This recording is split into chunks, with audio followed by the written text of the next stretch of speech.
Yo, Atlas speaking, and welcome to part 5 of What If I Was Reborn in the world of One Piece as a civilian with the One Punch Man system. Let the tale begin. Chapter 121, Skypia. Finally! Although it's not psychokinesis from Tatsumaki but from Jiryugenship, it's still psychokinesis. Byakuya recalled some details about Jiryugenship. He was one of the Dark Matter Pirates' top combatants and claimed to be the greatest telekinesis master in the universe. In the anime, his telekinetic power is strong enough to influence gravity. However, despite all his flashy moves, Saitama still took him down with a single punch. According to the system's explanation, while Jiryugenship and Tatsumaki were powerful telekinetics, their strengths differed. Tatsumaki's telekinesis was more powerful overall, but she wasn't particularly skilled at manipulating objects with high speed. Jiryugenship, on the other hand, could eliminate the friction between air and rocks, causing stones to fly at near light speeds. As Kizaru famously said, speed is power. This shows how formidable Jiryugenship's telekinetically controlled stones could be. Byakuya even entertained a terrifying idea: what if he could combine the telekinetic powers of both Tatsumaki and Jiryugenship? The resulting scene would be a sight to behold. However, that idea was currently impossible to achieve. After all, Byakuya's world source points weren't enough to increase his fusion level by another 10%. Even if he managed to do so, there was no guarantee that he would draw Tatsumaki's telekinesis. For now, Jiryugenship's telekinesis was more than sufficient. When he opened the Special Skills section, Special Skill, Psychokinesis, Max, stood out prominently. It was clear that Jiryugenship's title as the universe's greatest telekinesis master wasn't just for show. Byakuya could have also maxed out his armament and observation of Haki, but he chose not to. After all, throughout the history of the Grand Line, only a handful of people had managed to reach the pinnacle of both Haki types.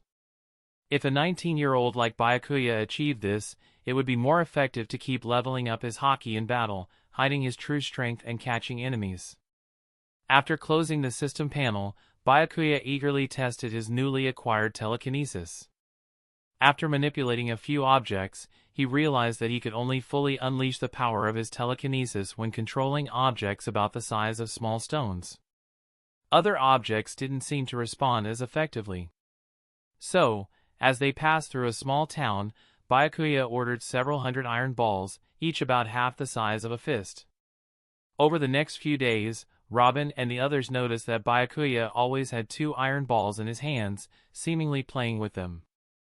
Lucci boldly speculated that Byakuya was training his finger strength to enhance the power of his finger pistol technique. Blueno took this seriously and loudly admired Byakuya's dedication to training, even during brief moments of rest, as something they should strive to emulate. As a result, the two began mimicking Byakuya, playing with iron balls as well. However, to Byakuya, their seemingly diligent efforts made them look like fools. They might have thought he was training his finger strength. Still, in reality, Byakuya was using telekinesis to rapidly move the 2 iron balls within a confined space in his hands without touching each other. This was how he refined his telekinesis. On the other hand, their actions would, at best, make the iron balls smoother over time. Byakuya's original intent wasn't to use iron balls, he had wanted to use sea stone pebbles. Sea stone would be far more effective due to its hardness and usefulness against devil fruit users. Unfortunately, most towns in the first half of the Grand Line didn't have a season. Even when they did, it was only a tiny amount, barely enough to make 2 small pieces. So, Byakuya had to shelve the idea for now, planning to secretly purchase some season from the black market when they reached the Sabaody archipelago. After several days at sea, their supplies were nearly depleted, and they needed to stop at a nearby island to restock. Byakuya initially didn't pay much attention to this, as it was a routine part of the voyage.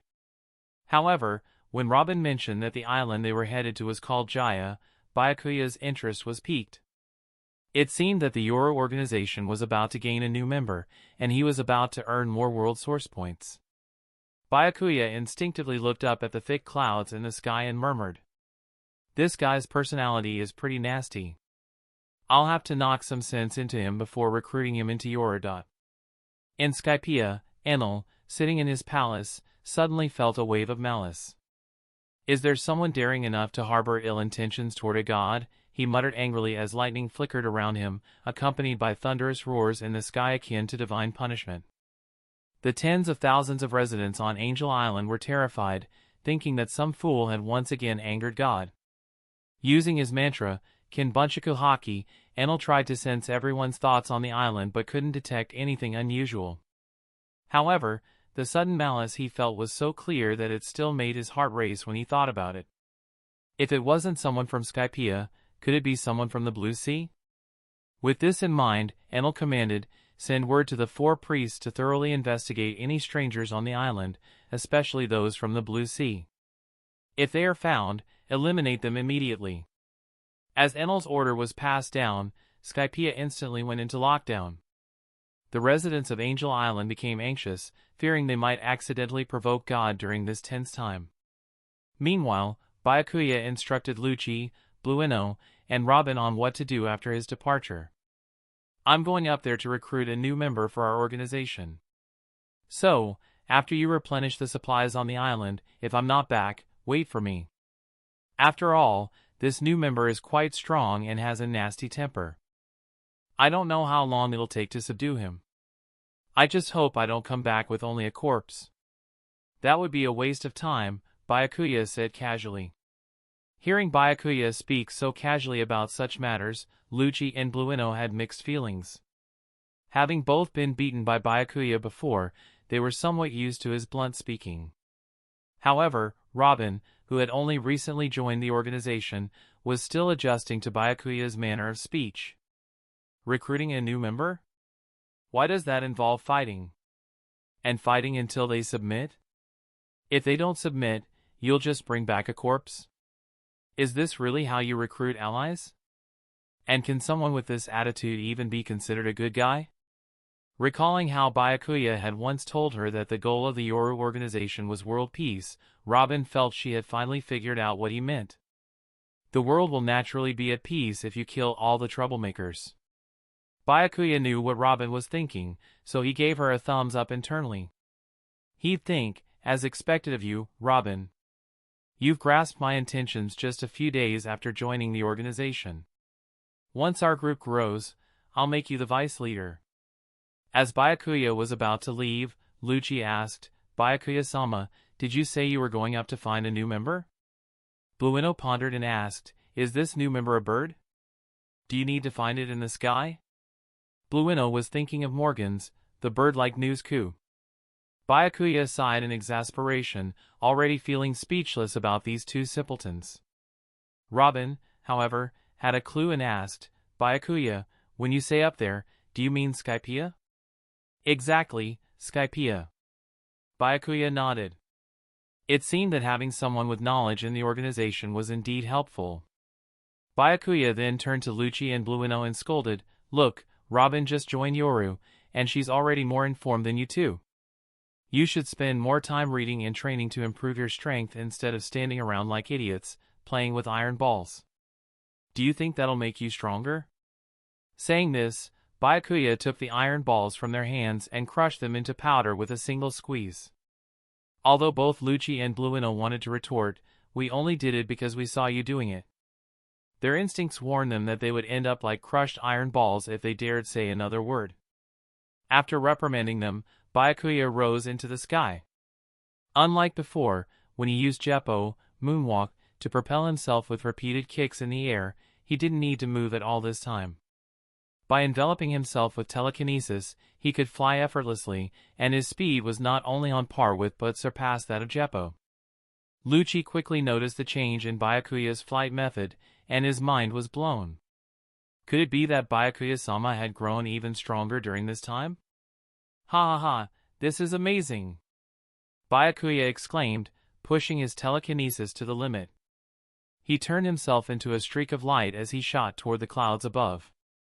Amazon, the elderly gatekeeper of Heaven's Gate of Skypia, collected the entry fee from Blue Sea dwellers coming to Skypia. However, recently, things have changed. For some reason, God had decreed that any Blue Sea dwellers must be reported to the 4 priests immediately. Because of this, her role as the gatekeeper at Heaven's Gate became even more critical. She had to monitor anyone arriving from the Blue Sea closely. As Amazon Granny was focused on her task, a sudden gust of wind swept past her so fast that it left a clear trace in the cloud sea. Huh? Where did this wind come from? She wondered, surprised by the dispersed clouds. Upon arriving at Skypia, Byakuya was well aware of Enel's abilities. Enel could combine the power of the Rumble fruit with Kinbunchaku Haki, allowing him to monitor the entire island by listening to people's conversations. But Byakuya was prepared for this and released his own Kinbunchaku Haki, interfering with Enel's mantra, Kinbunchaku Haki, and preventing Enel from detecting his presence. Skypia, located over 10,000 meters above sea level, has an extremely thin atmosphere. Most people would likely suffer from oxygen deprivation, leading to weakness and significantly reduced strength. But for Byakuya, this environment posed no challenge at all. After all, Saitama could fight in the vacuum of space without air, and Byakuya, who was almost half as strong as Saitama, found no difference between the thin air of Skypia and the conditions of the Blue Sea. Relying on his hazy memories, Byakuya judged that to his right was Angel Island, home to the residents of Skypia, while Enel's god shrine lay to his left. Wasting no time, Byakuya sped off in the confirmed direction. At that moment, Enel pondered why the recent searches had yielded no results while his unease grew stronger. However, Enel reassured himself, thinking, I am a god, and my power is unrivaled in this world. Even if someone comes to cause trouble, I can just fry them to a crisp with lightning. What's there to worry about? With this realization, Enel felt much better and even thought he could have an extra bowl of rice for lunch. As Enel was about to order more food for lunch, the tightly closed doors of his palace suddenly vanished before his eyes. At the entrance stood a mysterious figure, clad in a black robe and wearing a mask, muttering, "What a wasteful person, using gold to build doors and furniture. Doesn't know the meaning of saving at all." Notably, Byakuya had once captured the CP9 to save a few billion berries on ship repairs. He even kidnaps Iceberg and Frankie, scaring them half to death just to achieve his goal of saving money. And now, seeing Enel using gold worth billions of berries to make furniture, how could Byakuya possibly hold back? He immediately stored any gold in his system space, knowing that once he returned to the Sabati archipelago, this gold could be exchanged for a fortune in berries. Enel was shocked to see this mysterious figure suddenly appear in his palace without his mantra giving him any warning. Since Enel developed his mantra, this was the first time he had experienced it failing. But before Enel could look at the intruder, he noticed all the carefully crafted golden furniture disappearing, one piece after another. In the blink of an eye, everything in the god's shrine had been taken, except for the chair Enel had just been sitting on. Who are you to dare trespass in the palace of a god? Enel roared, unable to tolerate this any longer. He swung his golden staff, unleashing a bolt of dark purple lightning that crackled like a roaring thunder dragon, charging toward Byakuya. But Byakuya paid no attention to Enel's attack, casually waving his right hand as if swatting away a fly. The once imposing thunder dragon instantly dissipated into nothingness. Enel furrowed his brow, realizing that this intruder was extremely powerful. Just as Enel was about to demand the mysterious figure's intentions, he heard him say, "I didn't expect the entire palace to be made of gold. In that case, I guess I'll just take it all. Damn it, he's going to wipe out my entire base. What's the point in talking now? I've got to fight." Chapter 122, Invite Enel. Enel was infuriated by Byakuya's dismissive attitude.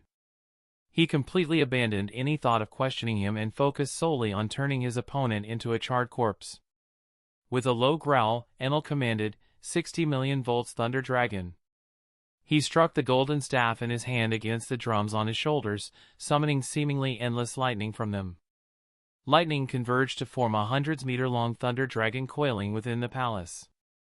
The dragon's appearance instantly lit up half the palace as if it were daylight, making it impossible to look directly at. The terrifyingly powerful thunder dragon charged at Byakuya, and the lightning it emitted as it moved left craters on the ground. The intense heat melted the golden floor into a liquid state. Watching this, Byakuya couldn't help but feel curious.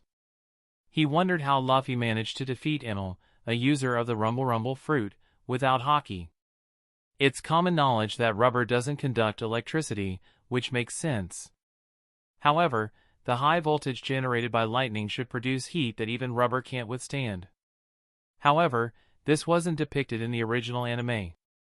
After some thought, Byakuya could only chalk it up to the protagonist's aura. With a simple thought, Byakuya sent 2 black flashes streaking through the air. These flashes darted through the Thunder Dragon's body, tearing it to pieces in seconds. The black flashes were 2 stones made of sea stone, the only ones Byakuya carried. As a Rumble Rumble fruit user, he chose not to use iron balls because Enel could generate powerful magnetic fields that would interfere with iron. Byakuya didn't want to cover the iron balls with armament Haki, so he used sea stone instead. Enel was surprised to see his Thunder Dragon torn apart and the 2 black orbs floating before him. He hadn't expected his strongest attack to be neutralized so easily. Although Enel was impressed by the mysterious figure's strength, he felt no fear. He knew that ordinary attacks couldn't hit him, so he believed himself invincible. Why would he be afraid? With his head held high, Enel arrogantly declared, "Since you can defeat my Thunder Dragon, it proves you're strong. I can make you the head of my priests if you agree to follow my orders. But if you don't, you'll end up as nothing more than a charred corpse." Byakuya was momentarily stunned by Enel's boastful words. This guy had just stolen his line. Byakuya had come to Skypia intending to recruit Enel as his subordinate, not the other way around. This Enel was still far weaker than the one Luffy would encounter a year later. Byakuya felt it was his duty to help Enel realize his current situation. With a cold smile, Byakuya replied, "I'll give you 2 choices, either become my subordinate, or I'll beat you to death. Take your pick." As soon as the words left his mouth, the 2 black orbs shot toward Enel like streaks of black light. Enel made no move to dodge, he just stood there, ready to take the attack head-on. Byakuya was shocked by Enel's behavior. Was this guy asking for a beating? He didn't even try to dodge. To avoid killing Enel outright, Byakuya ensured the black orbs didn't aim for any vital areas. Little did Byakuya know that Enel didn't have time to dodge. The speed of the orbs was near the speed of light, far too fast for an ordinary person's mind to process. Moreover, since encountering Byakuya, Enel's prized mantra had been rendered useless. He couldn't sense Byakuya's attacks at all. Having spent years on Skypia with virtually no combat experience, Enel needed to learn how to handle this situation. So he stood there, frozen, allowing Byakuya's attack to hit him. Despite this, Enel wasn't too worried. He believed his body was different from ordinary people's and didn't need to fear such ordinary attacks. But when the black orbs touched Enel's body, his expression quickly turned to panic. The 2 orbs passed through his shoulders, leaving behind a trail of crimson blood and shattered bone fragments. The black orbs had pierced Enel's body and destroyed the 3 drums behind him that were used to amplify his abilities. Enel coughed up blood in disbelief, muttering, How could this happen?" Under his mask, Byakuya sighed as he watched Enel's dumbfounded expression. Is this guy really worth bringing into the organization? He wondered. However, even if Enel refused, killing him would alter the storyline, allowing Byakuya to gain a significant amount of world energy. Moreover, God's palace was filled with gold that could be exchanged for a massive amount of berries, which could be used to purchase devil fruits. Additionally, there was a Poneglyph on Skypia, which could be converted into world energy. Byakuya realized that this trip to Skypia would be worth it no matter what happened. Standing still, Byakuya calmly asked, "So, have you made up your mind? Will you become my subordinate, or will you die?" The 2 black orbs hovered menacingly in front of Enel once again. Enel, still defiant, retorted, "A god like me would never serve anyone." As he spoke, he attempted to summon more lightning to attack Byakuya. Unfortunately, the two black orbs instantly pierced his palms as the lightning began to crackle in his hands. The pain was accompanied by a wave of weakness that spread throughout his body, an effect of the sea stone on devil fruit users. Enel gritted his teeth, trying to summon his powers again, but it was as if his devil fruit abilities had been completely nullified. Without them, Enel was no different from an ordinary person. Byakuya continued, "I'll ask you one more time, submit or die." This was the first time since gaining his devil fruit powers that Enel had felt such a clear and present danger of death. With his pride and arrogance clashing against the looming threat of death, Enel was torn. He didn't want to submit, but he knew that refusal would only lead to his demise. Faced with this dilemma, Enel hesitated. As Byakuya grew impatient, the black orbs before Enel moved slightly as if ready to strike. Suddenly, Enel asked, "What benefits would there be if I chose to submit to you?" "Oh, this one's got some pride," Byakuya thought, recognizing Enel's stubbornness. It was clear that Enel didn't want to die, but his arrogance prevented him from openly submitting. So, instead, he asked what benefits submission might bring. Byakuya, understanding Enel's mindset, smirked and replied, "There are many benefits to submitting to me. First, you'll get to keep your life. Second, I can help you become even stronger. And finally, I won't stop you from challenging me once you've grown stronger. In fact, I look forward to that day." Byakuya knew exactly how to deal with someone like Enel. Without giving Enel more time to think, Byakuya tossed him a black robe that symbolized his new status. "Since you've chosen to join the Knight organization, I'll let you keep this palace. But first, you need to take me somewhere." Under Enel's guidance, Byakuya found the Poneglyph. Recovered item, Poneglyph, recycle value, 1,000 points of world energy. Wait, shouldn't this be worth 3,000 points? Byakuya noticed the difference when comparing it to the one in the Alabasta Kingdom. The Poneglyph in Alabasta was an informational Poneglyph, which made it more valuable at 3,000 points. The one before him contained only trivial information, hence its lower value of 1,000 points. Still, Byakuya wasn't going to complain. Even a small gain is still a gain, he thought as he stored the Poneglyph in his system space. He decided not to recycle it immediately but to show it to Robin before returning to the Blue Sea. It would only take a little time and would earn him Robin's loyalty, so why not? Congratulations to the host for altering the storylines of Luffy vs. Enel and Trial of the Priests, earning 5,000 points of world energy. Though this was only about a third of what he had earned in Alabasta, Byakuya was not dissatisfied. After all, he hadn't killed anyone on Skypia, he had only recruited Enel, which didn't cause significant changes in the storyline. Moreover, it had taken only half a day. He would welcome them if he could pull off more situations like this. Byakuya also considered that Skypia could serve as the base for the Knight organization. It was well hidden, and few people knew of its existence, making it an ideal location for a secret base. After finishing everything, Byakuya was ready to leave Skypia. However, he didn't bring Enel down with him. Instead, he instructed Enel to stay on Skypia and continue ruling over it. Soon, other members of Knight may arrive on Skypia. They will teach you how to use Haki then. Haki? This was the first time Enel had heard of it. Byakuya explained, it's what you call mantra. In the Blue Sea, it's commonly known as Kinbunchaku/observation Haki, which allows one to sense an enemy's attacks. Enel was surprised. Is mantra common in the Blue Sea? Well, no. Mantra isn't common because it's a combination of Kinbunchaku Haki and your Goro Goro no Mi abilities, Byakuya replied. Can you use mantra? Enel asked, a hint of pride creeping into his voice. Byakuya shook his head. Seeing this, Enel smiled smugly, thinking that while Byakuya might be strong, he still lacked in some areas compared to himself. Byakuya noticed Enel's smugness but said nothing. Let the child have some confidence, he thought. Although Byakuya didn't know what ability would be triggered by maxing out Kinbunchaku Haki, he was certain it would be at least as powerful as mantra. He could instantly increase it if he wanted to, it was just a matter of thought. Byakuya continued, the Goro Goro no Mi you consumed is a Logia-type devil fruit, making you immune to most physical attacks. But Enel's mind flashed back to the terrifying black orbs. Even now, his shoulders and palms still throbbed with pain. Byakuya could tell what Enel wanted to ask. But Logia-type fruits aren't completely invincible.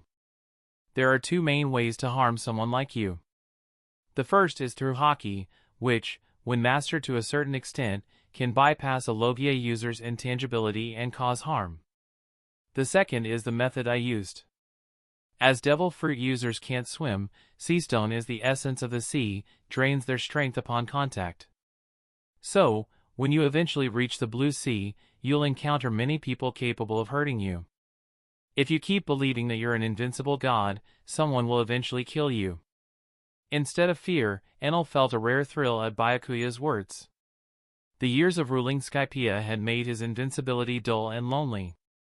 But now, there were new challenges, both the formidable Byakuya, who had easily defeated him, and the powerful figures in the blue sea that Byakuya mentioned.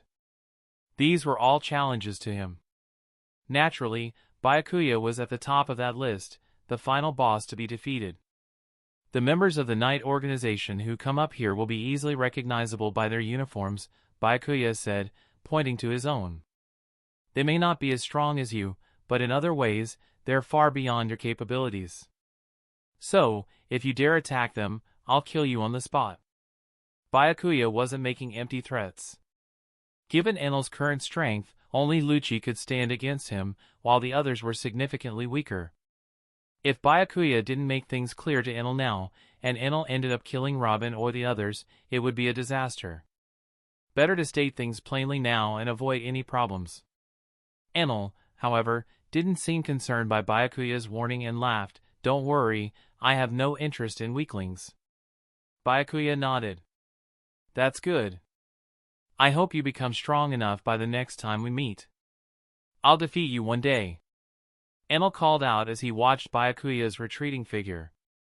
Though he had joined the Night Organization under Byakuya's pressure today, it wasn't necessarily bad for him. At the very least, he had now learned to become even stronger. Chapter 123, Morgan almost worships Byakuya. After descending, Byakuya quickly found Lucci and his group. They had already replenished their supplies and headed straight to Water 7. Robin, curious, asked Byakuya, "Was recruiting new members successful this time?" Byakuya smiled and said, "It went smoother than expected. I only had to pierce his shoulders and hands before he agreed to join the organization. It went much better than I had anticipated." The group fell silent. Byakuya wasn't exaggerating, he had originally planned to return with a corpse. Compared to that, things indeed turned out much better. Byakuya took out a Poneglyph from his system space and placed it in front of Robin. "Let me be clear, you can borrow this Poneglyph to take a look, but you'd better memorize the information on it because I can't guarantee you'll ever see it again." From Byakuya's words, Robin could sense that he needed the Poneglyph and had the means to destroy it. She suspected that Byakuya had already used the pygmy glyph containing information about the Pluton. However, Robin wasn't as angry as she had imagined. Instead, she was quite grateful and bowed to Byakuya. She knew that without Byakuya's help, she might never have seen a single Poneglyph in her lifetime. Moreover, after finding the Poneglyph, Byakuya didn't immediately use it but brought it back for her to record. This made Robin feel more gratitude toward Byakuya. As long as the recorded history could be spread, the importance of the Poneglyph itself would diminish. Byakuya looked at Robin with some surprise but didn't say anything further. The journey back was much easier than the way there, and they soon arrived near Water 7.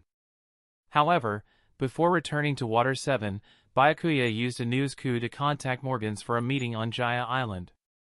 After all, the information about crocodiles still needed to be spread through Morgans. As soon as Byakuya and his group left the kingdom of Alabasta, the news of the death of one of the 7 warlords of the sea, Crocodile, spread across the ocean at an incredible speed. This was undoubtedly the most attention-grabbing news in recent times. However, no eyewitnesses revealed who was responsible for the deed. So, Everyone across the seas was speculating about who killed Crocodile. Especially the world government, which had dispatched numerous secret agencies to investigate the matter. After all, the deceased was a recognized member of the Seven Warlords of the Sea, an official institution acknowledged by the world government. Crocodile's sudden death was undoubtedly a heavy slap to the face of the world government. It was a serious challenge to their authority, so they immediately ordered that the culprit be found and captured as quickly as possible. Even the Marines were mobilized. It was rumored that Vice Admiral Mole of Marine Headquarters personally went to the Kingdom of Alabasta to investigate. When Morgans heard the news, his first reaction was that Knight had succeeded. He didn't expect Knight to move so quickly. No one across the ocean knew who the culprit was, but Morgans did. This feeling fascinated him.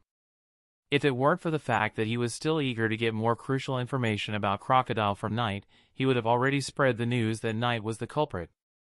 As the news agency's president, Morgans considered gathering information more important than his own life, and spreading information was just as important as gathering it.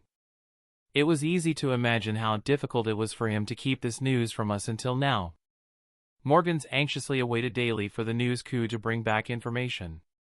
Until one day, a news coup returned with a message containing the name Jaya Island. At that moment, the excitement in Morgans' eyes was almost palpable. He hurriedly took some of his subordinates without hesitation and rushed to Jaya Island. When Morgan saw Byakuya on Jaya Island, he could hardly contain his urge to hug him and give him a few kisses. For him, Byakuya was the kind of person who loved to stir things up in the seas.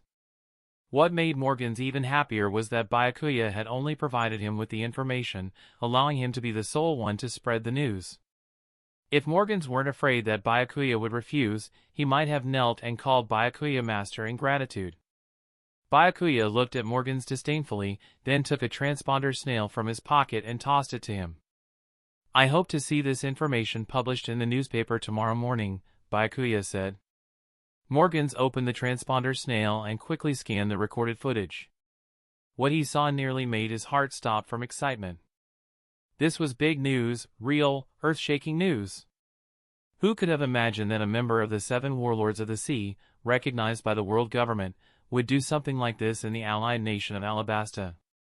Especially now, with the world government unaware of the culprit, they're preparing to track down whoever killed Crocodile and make them pay.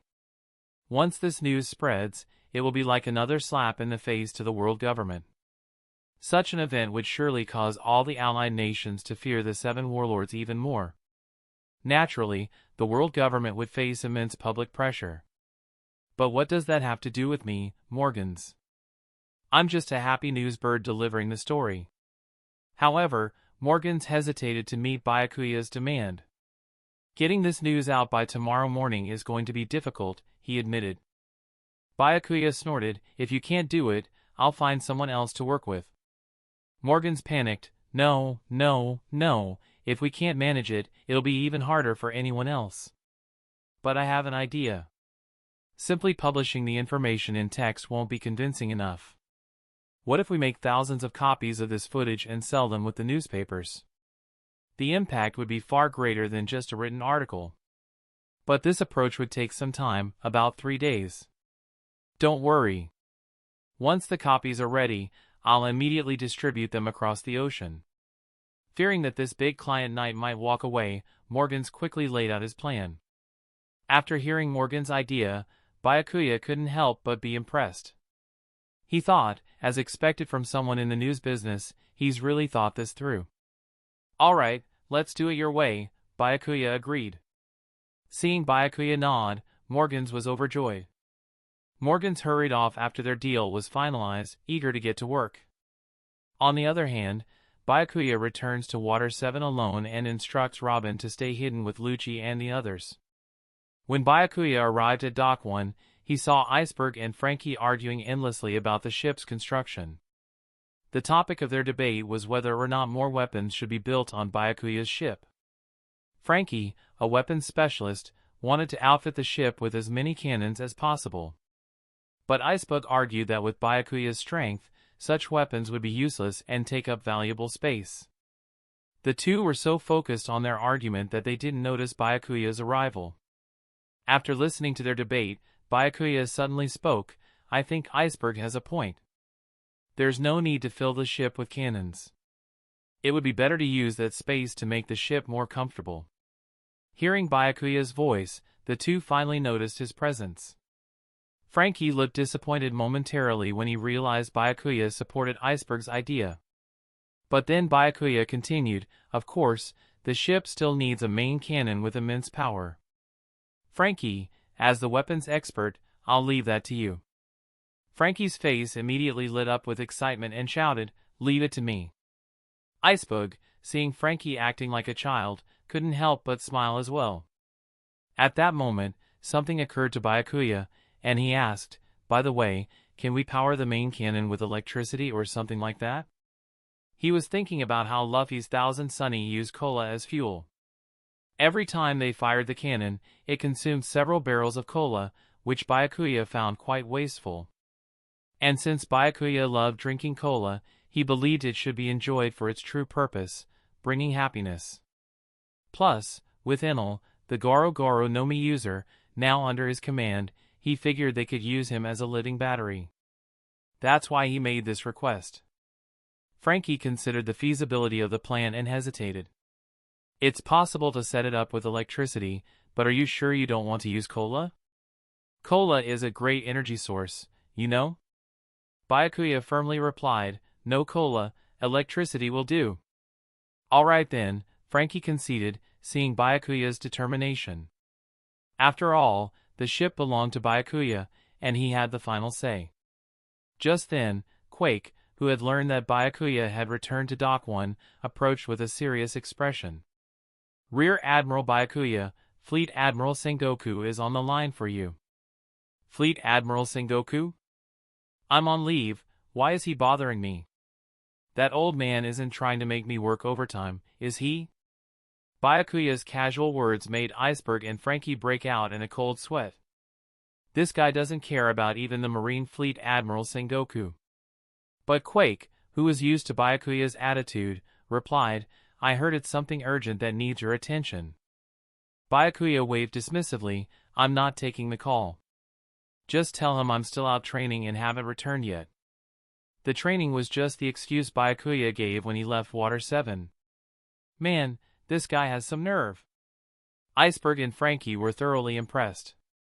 Quake, however, looked distraught.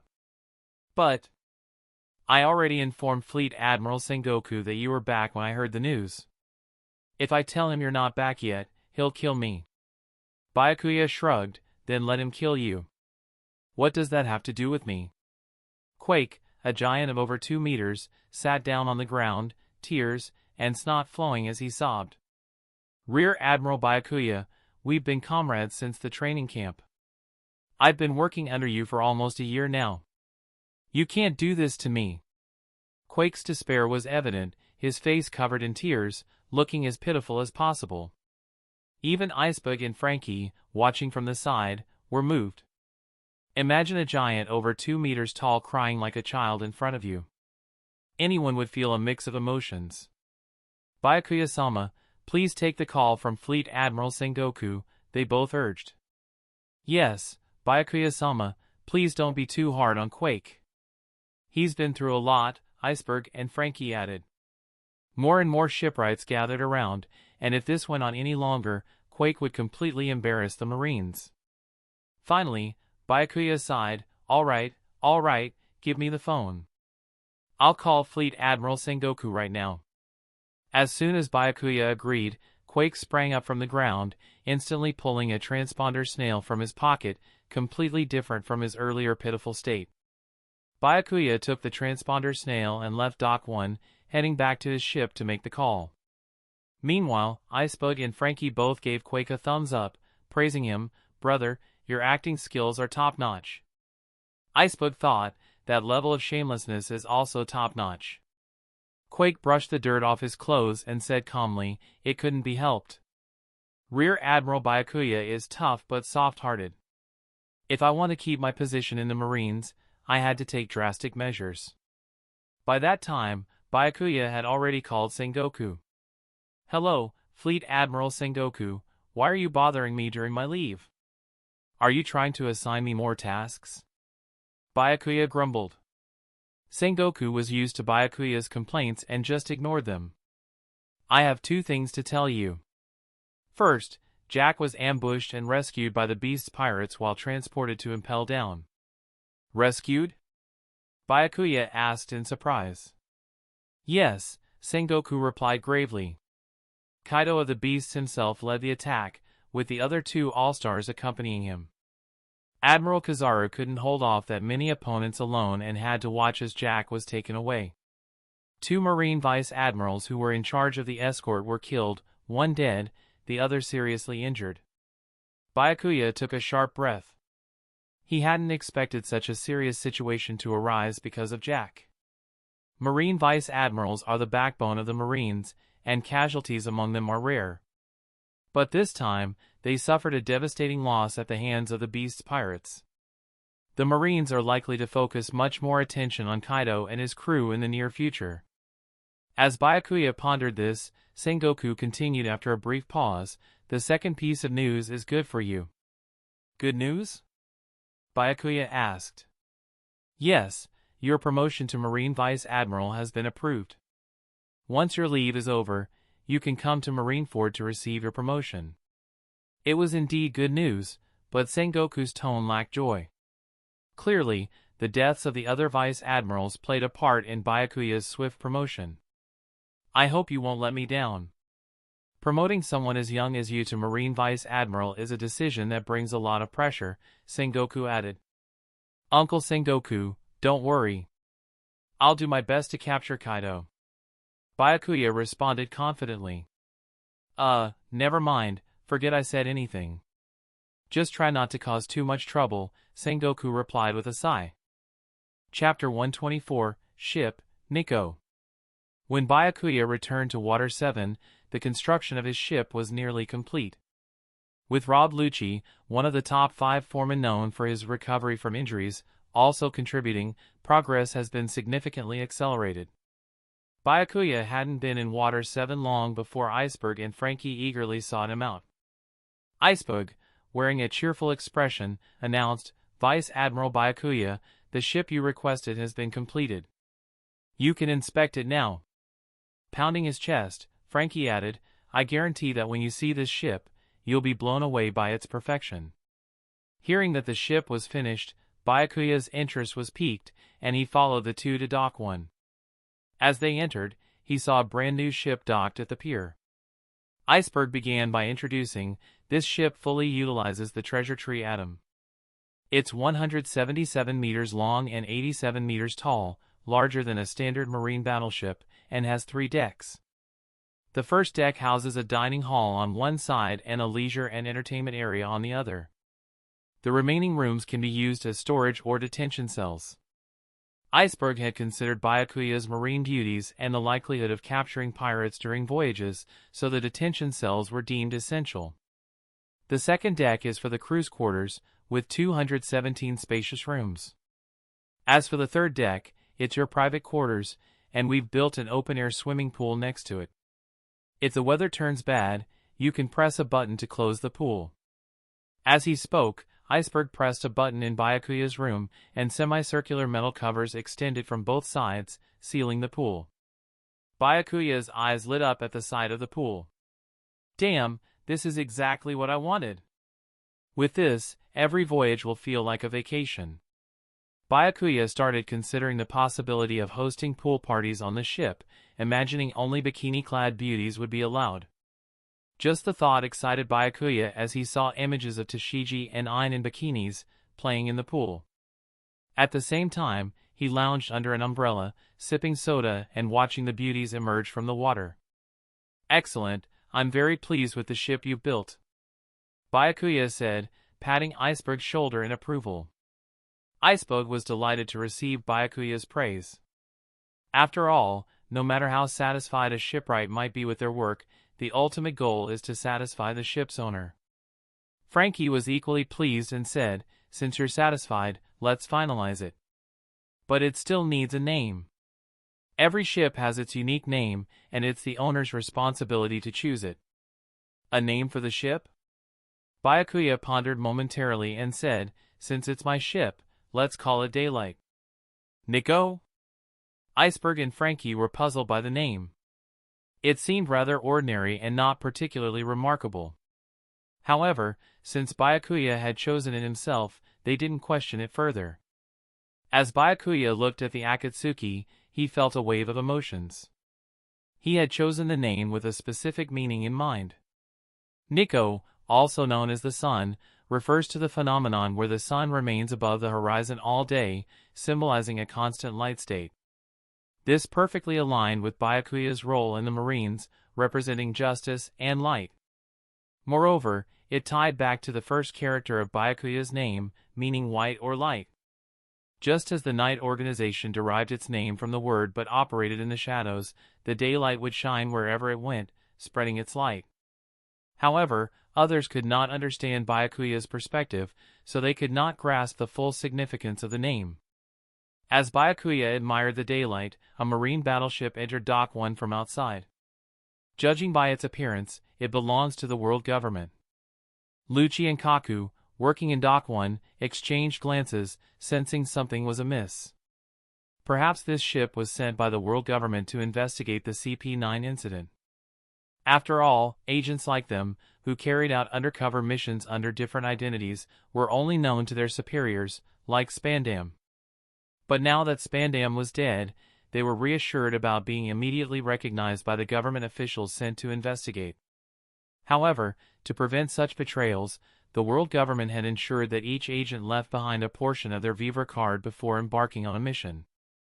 This meant that as long as their Vivre card couldn't be traced, confirming their defection, the world government would relentlessly hunt them down no matter where they fled. This was what Lucci and the others feared most. It seemed their worst fears were about to come true, and the situation was becoming dire. Perhaps due to their arrogance from being part of the world government, the marine ship, accustomed to others stepping aside for them, immediately set its sights on the best spot in Dock 1 upon entering, where the Niko was anchored. Without thinking twice, they directed their ship toward the Niko's position. A figure at the ship's bow shouted, "Whose ship is this? Move it out of the way immediately, or I'll sink it right now." As he spoke, all the cannons on the ship were aimed at the Niko. The workers around showed signs of panic, which seemed to satisfy the arrogant speaker, who continued to boast greatly. "No one's answering, huh? Then I'll count to 3. 1, fire!" At his command, over 30 cannons fired simultaneously at the Niko. The thunderous sound of cannon fire echoed throughout Dock 1 as more than 30 black cannonballs arced beautifully through the sky, targeting the hull of the Niko. Theodore, who had ordered the attack, could almost see the brand new ship being blown to pieces before his eyes. Destroying seemingly perfect things was his twisted pleasure. Whether it was a newly built ship, a priceless piece of art, or a beautiful maiden, they all fell within his scope of destruction. But before Theodore could revel in his excitement, a sudden, blinding flash of light erupted. The slash, as sharp as a crescent moon, was so intense that looking at it made his eyes sting and brought tears. The slash cut through the 30 cannonballs in midair, causing them to explode like fireworks. The slash continued through the thick smoke from the explosions, heading straight for Theodore's world government ship. "Sir, someone's attacking our ship!" Theodore shouted in panic.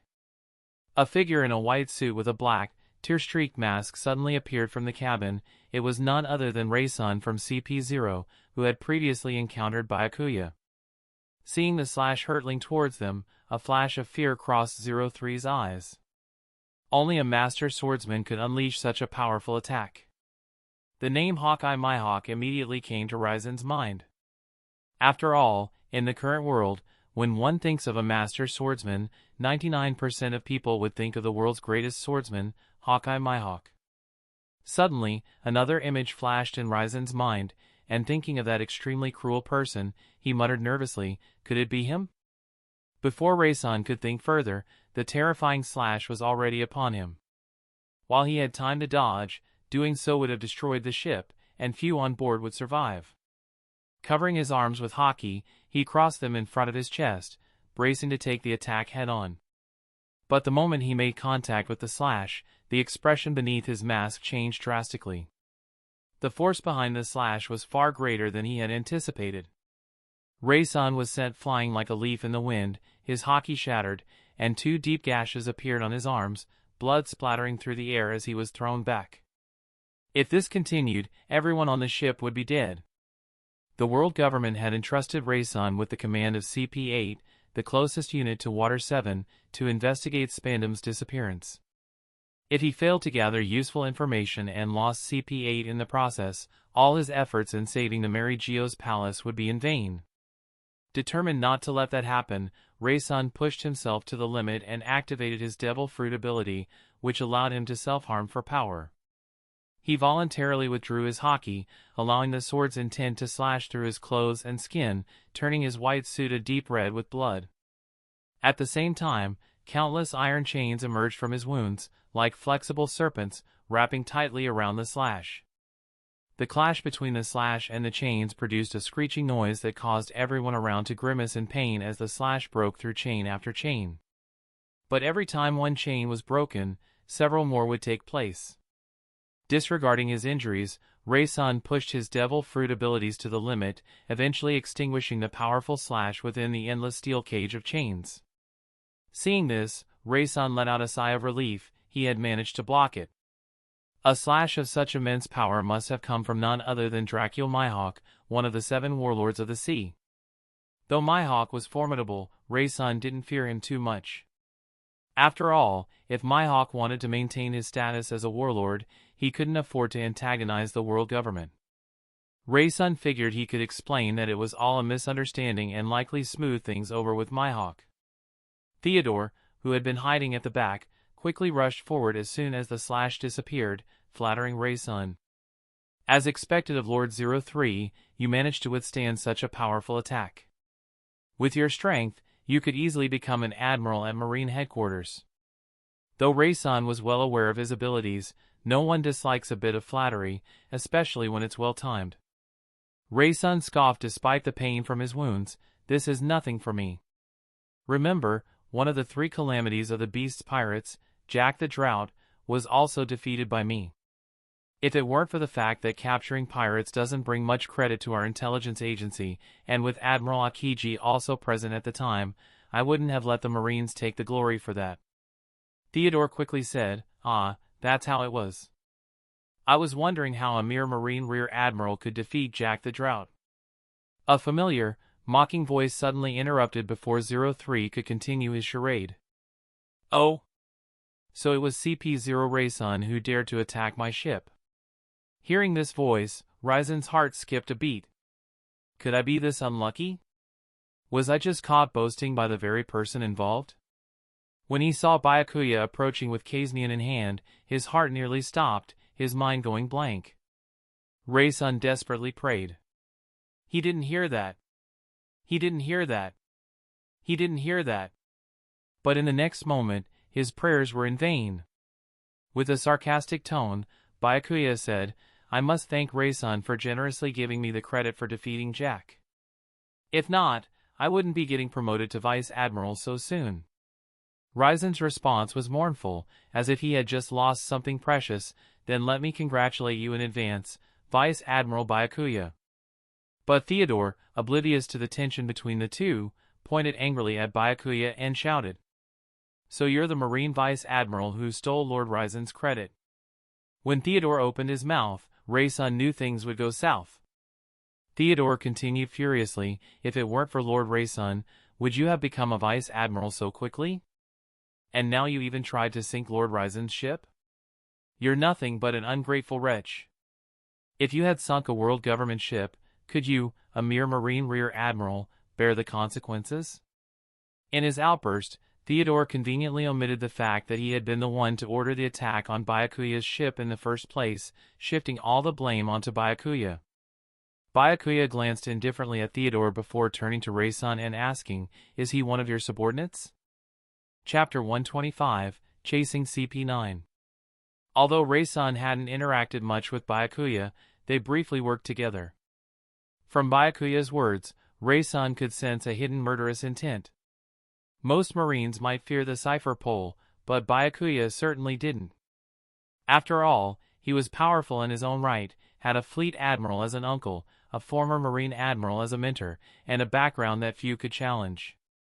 Even if he were to act out of line, he'd receive a verbal reprimand at most without serious consequences. Hurriedly, Raysun denied any association. This is Theodore, the leader of CP8. We're only here together to investigate matters in Water 7, he's not one of my subordinates. At this point, Raysun was terrified that Byakuya might associate him with Theodore. If a fight broke out and Byakuya decided to cut them both down, Raysun would die the most unjust death. However, Theodore needed to grasp the meaning behind Raysun's words. He mistakenly thought Raysun was downplaying their connection to emphasize his importance to Byakuya. As a seasoned bureaucrat, Theodore knew it was his turn to show his loyalty. He bowed respectfully to Raysun and smiled. Lord Raysun, you needn't be so modest. Even without this joint investigation, I, Theodore, would still be at your service. Byakuya twirled his sword, Kaisnian, which let out a crisp, resonant sound. He smiled and said, "Oh? So, it seems he really is your subordinate, after all?" The sound of the sword made Raysun tremble internally. As he looked at the smiling Theodore in front of him, he wished he could strangle him on the spot. You got yourself into trouble, and now you're dragging me into it, too? Do you want me dead or something? Byakuya, seeing the blood-soaked Raysun, spoke calmly, an arm or a leg, will you do it, or should I? Still clueless, Theodore asked, isn't just an arm or a leg too lenient for him? It was clear that Theodore thought the Marine Vice Admiral was talking about someone else's fate. Raysun now fully realized just how disastrous this teammate was. Raysun would have gladly handed Theodore over to Byakuya if it weren't for his current mission. After a moment of silence, Raysun hesitated. His father is a high-ranking official in the government. Byakuya replied, that's why I'm only asking for an arm or a leg, not his life. It was only then that Theodore, belatedly, realized they were talking about him. As he listened to the two discuss which limbs would be sacrificed, Theodore felt his entire body go weak, his previous arrogance completely gone. Even Raysun, whom he looked up to, seemed powerless to protect him from this Marine Vice Admiral. Theodore looked pitifully at Raysun, but Raysun wouldn't even meet his gaze. Left with no other option, Theodore turned to Byakuya. Instead of begging for mercy, he tried to leverage his father's position, threatening Byakuya, my father works directly under the Celestial Dragons. If you lay a hand on me, he'll report this to the Celestial Dragons, and you won't escape the consequences. Byakuya responded coldly, is being a dog for the Celestial Dragons something to be proud of? I'm curious to see what fate awaits me if that happens. Besides, I've changed my mind. I've noticed that your mouth isn't just dirty, it's disgusting. So, in addition to an arm or a leg, I think I'll take your tongue too. As he finished speaking, Byakuya's face twisted into a bloodthirsty smile as he stared intently at Theodore. I'll count to 3. Before Byakuya could finish saying 1, Raysun swiftly pulled out a small sword and slashed Theodore's left arm. He then grabbed Theodore's face and, with the knife, cut off half an inch of his tongue. Blood filled Theodore's mouth, and he passed out from the pain before he could even scream. With blood still dripping from the knife, Raysun, his expression unreadable behind his mask, asked, Marine Vice Admiral Byakuya, is this enough for you? But anyone could tell that this high-ranking official from the world government was in a foul mood. Byakuya glanced at Raysun, coldly ordered, get lost. Raysun said nothing and hurriedly carried the unconscious Theodore away. Watching the scene from the sidelines, Lucci, Kaku, Icebug, and Frankie finally understood how arrogant Byakuya could be. A few days ago, he had shown no respect for Fleet Admiral Sengoku. Now, he was even more defiant toward the world government's intelligence agency, which operated under the Celestial Dragons. Byakuya's tough stance had forced them to harm one of their own. Byakuya stood aboard the Byakuya and watched as Raysun and his men departed, his eyes filled with contemplation. Today, he had thoroughly offended Raysun. Even though Raysun might still be wary of his strength, his position within the world government made it relatively easy for him to devise a way to deal with Byakuya. This could lead to unexpected troubles for Byakuya in the future. And he wasn't one to leave a known enemy waiting for an opportunity to strike. Moreover, Theodore's foul mouth only made Byakuya despise him even more. Cutting off just an arm and his tongue didn't seem like a sufficient punishment to leave a lasting impression. Byakuya thought it might be time to take further action. That night, Byakuya visited Lucci at his residence. Lord Byakuya, Lucci greeted him, unsurprised by the sudden visit. Byakuya said, "Rayleigh has control over your Vivre cards, doesn't he?" Lucci nodded, "Yes, it's part of the standard procedure when we join the intelligence agency. It allows them to keep better control over us." "Well, that should make our plan easier to execute," Byakuya said. They discussed the details of their plan, and once it was settled, Byakuya left Lucci's place. The next day, Byakuya bid farewell to Iceberg and Frankie and boarded the Byakuya with some marine soldiers, preparing to return to marine headquarters.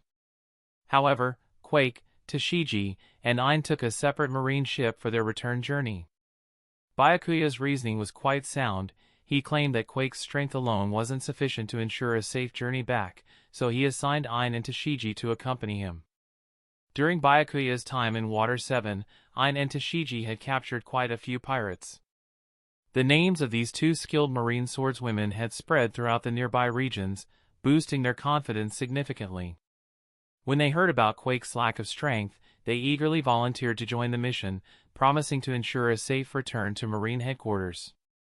Having been scorned by Byakuya and the two women, Quake felt utterly dejected, nearly to the point of sulking in a corner.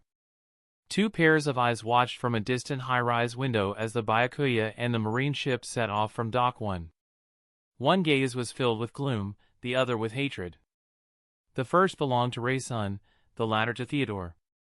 Theodore's left arm, which hadn't been damaged, had been stitched up the previous night, and with some time to heal, it would regain most of its function. However, his tongue was beyond repair, rendering him mute for life, unless he could find a devil fruit with special abilities to reattach it. Filled with rage, Theodore wrote on a piece of paper, "I will have my revenge." But Rayleigh shook his head and said, "For now, we need to focus on finding CP9. As for Byakuya, there will certainly be an opportunity to make him suffer in the future. We need to make him understand that the true rulers of this world are the celestial dragons. The Marines are just their dogs, and even they hold a lower status than we do." Byakuya had humiliated Rayleigh in front of many people, making it impossible for him to save face. If Rayleigh hadn't acted ruthlessly against Theodore, Byakuya might have gone after both of them.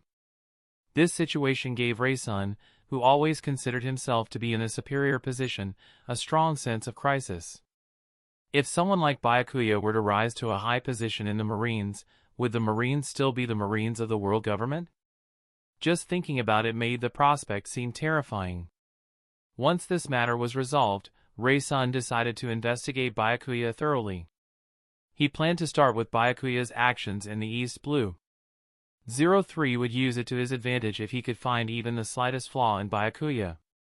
Even if Byakuya ended up killing him, it would still cause significant trouble for him. After all, his status was quite different from that of a subordinate like Theodore. However, Rayleigh wasn't focusing too much on Byakuya. Instead, he pulled out 7 torn Vivre cards from his pocket, belonging to Lucci, Kaku, Califa, Bluino, Jabra, Kumadori, and Fukaru. Rayleigh stared at the Vivre cards laid out on the table, murmuring to himself. With CP9's leader Spandam missing and these 7 members out of contact, we can't confirm if they've betrayed us. But if we can use the Vivre cards to locate them, it might prove that they're not connected to Spandam's disappearance. If the investigation confirms that they aren't involved, they can continue their undercover operations under a new commanding officer. However, if they can't be found, the world government will be notified, and a bounty will be issued for all 7 of them. By observing the movement of the Vivre cards, Rayleigh could tell that the 7 had not discarded them, which suggested they hadn't betrayed the world government. This discovery eased some of Rayleigh's concerns. Perhaps he could locate them and inquire whether they had any information regarding Spandam's disappearance. He might even find some valuable clues from them. Similar to CP9, Theodore's CP8 also consisted of 7 members. Raysun initially planned to have each member of CP8 carry a Vivre card to track down CP9 and gather them for questioning. However, CP9's Vivre cards suddenly pointed in the same direction, and their attraction grew weaker. This could only mean one thing: all 7 members of CP9 were moving together towards the same location, and they were getting farther away from Raysun and his team. This realization heightened Ryzen's unease, as it suggested that CP9 might not be as trustworthy as he had previously thought. Still, since they hadn't discarded their Vivre cards, Raysun, responsible for this mission, knew he had no choice but to follow this only lead. After all, it was a mandatory task issued by the world government, and 03 had no other option. Chapter 126, Crushing. Byakuya stood on the deck, gazing at the sky as it darkened, the sun slowly sinking into the horizon. He murmured in a voice he could hear, "The time should be about right now. Lucci and the others should have lured Raysun to Zitto Island by now, right?" After learning that Lucci and the others possessed Vivre cards capable of drawing Raysun out, Byakuya couldn't pass up such a perfect opportunity. Using the attraction between the Vivre cards, they had lured Raysun and his group to the prearranged Zitto Island. There, Byakuya planned to take action and eliminate them to avoid any future threats. Of course, relying solely on Lucci and the others wouldn't be enough. After all, Ryzen's strength was near the top, even among the Marine Vice Admirals, and he had the entire CP8 organization with him. They wouldn't be easy to deal with.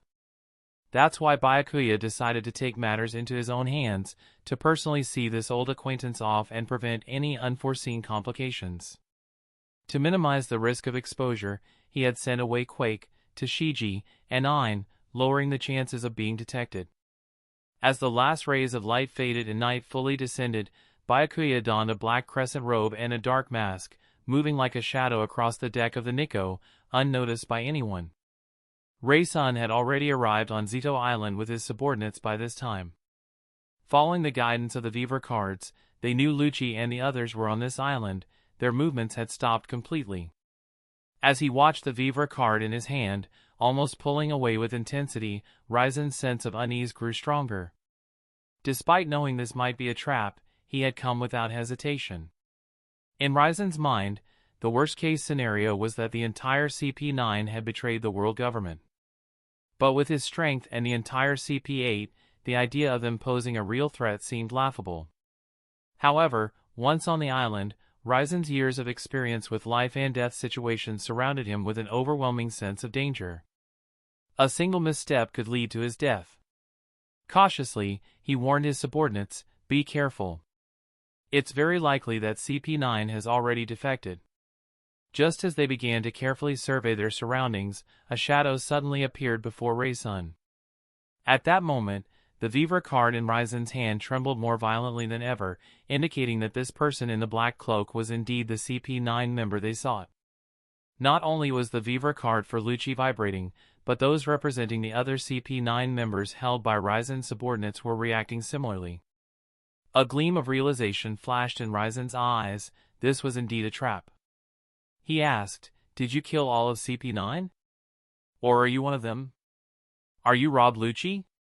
Impressive, as expected of CP0. "You guessed my identity right away." Lucci removed his pigeon mask and smiled, pulling out 7 Vivre cards from his cloak. "Is this what you're looking for?" Ryzen's expression turned deadly serious as he looked at the smiling Rob Lucci before him. As the most talented genius in CP9's 800-year history, Lucci was someone Raysun was familiar with. He also knew that Lucci had already been designated as one of the candidates for CP0.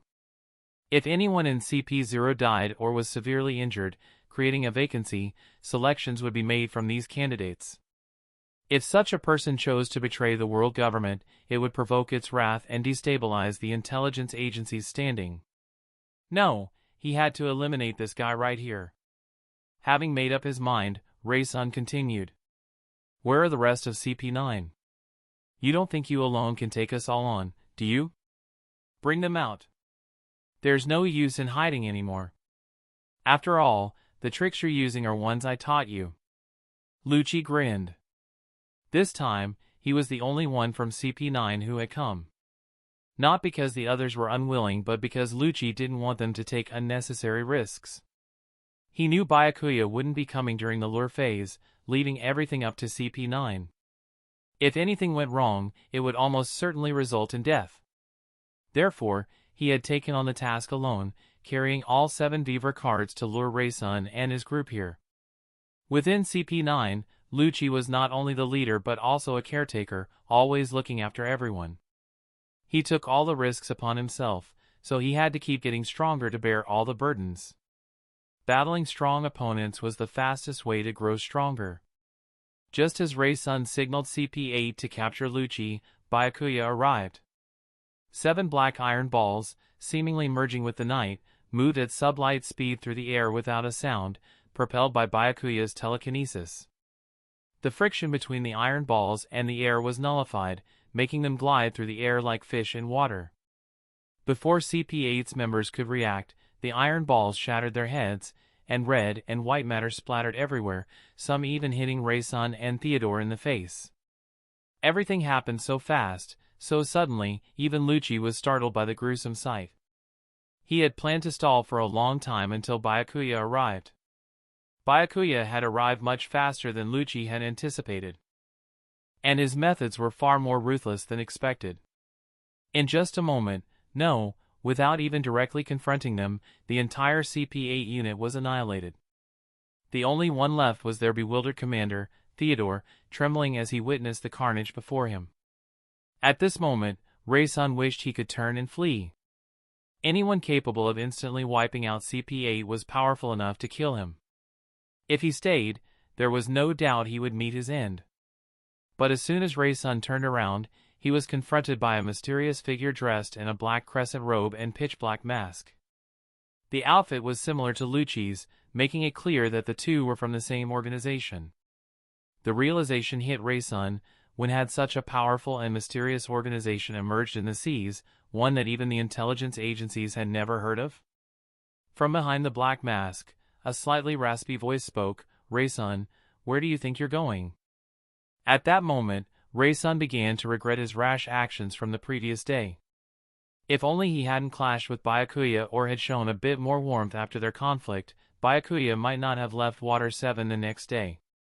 If Byakuya were still around when Raysun realized he had entered a trap, he could have invited Byakuya to join him.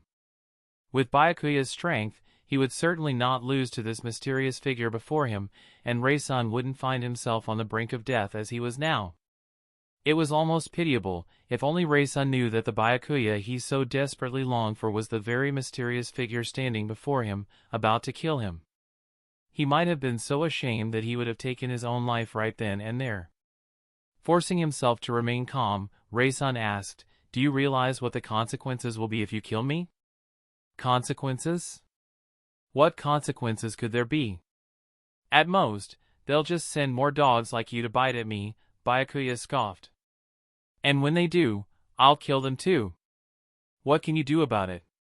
As soon as the words left his mouth, the back of Raysun's clothes suddenly tore apart, and 8 chains shot out from his back like agile serpents, twisting through the air. The next moment, under Raysun's control, the chains converged and lunged at Byakuya, their tips coming together like a flower bud about to bloom. But with a single thought, Byakuya summoned 8 iron spheres behind him. Just as he was about to finish Raysun, Lucci appeared in front of Byakuya in his half-human, half-leopard form. "Sir, leave Raysun to me. I want to test myself." Rather than being annoyed by Lucci's request, Byakuya was even more impressed. With Lucci's potential, had he not wasted those years in Water 7, he would not have been weaker than Raysun. He might have even reached the threshold of becoming an admiral. Though some time had been lost, it wasn't too late to make up for it. Under Byakuya's guidance, Lucci developed armor and observation haki, healed his internal injuries, and improved his physical capabilities far beyond their previous levels. He needed a real challenge to convert this progress into true combat power. Facing Raysun, a fellow intelligence officer, was undoubtedly the perfect choice. Byakuya smiled and said, "Since you want to take on Raysun, I'll go have some fun with Theodore." As Byakuya's figure vanished, the 8 chains converged on Lucci like sharks scenting blood. Lucci's expression grew serious as his arms suddenly turned black. His muscles swelled as he forcibly clamped the 8 chains between them. "Shatter!" Lucci crushed the chains with a powerful shout, breaking them with sheer force. Seizing this opportunity, Lucci gave Raysun no time to deploy his devil fruit abilities, closing in on him for close-quarters combat. Lucci knew Raizen's abilities were suited for long-range battles, offering little advantage in close combat, whereas Lucci's strength lay precisely in close-quarters fighting. To win, he needed to exploit his strengths to the fullest.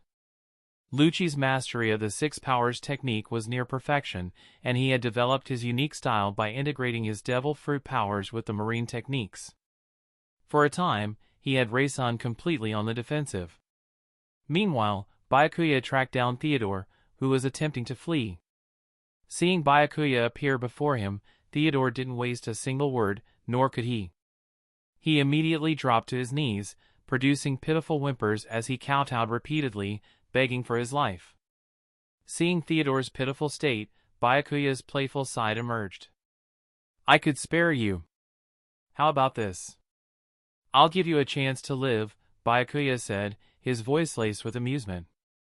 Hearing that the mysterious figure before him might let him live, Theodore was so grateful that he nearly smashed his forehead to pieces with his desperate bowing. The mysterious figure continued, "I'll stand here without moving. You start running. We'll set a time limit, and if you manage to escape within that time, I'll let you go. How does that sound? Fair, right?"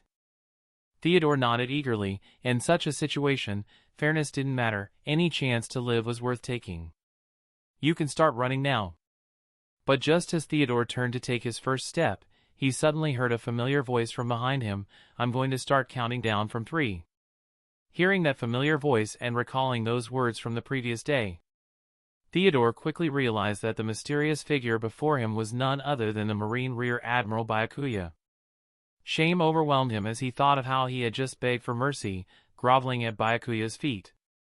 Theodore knew Byakuya would count straight to 1, he was certain he would die by his hands. No, he had to get this information out. Theodore instinctively tried to shout to Raysun, but all he could produce were muffled sounds.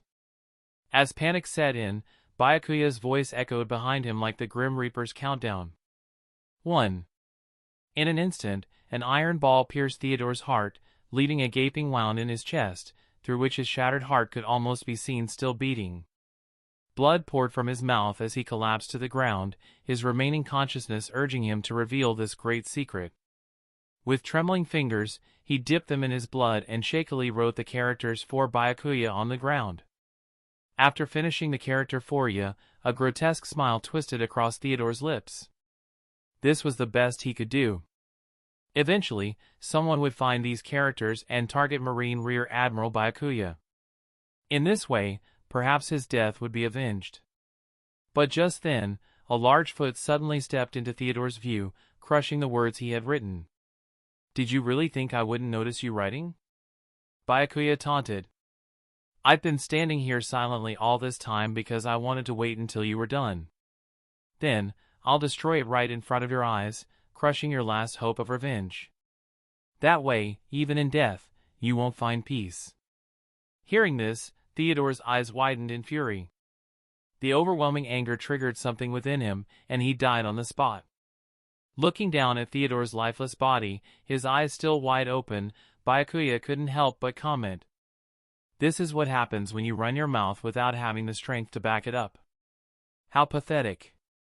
With that, Byakuya erased the first character in Byakuya, leaving only the character he had written in blood. Originally, Byakuya had planned to write the character himself after killing Raysun, but now that Theodore had left it behind in blood, it saved him the trouble. Meanwhile, on the other side, the fight between Lucci and Raysun was nearing its conclusion. Regarding raw power, Lucci was not yet a match for Raysun. However, with Byakuya present, Raysun had to divert some of his attention to guard against a possible surprise attack from him, preventing him from fully focusing on the battle with Lucci. Close combat is always the fastest way to decide a fight. One wrong move could mean death. Moreover, Lucci was more skilled in close-quarters combat than Raysun. Seizing a critical moment at the cost of severe injuries, Lucci executed the Rokushiki's secret technique, armament, 6 King Gun, striking Raysun squarely in the chest. The tremendous impact shattered Raysun's heart, securing Lucci's victory in the battle. At this point, Lucci was leaning on his knees, gasping for air, his chest heaving, his body covered in wounds, blood flowing freely. The fact that he was still alive was a testament to his sheer willpower. TSK, you look pathetic, Byakuya remarked, observing Lucci's chaotic state. Lucci didn't even have the strength to respond to Byakuya's teasing. Byakuya then retrieved a fast healing potion and a medicinal serum from the system shop and tossed them to Lucci, instructing him. You should quickly contact Bluino and the others to come pick you up. Then, take Robin and head to Jaya Island. Robin should know the way to Sky Island. Once you get there, you can find Enel, Byakuya added. After a moment of recovery, Lucci finally managed to speak, asking, Is Enel the companion you recruited during your last trip to Sky Island? Yeah, that guy's a Logia-type devil fruit user. He's pretty strong, but he's got a nasty temper. When you get there, make sure to wear the black crescent robe. I told Enel to only recognize those robes. Could he actually attack us? Lucci asked, puzzled. Hard to say. I think the guy's got a few screws loose. He might actually go after you, Byakuya replied. Anyone Byakuya considered strong was undoubtedly formidable, likely even stronger than Lucci. This made Lucci feel even more uneasy. Byakuya-sama, what if he really does attack us? Don't worry, I'll avenge you, Byakuya said without a second thought. Lucci was speechless. Was this person someone they could consider an ally? Alright, I've told you everything you need to know. I'm heading out now. When you reach Sky Island, make sure to contact me. Byakuya said before disappearing like a breeze before Lucci's eyes. Lucci looked at the 2 vials in his hand. He recognized them both. One was a fast-acting potion that would heal him quickly but would put him through excruciating pain. The other was a slower, painless serum with no side effects. Lucci hesitated briefly before choosing the painful one, injecting it into himself.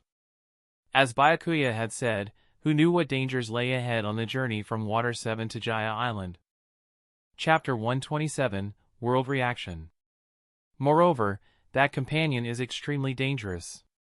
It would pose a significant threat if they disregard Byakuya-sama and choose to attack. As the strongest among them, Lucci knew he had to ensure he was in peak condition to protect everyone. Whether it was the dangers they might encounter on the road or the possibility of being attacked by that companion, he needed to be prepared. He didn't have the luxury of time to recover slowly, he had to restore his combat strength quickly to ensure everyone's safety. At that moment, Byakuya was hovering in the air, quietly watching the struggling Lucci below, who occasionally let out beast-like roars of pain. It was only then that Byakuya truly acknowledged Lucci in his heart. After the potion's effects wore off and Lucci's injuries were fully healed, Byakuya finally left Zitto Island. Lucci looked up at the now empty sky with a strange smile. Their leader was sometimes unreliable, yet he was surprisingly dependable at other times. It was really hard to figure him out. Recently, the topic that had sparked widespread discussion across the seas wasn't Kaido the Beast attacking the transport ship carrying Jack, resulting in a Marine Vice Admiral being killed and another severely injured. Nor was it the intense 3-day, 3-night battle between Marine Admiral Akainu and Kaido, which only ended when the island they fought on could no longer withstand the destruction. Instead, it was a previously unheard-of Yoru organization. T/N, Yoru equals night. With Morgan's influence, newspapers detailing the Alabasta incident and a recording of Crocodile's confession spread across the sea like wildfire. Particularly, at the end of the recording, the mysterious figure in a pitch-black mask, identifying himself as Yoru, posed a soul-piercing question. What is the true purpose of the 7 warlords of the sea? Is it acceptable for the Marines to allow pirates to uphold justice on the seas? This question stirred up a massive wave of public opinion. Countless allied nations began demanding the abolition of the 7 warlord system, fearing they might become the next Alabasta kingdom.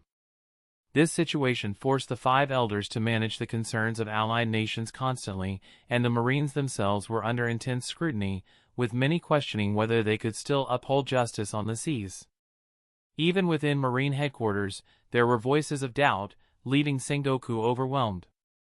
However, the world government and Marine higher-ups weren't overly concerned about these discussions. They focused on 2 main questions: what does the Yoru organization want? And who exactly is this mysterious figure claiming to be Yoru? After all, while there are quite a few powerful individuals on the sea capable of defeating crocodiles, they are not numerous. If a strong figure like this continues to operate in the shadows, causing trouble, the world government would have to constantly deal with the negative effects of the Yoru organization. Moreover, a recent event solidified the world government's decision to eliminate Yoru. Not long ago, Raysun and the entire CP8 unit, who were dispatched to investigate the disappearance of CP9 Chief Spandam, lost contact overnight. After an investigation, their bodies were found on a small island not far from Water 7. The most notable discovery was the death message left by CP8 Chief Theodore, a blood-written character for Yoru, proving that this was also the work of the Yoru organization. Additionally, with the disappearance of the entire CP9 unit and Raysun dying from marine Rokushiki techniques, the world government began to suspect that CP9 had defected to the Yoru organization. The defection of an intelligence agency was undoubtedly the most alarming issue for the world government, as they possessed too much sensitive information. If any of this information were to leak, it would be devastating to the world government. After all, many of the dirty deeds executed on the orders of the world government were carried out by intelligence agencies and then blamed on pirates. If these secrets were exposed, many allied nations might withdraw their support. Consequently, the world government quickly issued bounties for the entire CP9 unit and ordered other intelligence agencies worldwide to search for any information on CP9. Meanwhile, in Windmill Village in the East Blue, Shanks was holding the latest newspaper, staring deep in thought at the large headline about the Yoru organization. Of everyone on the seas, Shanks was undoubtedly the first to come into contact with information about the Yoru organization. Back then, he had received a crucial piece of information from a man who claimed to be named Harry. Portgas D. Ace, the 2nd Division commander of the Whitebeard pirates, was the biological son of Shanks' former captain, the pirate king Gold, Roger. Shanks sought Ace to confirm this and found that the Yoru organization had not lied to him.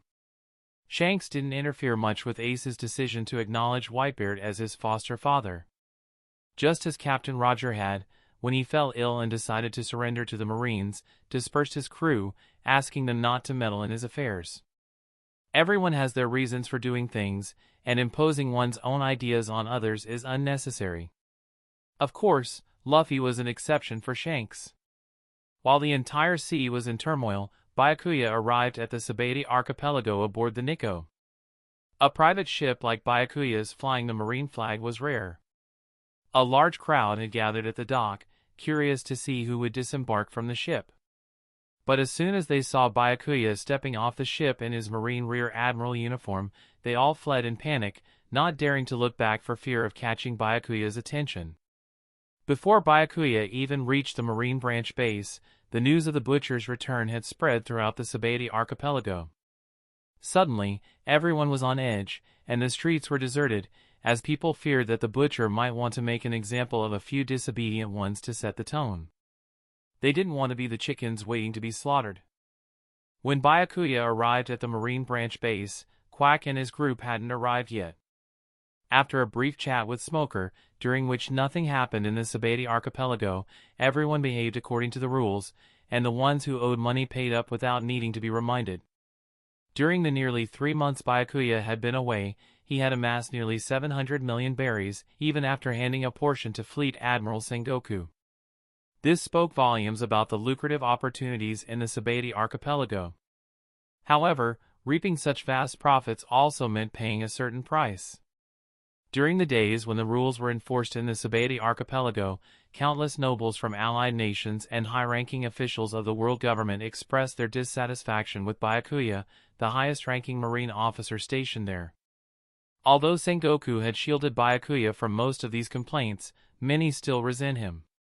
Some were willing to offer a bounty of 300 million berries on the black market for Byakuya's head. Byakuya had heard whispers of this but didn't pay much attention. If they were unhappy, let them be unhappy. If they didn't like it, they could bite him. After finishing his conversation with Smoker, Byakuya headed for Marine headquarters. He hadn't forgotten that Fleet Admiral Sengoku had mentioned in a call that he was promoted to Marine Vice Admiral. Once he officially received the promotion, he would gain access to the world power again. For Byakuya, this was a top priority. When Byakuya arrived at Marine headquarters, he noticed that the number of ships docked there was several times greater than usual. Additionally, the atmosphere at Marine headquarters was much more serious than usual, as if something significant had happened. Curious, Byakuya went to Fleet Admiral Sengoku's office, only to find that Sengoku wasn't there. Just as he was about to leave, he encountered one of Sengoku's guards and asked, "Is Fleet Admiral Sengoku not here?" The guard explained, "Fleet Admiral Sengoku has called a high-level Marine meeting today, summoning most of the top Marine officers back. It seems they're discussing dealing with the newly emerged Yoru organization." The guard knew that Sengoku favored Byakuya, so he explained. Had it been any other rear admiral, the guard would have said that Sengoku was in a meeting without further explanation. Hearing the guard's words, Byakuya muttered, "No wonder there are so many ships docked, there's a high-level meeting. And it's a meeting about how to deal with me. I'm really curious about what they're discussing inside. It would be great if I could attend the meeting and listen in." "What a pity." Byakuya thanked the guard and was about to leave when the guard suddenly said, "Oh, Rear Admiral Byakuya, aren't you about to be promoted to Marine Vice Admiral? This meeting is for officers of Vice Admiral rank and above. Since you're already confirmed for promotion, you should be able to attend, right?" Byakuya's eyes lit up, and he became eager to join. After all, he was extremely curious about how the Marines planned to deal with him. Plus, the idea of attending a meeting where they discussed how to deal with him was too intriguing. It felt like infiltrating the enemy's top ranks. Seeing Byakuya's interest in attending the meeting, the guard offered, "Rear Admiral Byakuya, how about I ask Fleet Admiral Sengoku for you? You can wait here, and if it's allowed, I'll call you in." "That would be great, thank you so much."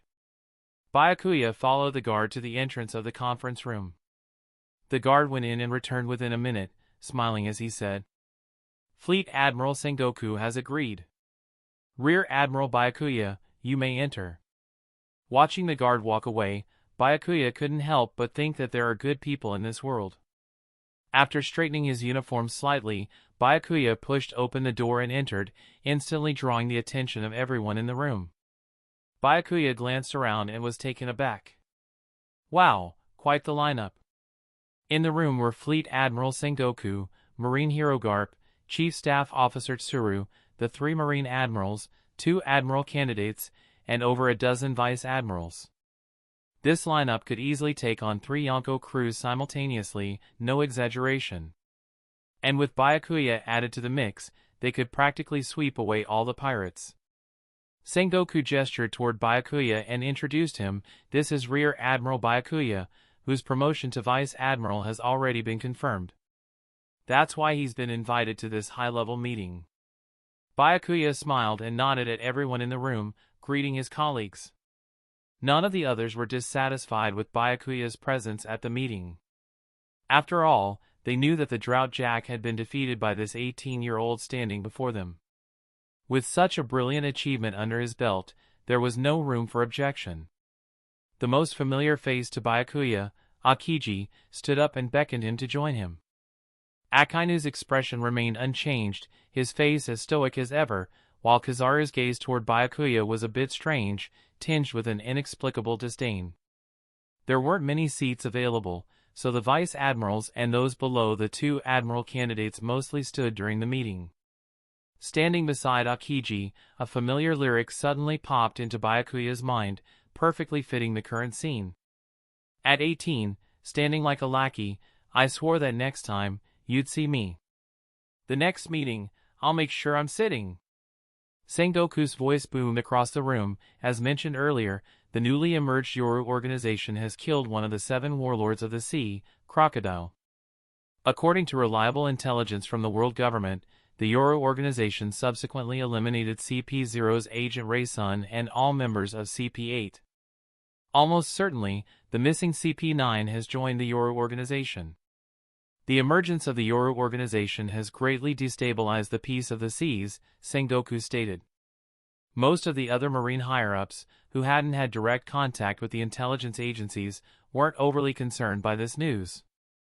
However, Aokiji, who had worked on a mission with Agent Raysun alongside Byakuya, was visibly shocked to learn that the Yoru organization had killed Raysun. Byakuya, the real culprit, had to feign surprise at the news to avoid arousing suspicion. Sengoku continued, according to the orders from the 5 elders, the Yoru organization must be eradicated as soon as possible. We need to determine the bounty for their members and devise a feasible plan to capture them, aiming to eliminate the Yoru organization in the shortest time possible. Listening to Sengoku, Byakuya had a reckless thought. He wanted to shout out, I am the founder of the Yoru organization. If you take me out now, the Yoru organization will be eradicated, and then single-handedly take on Marineford, shaking the entire world. Unfortunately, such an exciting scenario could only play out in his imagination. Until he fully harnessed the world source's power, Byakuya had no intention of revealing his identity. Chapter 128, Disagreement. As soon as Sengoku finished speaking, the conference room fell into silence. Dealing with the newly emerged Yoru organization wasn't going to be an easy task. We're in the open while they remain in the shadows. Whether we find them or not depends entirely on their actions. If they choose to stay hidden, there's no way to trace them. It's like being led by the nose, with no leads to follow.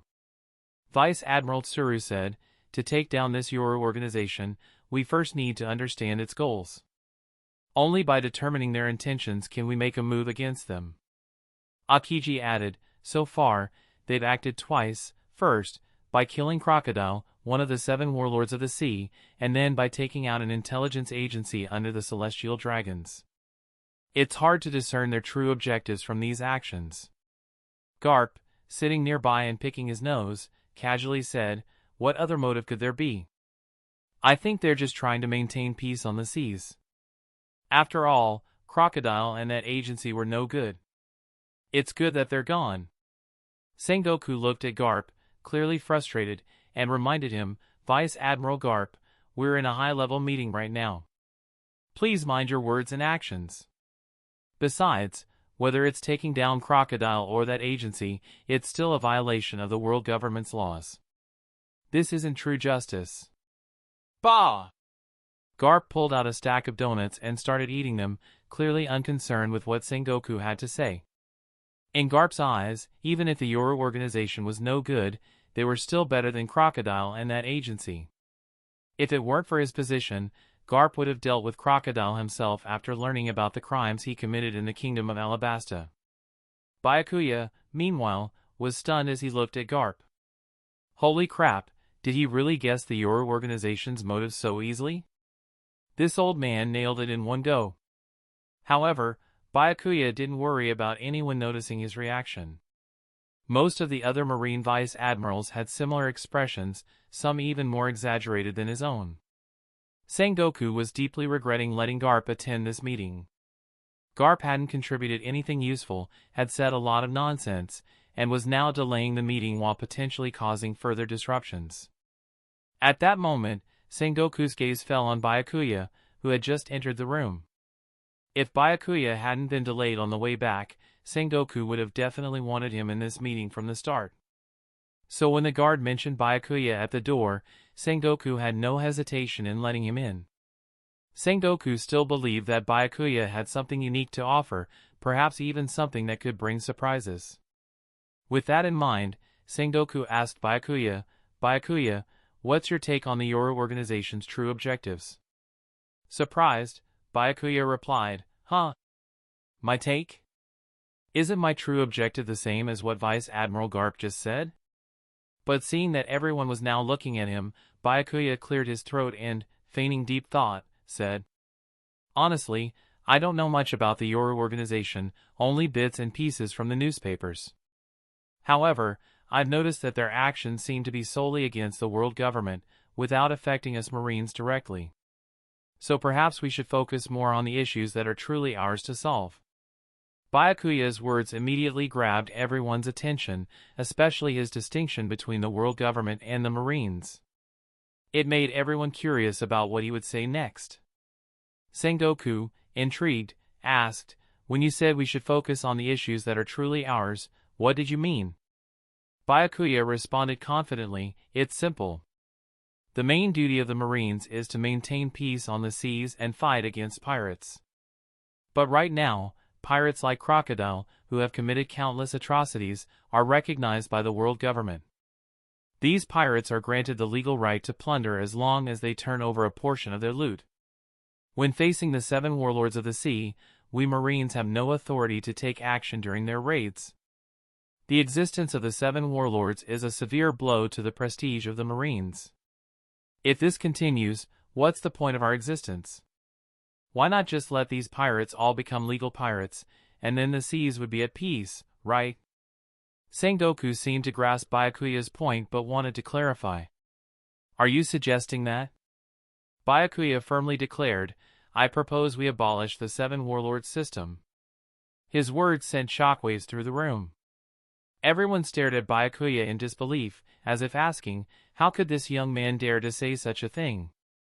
A young Marine who was still only a Vice Admiral dared to propose something so bold. Even Sengoku was in shock, unable to believe what he had just heard. He had asked Byakuya for a strategy to deal with the Yoru organization, but Byakuya's response had nothing to do with the topic. It had taken the discussion in an entirely different direction. Garp, who had been munching on donuts, quickly finished them all in one go and stood up, saying, "I agree with Byakuya. The 7 warlord system has done nothing but become a shield for these pirates, causing the Marines' reputation to plummet. We should definitely abolish it." Admiral Akainu, who was already deeply opposed to all pirates, saw the 7 warlord system as an affront to his beliefs. Hearing Byakuya's proposal, he voiced his clear support and even suggested capturing the remaining 6 warlords. Akiji, who wasn't a fan of the 7 warlord system to begin with and had a good relationship with Byakuya, had no reason to oppose the idea.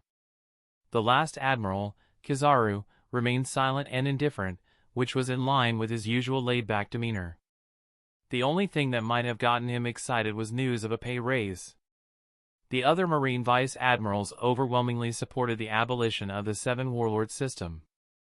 They had endured too much frustration at the hands of the 7 warlords during their regular dealings with pirates. Up until now, they had had to suppress their anger for the sake of the greater good. Now that Byakuya had spoken up, with Marine hero Garp, Admiral Akainu, and Akiji clearly expressing their opposition, how could the others hold back? It wasn't that Byakuya had reached the point of commanding absolute authority in Marine headquarters, rather, his words resonated deeply with everyone present. No Marine would tolerate the existence of the 7 warlords. With Byakuya's opening remarks, the entire tone of the meeting shifted. It was no longer about discussing how to handle the Yoru organization, it had turned into a petition to abolish the 7 warlord system and take action against them.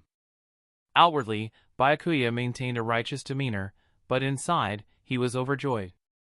This was exactly what he had anticipated. He had chosen this moment precisely to say those words. A meeting to discuss how to deal with me? Dream on. I'm going to derail this meeting completely, he thought. Sengoku, seeing the chaotic state of the conference room, let out a deep sigh. It was clear that the entire Marine force was deeply dissatisfied with the 7 warlords, and this discontent had been simmering for a long time. In truth, even Sengoku himself was unhappy with the system. However, this was something the world government had forced upon them. Despite the Marines expressing their dissatisfaction at the time, the world government paid no attention to their concerns. They enforced the system as they saw fit, and there was nothing Sengoku could do about it. Now, Byakuya had brought up the matter again, reigniting the resentment within the Marine leadership. If they were to suppress it like last time, it could lead to discord among the higher ranks of the Marines, or worse, even to defection. Especially considering that it was Byakuya who had made this proposal, Sengoku's gaze fell on him. Seeing that the meeting was now essentially over, Sengoku had no choice but to announce its adjournment. He let the others discuss abolishing the Seven Warlords system. Hearing it in front of him was just too aggravating. But as everyone was leaving, Sengoku kept Byakuya behind.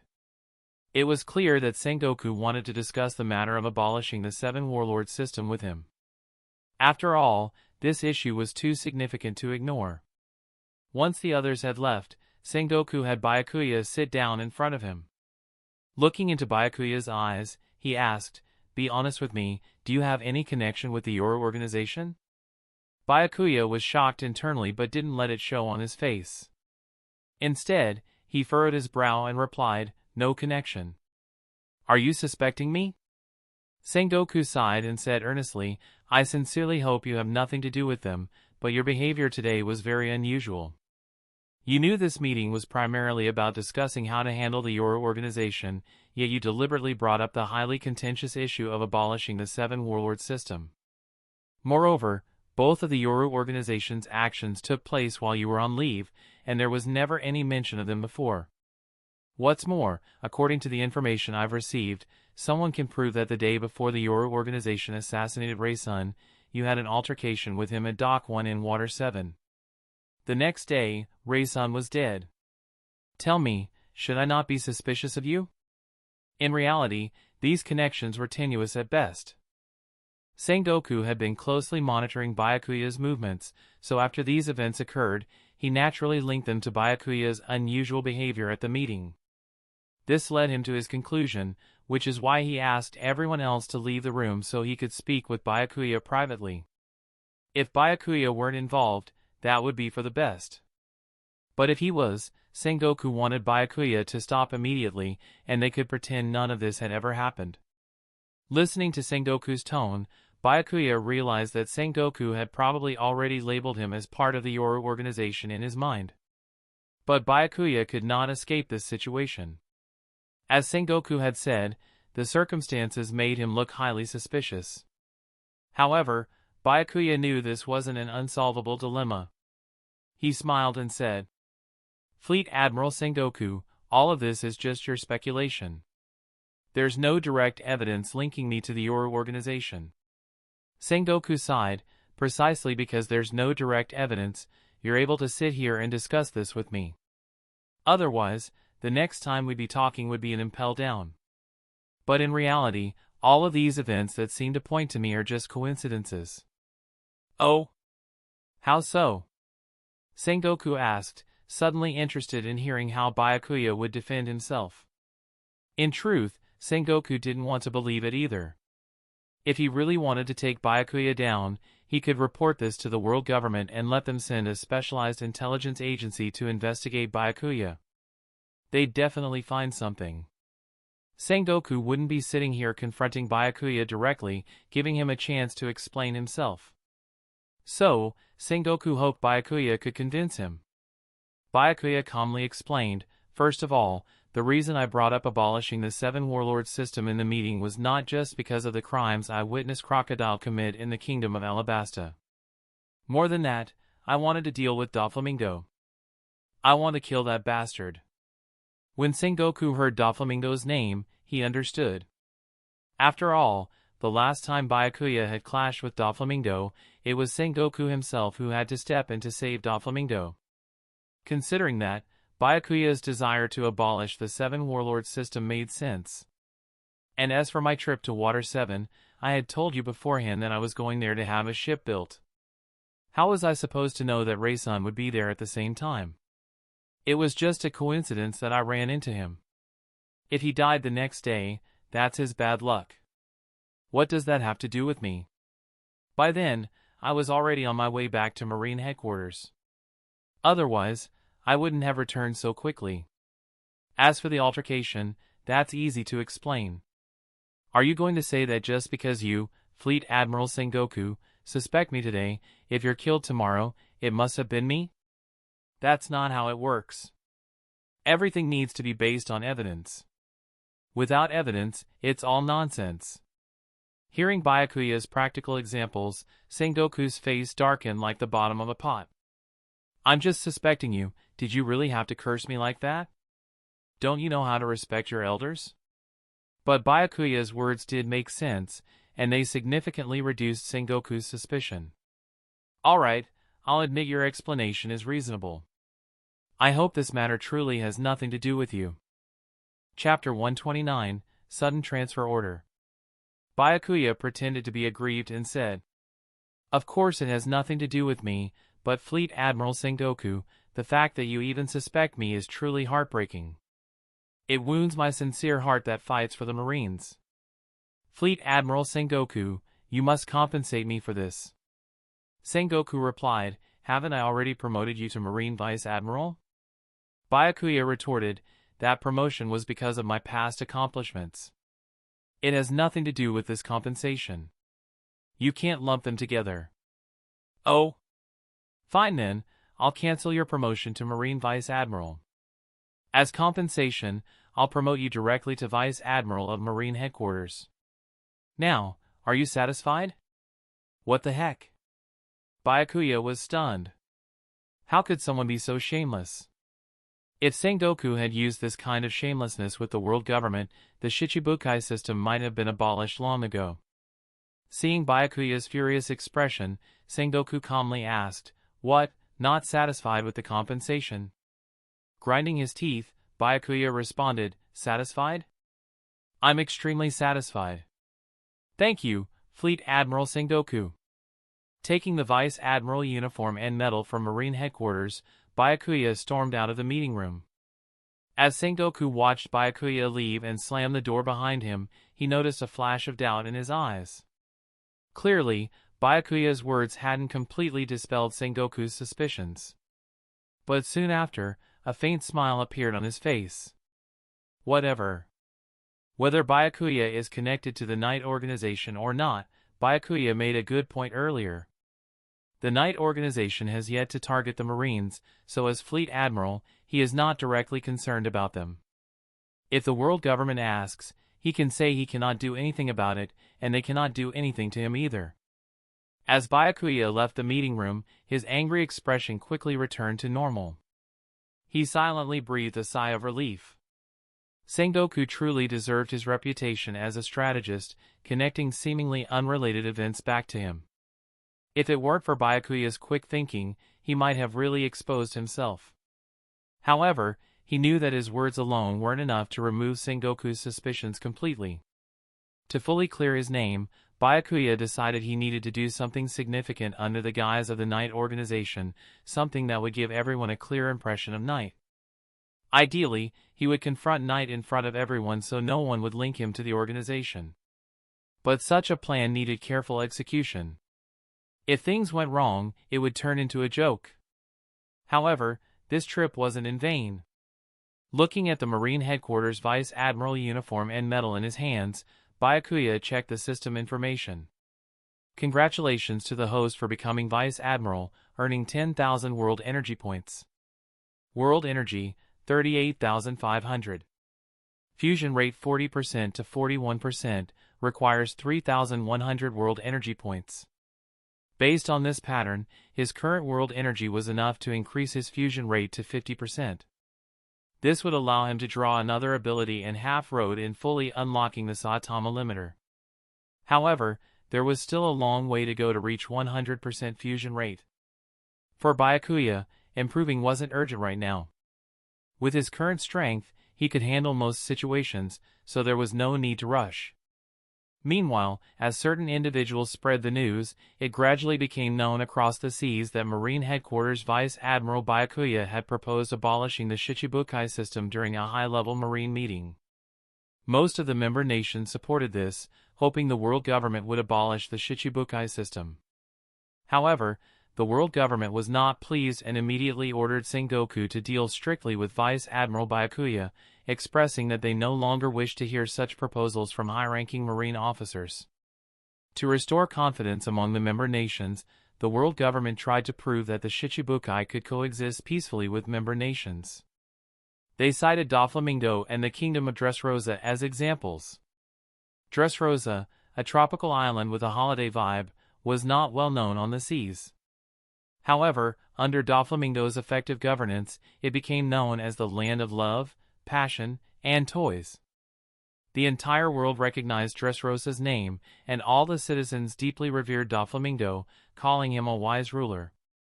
When Byakuya saw the world government using this example, he almost burst out laughing.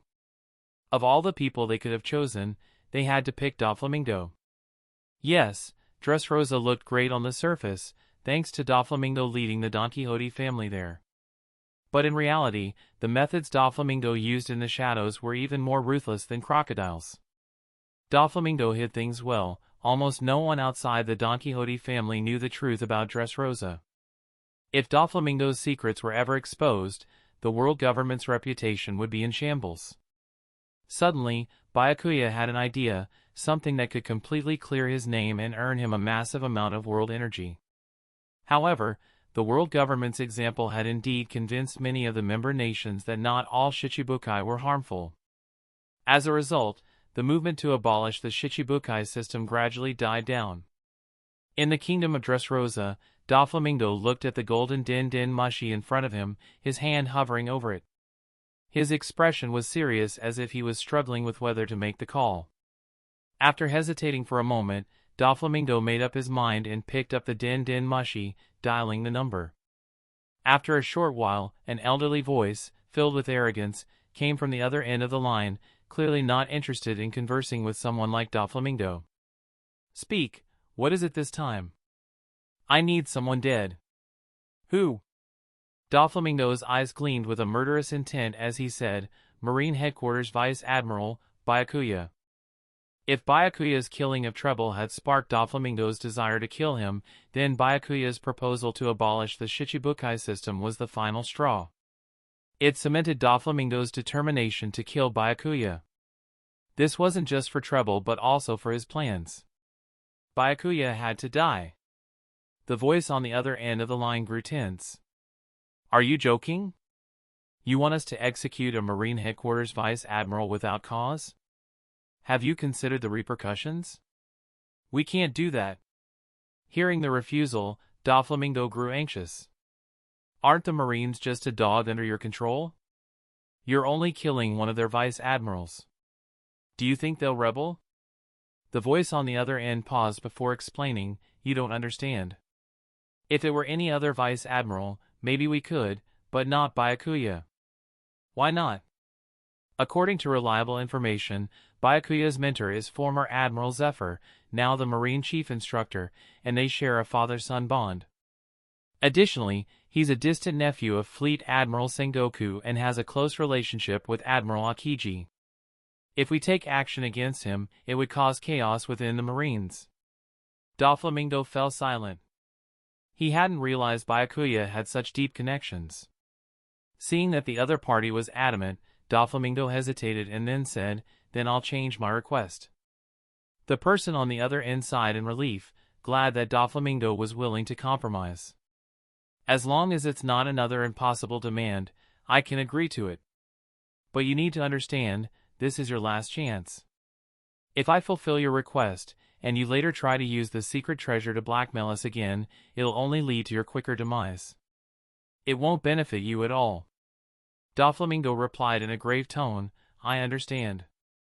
Because of his knowledge of the Celestial Dragon's secret treasure, Doflamingo had struck a deal with them. As long as they granted him 3 requests, he would take the secret to his grave. Since establishing the Don Quixote family and becoming a pirate, he has used this privilege only twice.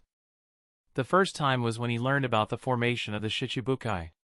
He and his crew stole the heavenly tribute from a member nation and used it to blackmail the world government, forcing them to make him one of the Shichibukai.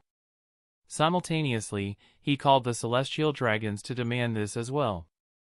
Thanks to the Celestial Dragon's influence, the world government agreed to Doflamingo's request. If it had been an ordinary pirate stealing the heavenly tribute, the world government would have sent the Marines to eliminate them long ago. They wouldn't have negotiated. Ironically, the second time was thanks to Byakuya. Doflamingo was falsely accused of kidnapping a celestial dragon and conspiring with the beast pirates, which resulted in the loss of 2 of his top executives. Despite Doflamingo's numerous attempts to clear his name, the celestial dragons deemed the evidence against him irrefutable, leaving him no choice but to use his second request to avoid further pursuit. This was his third and final request. Originally, Doflamingo had planned to use this last chance to save his life if his plans failed. But now, he realized that if he didn't use it to deal with Byakuya, he might not even get the chance when Byakuya eventually came after him. After considering a contingency plan he'd set up years ago, Doflamingo decided that now was the best time to implement it. I want you to transfer Marine Vice Admiral Byakuya to the G5 Marine base in the New World. That's my only condition. If you can't agree to this, then there's nothing more to discuss, and I'll keep this final request. This time, Doflamingo's tone was firm, as if he would hang up immediately if the answer were no. The person on the other end pondered for a moment. Transferring a Marine Vice Admiral to a different post wasn't a difficult task. However, from Doflamingo's words, it was easy to infer that he had something planned at G5 that could potentially kill Byakuya. But this didn't concern the caller. Even if Byakuya ended up dead at G5, it would be seen as an internal Marine issue related to Doflamingo and not linked to him. Fine, I agree to your request, the voice finally said. But remember, this is your last chance. If there's a next time, you'll find yourself in the Celestial Dragon's slave market. I think you understand what that entails. With that, the call ended. Doflamingo stared at the exhausted golden din mushi for a long time before smashing it into a pulp with his fist. With a vicious expression, he muttered, "Once I kill Byakuya, my plan can proceed smoothly. Then, we'll see who ends up as a slave." He couldn't help but admire the efficiency of the celestial dragons. Instead of contacting Fleet Admiral Sengoku, they went through the 5 elders, who in turn reached out to Commander-in-Chief Kong, instructing him to order Sengoku to carry out the directive. When Sengoku received the order, he was baffled. Normally, personnel transfers within the Marines were his decision, and Kong rarely interfered. But this time, it was a complete surprise, especially since it involved Byakuya, someone Sengoku had been keeping an eye on. This only deepened his suspicions. Despite his confusion, orders from above had to be followed, so Sengoku called Byakuya. "Byakuya, pack your things. You're being reassigned to the G5 Marine base in the New World as the base commander." G5 base? Byakuya recalled a vague impression of the G5 base and asked curiously, "I'm doing just fine at the Shyarly archipelago. Why do I have to be transferred to G5? This was the same question that puzzled Sengoku. However, when he asked Kong, the only response he got was to follow orders, and then the call was abruptly ended. Feeling a bit awkward, Sengoku replied, "I'm not entirely sure myself." Byakuya's curiosity only grew. "You're the fleet admiral, and you don't even know your own orders?" "It's not my order. It's from above." I asked, but they didn't give me an explanation. TSK, look at you as fleet admiral. You can't even get a straight answer when you ask a question. Hearing Byakuya's disdainful tone, several veins popped out on Sengoku's forehead as he roared, "Stop with the nonsense and just follow the order." Although Byakuya didn't fully understand why he was being transferred, he realized it might not be a bad thing. After all, moving to the New World would bring him closer to the 4 emperors and bring him nearer to his next target, Doflamingo. However, he felt a pang of regret about leaving the Shyarly archipelago, which he had managed to organize so well that it was now generating billions of berries and extra income each month. Abandoning it now would be a real waste. Chapter 130, Rip-Off Bar. Fleet Admiral Sengoku, how about this? Byakuya suggested. I'll head to the G5 Marine base as the new base commander, and you can appoint Smoker as the highest-ranking officer stationed at the Shyarly archipelago. Smoker, being a Marine headquarters rear admiral, was well suited for the post, and it would neatly fill the vacancy left by Byakuya. Sengoku didn't oppose the idea, recognizing all of Byakuya's work at Shyarly. If they transferred Byakuya and let someone else take credit, it could easily breed resentment in him. That works. You can head to the New World now, Sengoku replied. The atmosphere at the G5 base isn't great. I'll send you a fax containing detailed information about everyone stationed there. You can review it on your way, so you'll be prepared. I hope you can straighten out the bad practices there. With that, Sengoku ended the call. Almost immediately, the Den Mushi emitted a crackling sound, and a thick stack of papers detailing the personnel at G5 emerged from its mouth. Byakuya picked up the first sheet, and the familiar face on it instantly reminded him of scenes from the anime. Virgo, Marine Headquarters Rear Admiral, is currently acting as base commander of G5. Isn't this Doflamingo's mole within the Marines? So that's why they want to transfer me to G5. Could this all be Doflamingo's doing? While normal Shichibukai doesn't have the power to reassign Marine Vice Admirals, Byakuya believed Doflamingo might have found a way. Things were getting more interesting. Byakuya wanted to take down Doflamingo, and Doflamingo, using his schemes, wanted to eliminate Byakuya. Now, it was a battle of wits. There were only two ways to reach the New World. The first was through the Red Line, which involved passing by Rayleigh and undergoing marine inspections at various checkpoints. Of course, as a Marine Headquarters Vice Admiral, Byakuya wouldn't need to go through any checks unless he tried to enter Rayleigh. But Byakuya deliberately chose the second method, one typically favored by pirates.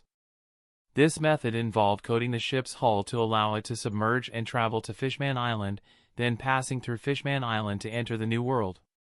The reason Byakuya chose this route was that, before leaving the Shyarly archipelago, he still had to meet a certain legendary figure. Leaving without meeting them would be a real shame.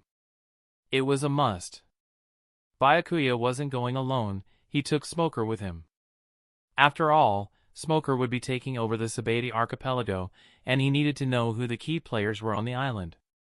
Given Smoker's current strength, he was still too weak to contend with the big names.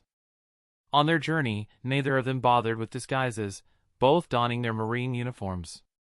In his Marine Headquarters Vice Admiral uniform, Byakuya looked even more dashing, with an added air of maturity.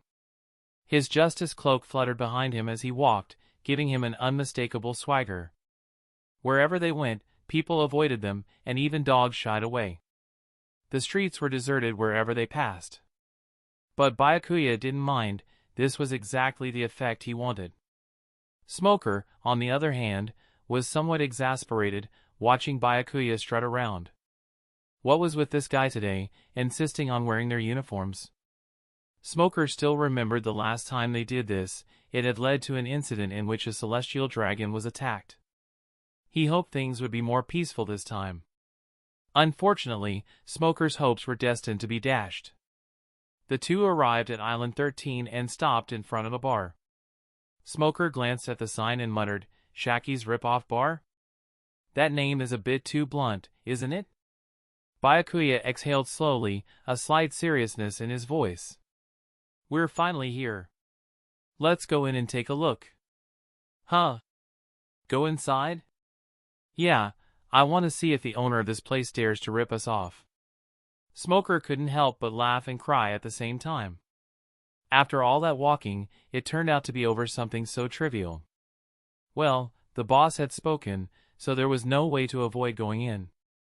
The two pushed open the door and entered the bar, only to find it empty, not even someone behind the counter.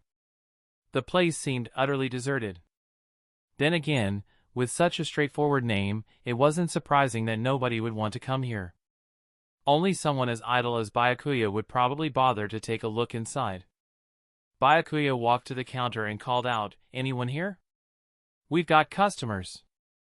As soon as he spoke, a woman's voice came from the back room with a hint of surprise. "What can I get you?"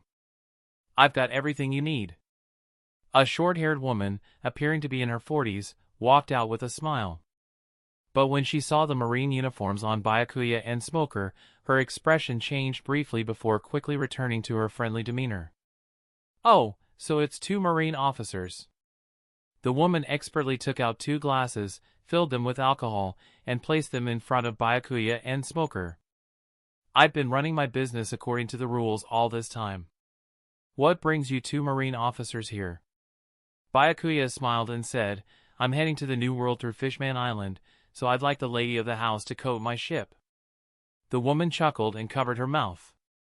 "If you're looking to coat your ship, you've come to the wrong place. This is a bar. I only serve food and drinks, not ship coatings." "But your husband is a coating mechanic." Byakuya set down his glass and said, "Can you tell me where he is?" "Shaki." The smile on the woman's face froze for a moment. She hadn't expected that Byakuya even knew her real name. Moreover, he had specifically mentioned wanting to find Rayleigh, which meant he probably knew Rayleigh's true identity. This couldn't be good. Could it be that the Marines had already surrounded the area? If Rayleigh showed up, a Marine admiral might be waiting outside to capture him. Even the number of Marine admirals involved might exceed 1, considering they aimed to capture a legendary pirate, the former vice-captain of the Roger Pirates, Dark King Rayleigh. It wouldn't be an exaggeration to send all 3 admirals. Seeing Shaki's nervous expression, Byakuya smiled and said, "Relax, I haven't informed the Marines about this. My visit here is purely personal. Besides, you should recognize who I am. If I intended to capture you, do you think you'd still be talking to me?" Shaki's smile returned as she replied, "Vice Admiral Byakuya, your reputation precedes you. I can't believe you dare to come looking for that old ghost alone. But, he left my place this morning and is probably out somewhere ogling young girls again. I have no idea where he is now." "Is that so?" "Well, he's certainly still going strong," Byakuya chuckled. Smoker, who had been listening to their conversation, grew more and more confused. Coding? Capture? Personal matters? Old ghost? None of it made sense to him. However, one thing he did catch was that the shopkeeper said Byakuya had come here alone. What was that supposed to mean? Does she not even consider me a person? If Byakuya hadn't been here, Smoker would have shut this place down instantly. Shaki, feigning nonchalance, added, "We're old now, with no other desires. Just looking for a quiet place to live until the end." Byakuya caught the underlying message. Shaki and Rayleigh just wanted to live out their days peacefully in the Shyarly archipelago without causing any trouble. But whether they caused trouble or not wasn't something they could decide. Byakuya smiled and said, "Really? A man who ogles young girls daily, no matter his age, his heart is still young. He's just a shameless old fool. Who knows when he'll be back this time?" Shaki laughed, though with a hint of helplessness. Byakuya was about to take a sip from his glass when he suddenly paused, a faint smile appearing on his face. "Look, he's back already. Seems like he does care about you after all." Shaki fell silent, unsure whether Rayleigh's sudden return was a good or bad thing. If it attracted Marine attention, their peaceful life of over 10 years would be shattered, and they'd be on the run again. Unable to contain his curiosity, Smoker finally asked, "Vice Admiral Byakuya, who exactly is this shameless old fool you're talking about? And why do you need him for coding? Don't we have coders in the Marines?" Byakuya smiled, "Because he's the strongest of them all." "The strongest? How strong could a coder possibly be?" "Maybe a bit stronger than Tashiji," Smoker muttered dismissively. "You're wrong. His strength rivals that of a Marine admiral." The Smoker was utterly shocked. A man as strong as a Marine admiral working as a coder on Shyarly archipelago? It sounded absurd. Just then, the bar's door opened again. The two turned to see an elderly man with a head of white hair standing in the doorway. The golden light of the setting sun was behind him, giving his silver hair a warm glow and making him look younger. As soon as Smoker saw the old man's face, he felt a sense of familiarity, like he had seen him before, but the memory was too distant. However, when he noticed that golden hair, everything clicked. A name that once shook the entire world surfaced in his mind. Rayleigh, the Dark King and the right-hand man of the Pirate King. Panic seized Smoker. His first instinct was to find a way to leave here alive and notify Marine headquarters to send admirals to deal with Rayleigh. But as his anxiety grew, Byakuya suddenly raised his glass and smiled. "I've finally managed to meet you, a living legend." Hearing Byakuya's voice, Smoker's fears subsided. Right, with Byakuya here, there's nothing to worry about, even if they were facing a legendary pirate like Rayleigh. Rayleigh, however, looked at Byakuya with some concern, lightly rubbing his forehead. It seemed that the peace of the past 10 years was destined to be broken. He had been out looking at young girls, but because of Byakuya and Smoker's presence, the streets had emptied, leaving him with nothing to see. Then, when he realized that Byakuya was heading toward the 13th island, a bad feeling arose in his heart. He suspected that Byakuya was probably coming for him. If Byakuya couldn't find him and took it out on Shaki, that would be disastrous. That's why he rushed back so quickly. Fortunately, Shaki seemed unharmed, and Byakuya didn't appear to be looking for trouble either. Rayleigh walked over and sat down beside Byakuya as Shaki poured him a drink. Rayleigh sighed, "Old age is catching up with me. No matter how glorious the past was, it's all history now. I'm just an ordinary old coder." "What brings you here, Byakuya?" "Surely not just for a chat with this old man?" Byakuya replied, "Like I said before, I'm here to get my ship coded." "Coding? You're heading to Fishman Island?" "Yes, I've never seen the underwater world before. Since I'm heading to the New World, I figured I'd take the Fishman Island route to enjoy the sights." Shaki, surprised, asked, "You're going to the New World?" Byakuya nodded, jokingly saying, "What's the matter? Worried that once I leave, everyone on Shyarly archipelago will be overjoyed?" Shaki chuckled at his jest, covering her mouth as she laughed. "If they find out the butcher is gone, they'll probably die of happiness." Byakuya's presence on Shyarly had indeed made everyone's lives difficult. They had to be cautious in everything they did, fearing they might break one of Byakuya's strict rules. "They're getting ahead of themselves. After I leave, Smoker will take over as the highest-ranking officer stationed on Shyarly. The rules won't change." As he said this, Byakuya's gaze shifted to Rayleigh, continuing, "But Smoker's strength is too lacking to keep everyone in line. So, to prevent any bold troublemakers from causing havoc, I came here to ask the Dark King to help Smoker out in critical moments." Smoker's face turned red with shame, wishing he could find a hole to crawl into. Unexpectedly, due to his weakness, Byakuya had to seek help from a pirate.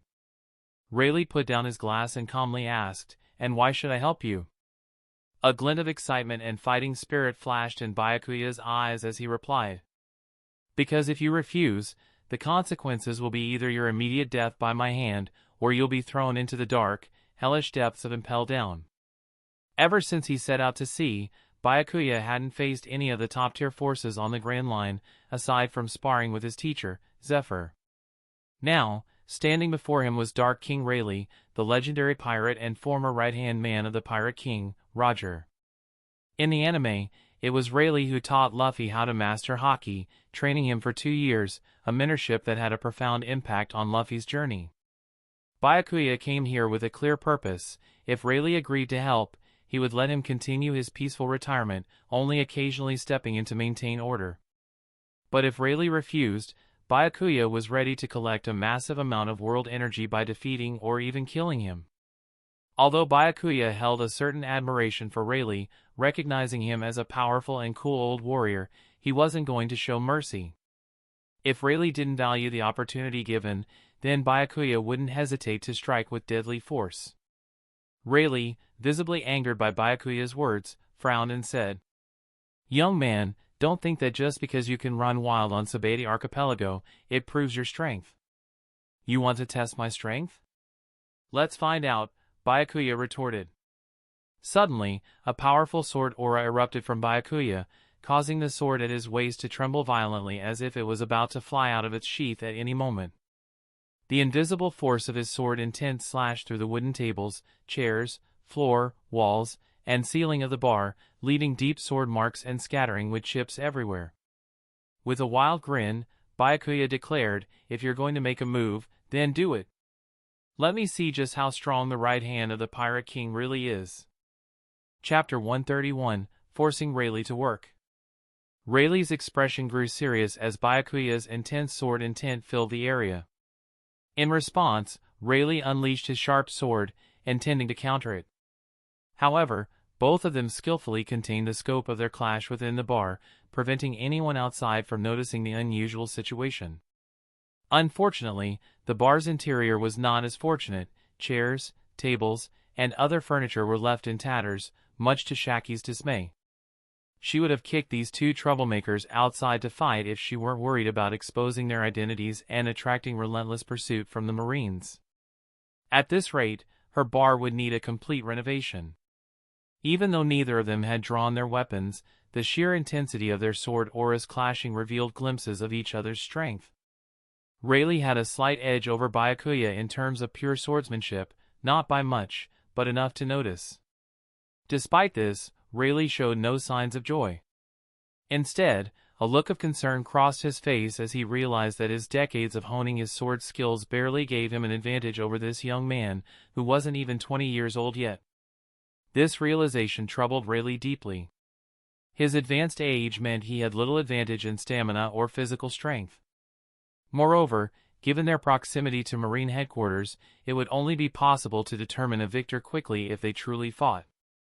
The most likely outcome would be for the Marines to detect the intense battle and send admiral-level forces to investigate. The final scenario would likely end with Rayleigh being defeated by the combined might of Byakuya and the Marines, resulting in his imprisonment and impel down. This was a future Rayleigh could foresee. As Rayleigh debated whether to accept Byakuya's demand, Byakuya, sensing his inadequacy in swordsmanship compared to Rayleigh, decided to take action. Without hesitation, he spent 5,000 points of world energy to max out his swordsmanship.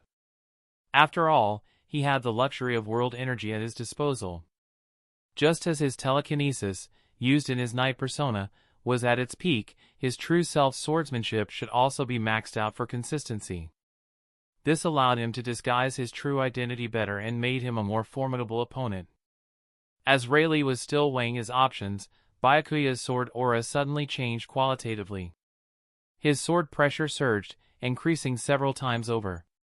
The already battered furniture in the bar seemed to be sliced into tiny wood chips by invisible sword slashes, scattering like confetti in the air.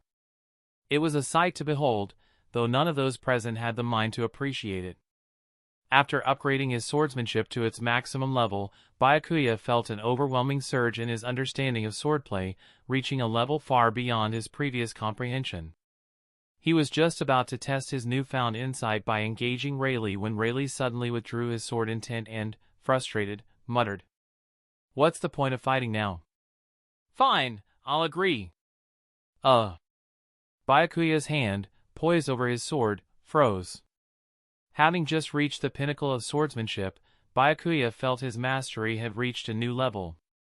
He had intended to use Rayleigh as a sparring partner to test his new abilities. Rayleigh's sudden surrender was unexpected.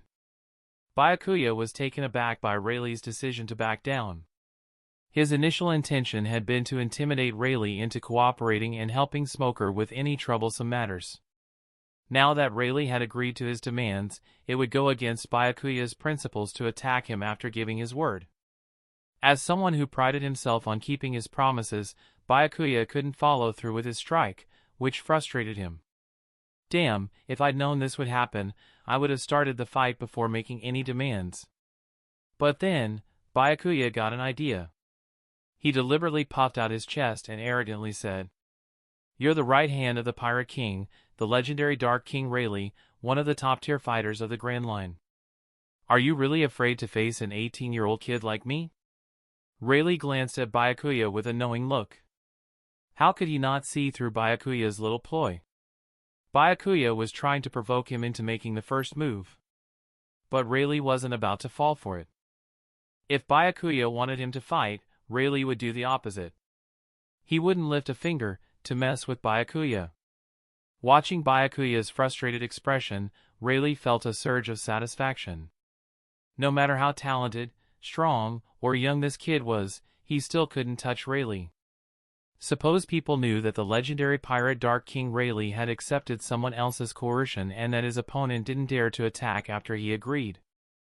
In that case, they might say that Rayleigh had completely tarnished the reputation of the Pirate King, Roger. It's true what they say, the shameless are invincible. Rayleigh put on an expression that practically screamed, "I dare you to try." Byakuya had no other options. He sighed and said, "Fine, you can just take it easy and enjoy your retirement here. If anything happens around here, lend a hand. I promise you'll live out your days in peace." Rayleigh's face darkened at Byakuya's words, but he held back from making a move. Although Byakuya's words were harsh, they reflected Rayleigh's thoughts. "Oh, by the way," Byakuya added, "I'll send someone to bring the ship over tomorrow. Make sure you do a good job coding it." With his purpose achieved, Byakuya prepared to leave with Smoker. Shaki, worried, asked, "You've wrecked all the furniture in my bar. How am I supposed to keep the place running?" Without turning around, Byakuya replied, "Simple. I won't collect taxes from this place for the next 2 years. That should cover the damage. Do you want money from me? Dream on." As the two walked out, Shaki fumed, "That little brat. Not even a single belly in compensation." Rayleigh chuckled, "Relax. Not paying taxes for 2 years will save you more money than the furniture is worth." "True," Shaki admitted. "But the tax rates he set are ridiculously high. He's got a heart as black as coal." Shaki suddenly brightened and said, "Thank goodness you kept your cool earlier. If you two had fought, it would have drawn a marine admiral, and we'd be back drifting at sea instead of enjoying this peaceful life." Rayleigh shook his head and said, "I don't think we'd even need to wait for a marine admiral. The fight would have been over before that." Shaki was surprised. "What? You mean that kid is so weak he couldn't last half an hour?" Rayleigh sighed. "I'm saying I wouldn't last half an hour against him. I'm getting old. If I were 10, 20 years younger, I wouldn't have taken crap from that brat." Shaki was stunned. "No way!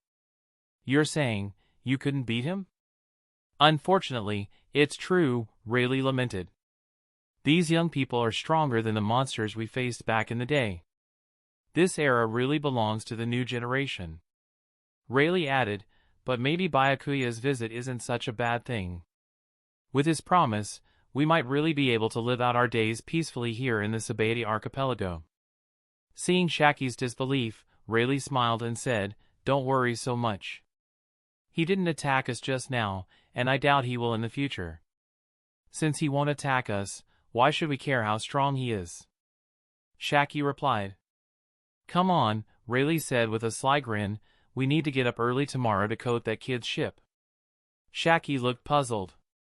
"But it's barely evening. Isn't it too early to sleep?" Rayleigh, with a mischievous smile, pulled Shaki toward the bedroom.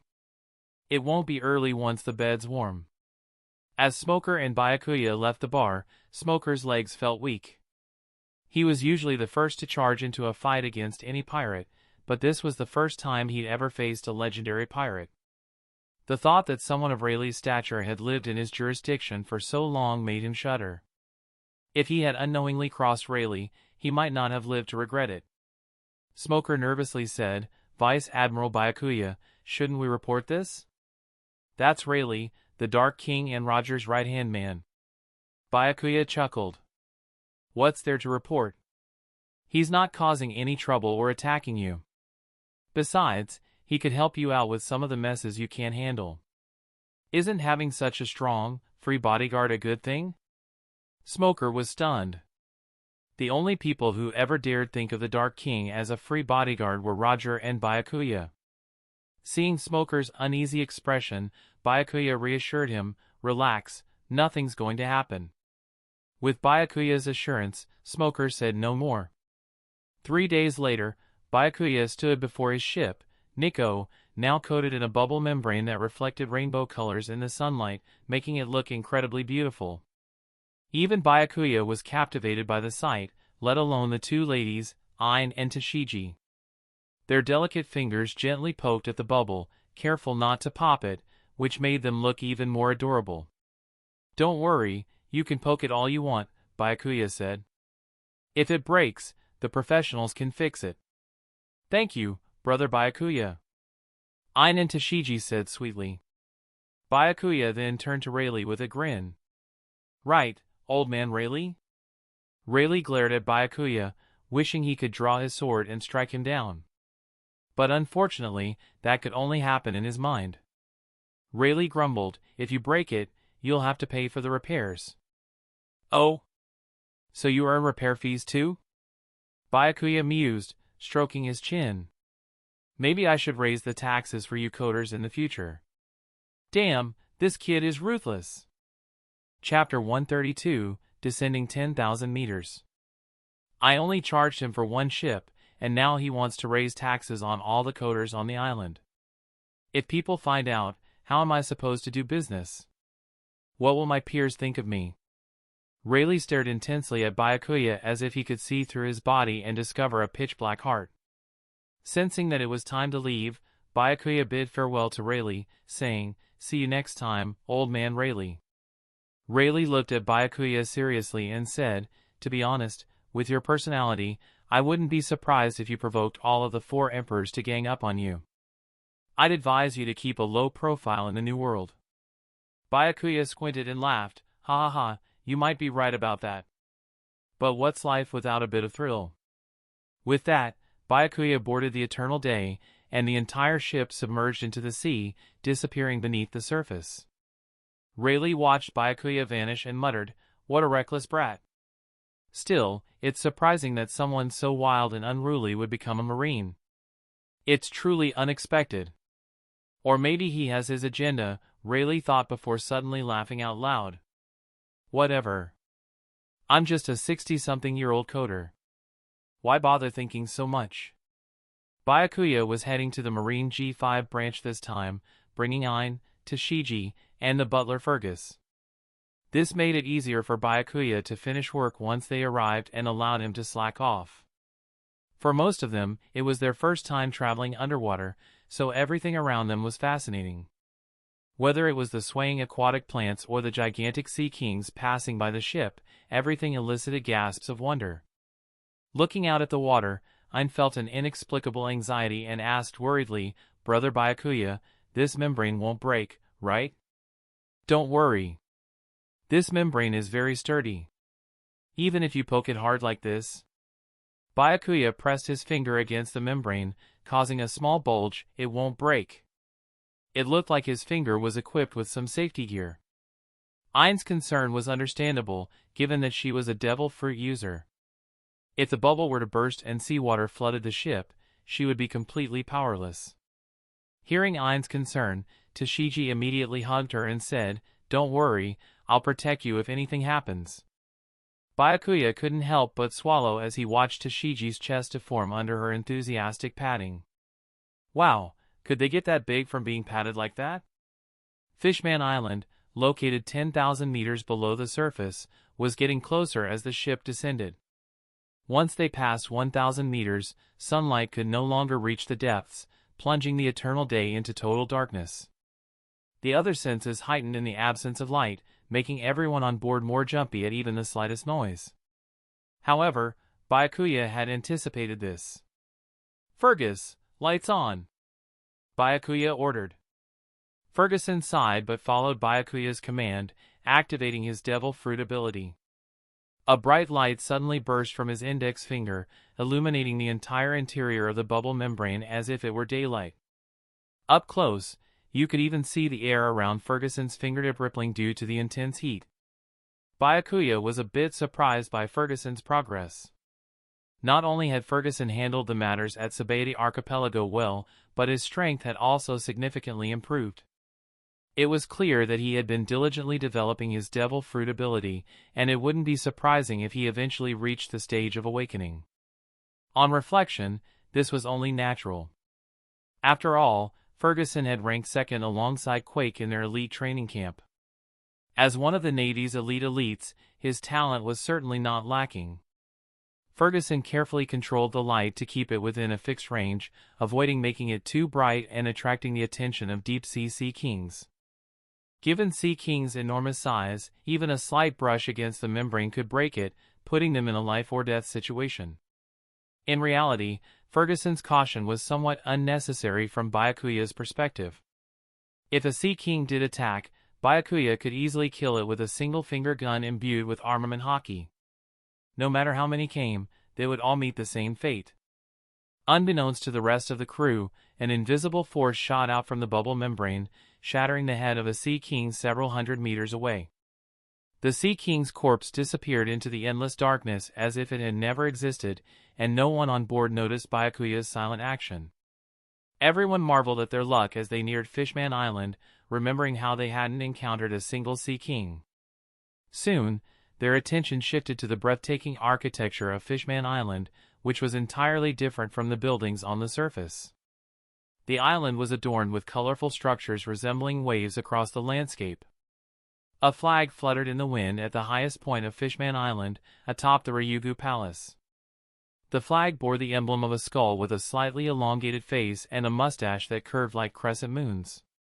This symbolized the Whitebeard pirates, a powerful group that even the Marines and the world government hesitated to provoke. It represented the strongest man in the world, Edward Newgate, also known as Whitebeard. The flag indicated that Fishman Island was under the protection of the Whitebeard pirates. Anyone who committed crimes on the island would face relentless pursuit by the Whitebeard pirates. Since Fishman Island hoisted Whitebeard's flag, incidents of mermaid abductions had significantly decreased. Only a few slave traders dared to sneak onto the island and trick a few unsuspecting mermaid girls. In many ways, the Whitebeard pirates provided better protection for Fishman Island than the Marines ever did. It was ironic but understandable, given that the celestial dragons were the biggest buyers of mermaids. The Marines had to turn a blind eye to the situation and dared not intervene. As the Eternal Day docked at the entrance of Fishman Island, it was immediately surrounded by 30 to 40 fishmen armed with bone spears and tridents. The leader, a strong fishman, shouted sternly, "We don't welcome Marines here. Leave at once. If you don't leave, don't blame us for attacking you." Since the death of Queen Otoheim, the residents of Fishman Island generally harbored hatred towards humans from the surface. Moreover, thanks to the Whitebeard pirates, they were more tolerant of pirates than Marines. Niko had the Marines' peace dove flag hoisted, so Byakuya and his crew were immediately targeted as soon as they arrived. The fishmen relayed the news of the Marines' arrival to King Neptune of the Ryugu Kingdom while they armed up to block the Marines from entering the island. Facing the armed and hostile fishmen, Byakuya frowned. Honestly, his purpose in coming to Fishman Island was to see the sights, alter the course of events, and find a way to obtain a substantial world source.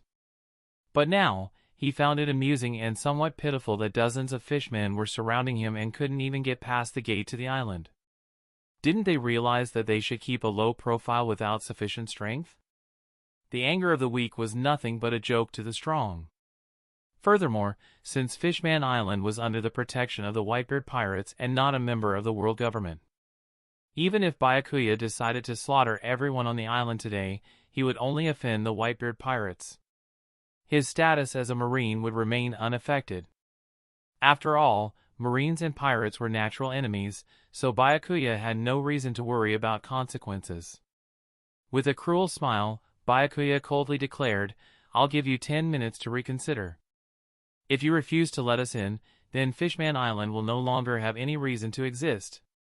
Meanwhile, in Mermaid Cove, inside the Mermaid Cafe, a woman with short black hair and striking blue eyes, her skin pale and her nails painted in a dark purple hue, was dressed in a deep purple hooded top. As she smoked from a pipe, she suddenly felt an intense pain, as if her heart had been crushed. The pain was so excruciating it reached deep into her soul. "Ah!" The woman dropped her pipe, letting out a piercing scream.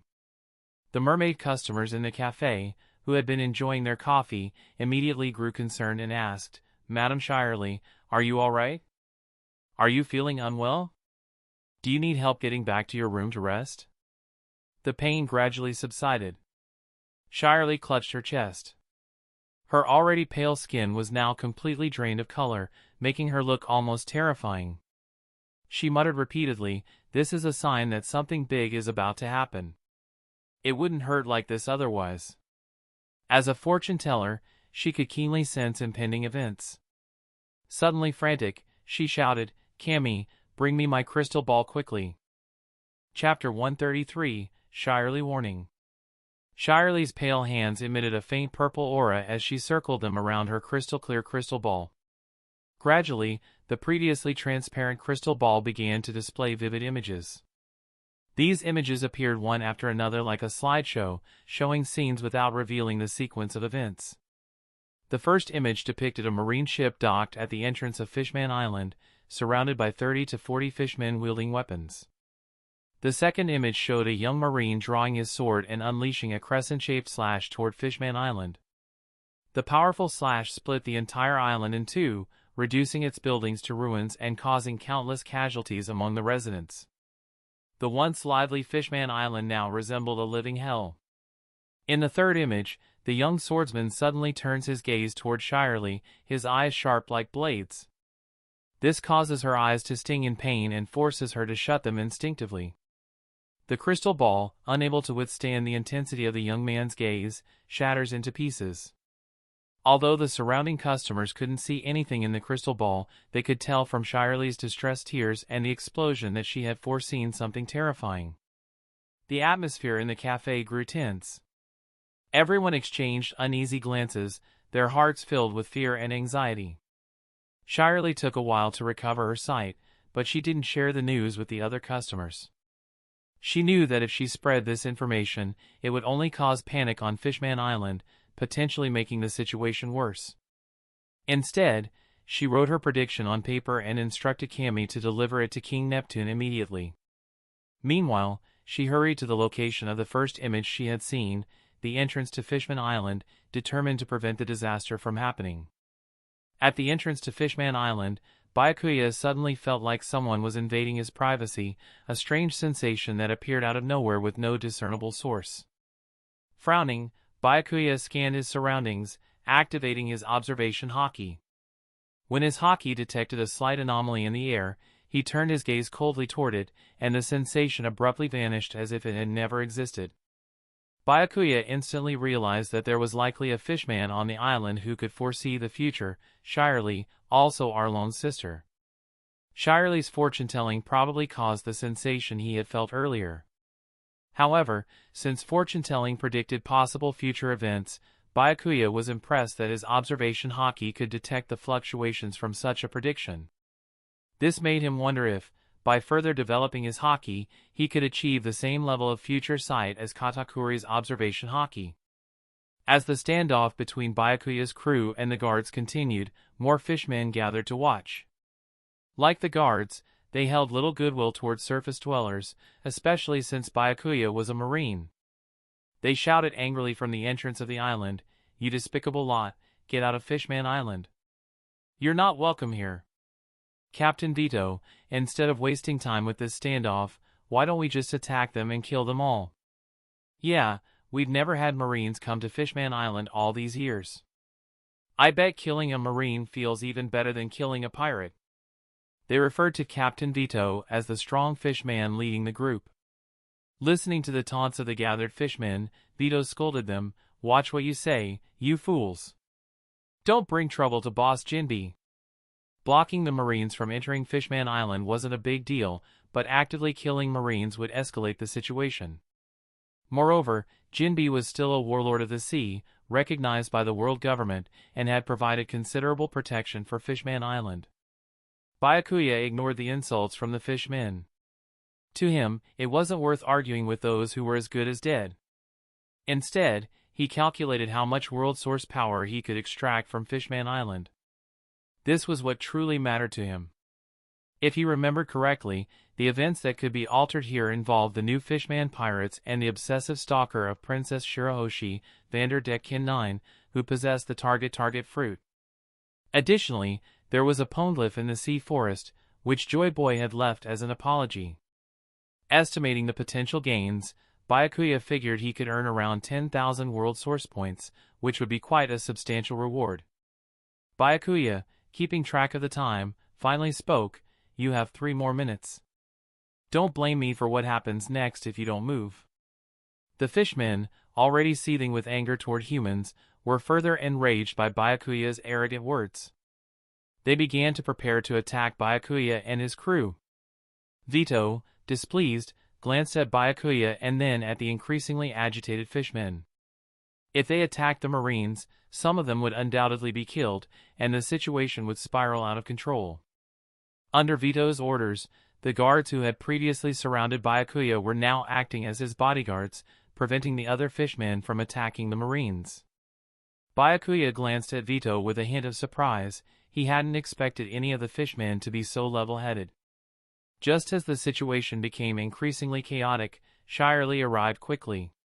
She looked at the Marine ship docked at the entrance of Fishman Island and the young Marine officer, and everything matched the scenes she had seen in her crystal ball. This filled Shyarly with a deep dread, her worry visible. However, she was relieved that nothing had happened yet. There was still time. Shyarly resolved that she absolutely could not let her prediction come true.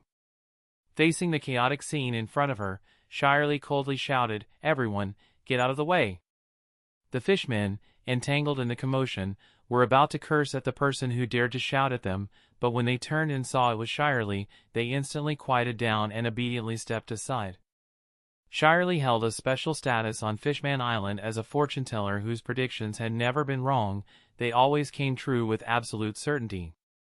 Furthermore, the thugs from Fishman Street, who idolized figures like Arlong, also respected Shyarly, given that she was Arlong's sister. So, when faced with her reprimand, they had no choice but to comply. Zitto was surprised by the appearance of the fortune-teller Shyarly and asked, "Shyarly, what brings you here?" Shyarly, with a grave expression, replied, "Do not attack these Marines." Zitto was shocked that Shyarly, the island's renowned fortune-teller, would plead for a group of Marines. "But, they're Marines. How can we?" Zitto started to protest, but seeing the seriousness on Shyarly's face and considering her reputation, an unsettling thought crossed his mind. Trembling, Zitto asked, "Did you predict something? Something involving these Marines?" To avoid causing too much panic or inciting further animosity toward the Marines, Shyarly nodded without revealing the details of her vision. But even this was enough for Zitto to understand the gravity of the situation. At that moment, Byakuya's voice rang out again. 1 minute left. With that, Byakuya ordered his crew on the ship to prepare for battle, ready to strike at any moment. To the fishmen, this move was nothing short of a blatant provocation.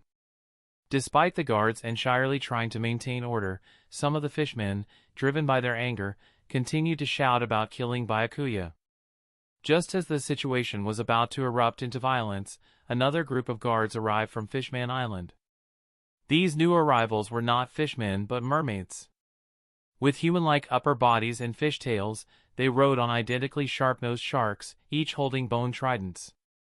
Shark, the crown prince of the Ryugu kingdom, led the group, a shark merman. It was well-armed and a formidable force. He had a round spot on his forehead, sharp shark teeth, gill slits, and long, wavy blue hair. His appearance was dignified, with pale round spots on his fish tail. He wielded a golden trident, and his royal bearing was unmistakable. When Kami delivered the note Shyarly had written to King Neptune earlier, it caused alarm within the Ryugu palace. Just as the fishmen who revered Shyarly had done, they did not doubt her prediction's accuracy. To prevent the foretold disaster, Neptune immediately dispatched Shark, the group's most responsible and calm member, with strict instructions to treat the Marines well and avoid offending them. This was a matter concerning the survival of Fishman Island, and they had to handle it with utmost caution. On an unnamed island, a grand banquet was underway in the New World, with over 1,000 people celebrating in high spirits. A towering figure, nearly 7 meters tall, sat on a stone chair, holding a cup as tall as a person, drinking heartily. Several 4 tubes connected to bottles of medicine were attached to his arms, and his bare chest bore numerous scars, a testament to a lifetime of glory. Beside him, a man with pineapple-like hair couldn't help but advise, "Father, you're still on 4 fluids, you should take it easy with the drinking." "Kurarara, this little illness is nothing to me, Marco." "Don't worry too much," the man replied. "Besides, today Ace is reuniting with friends, how can we not have a good time?" Hearing this, Marco could only sigh in resignation. If father insisted on drinking, there was nothing he could do to stop him. The man Marco referred to as father was, of course, none other than Whitebeard. With a look of satisfaction, Whitebeard gazed at the lively banquet before him. This was what he had always longed for, to build a family on the sea and cherish the bonds of family love.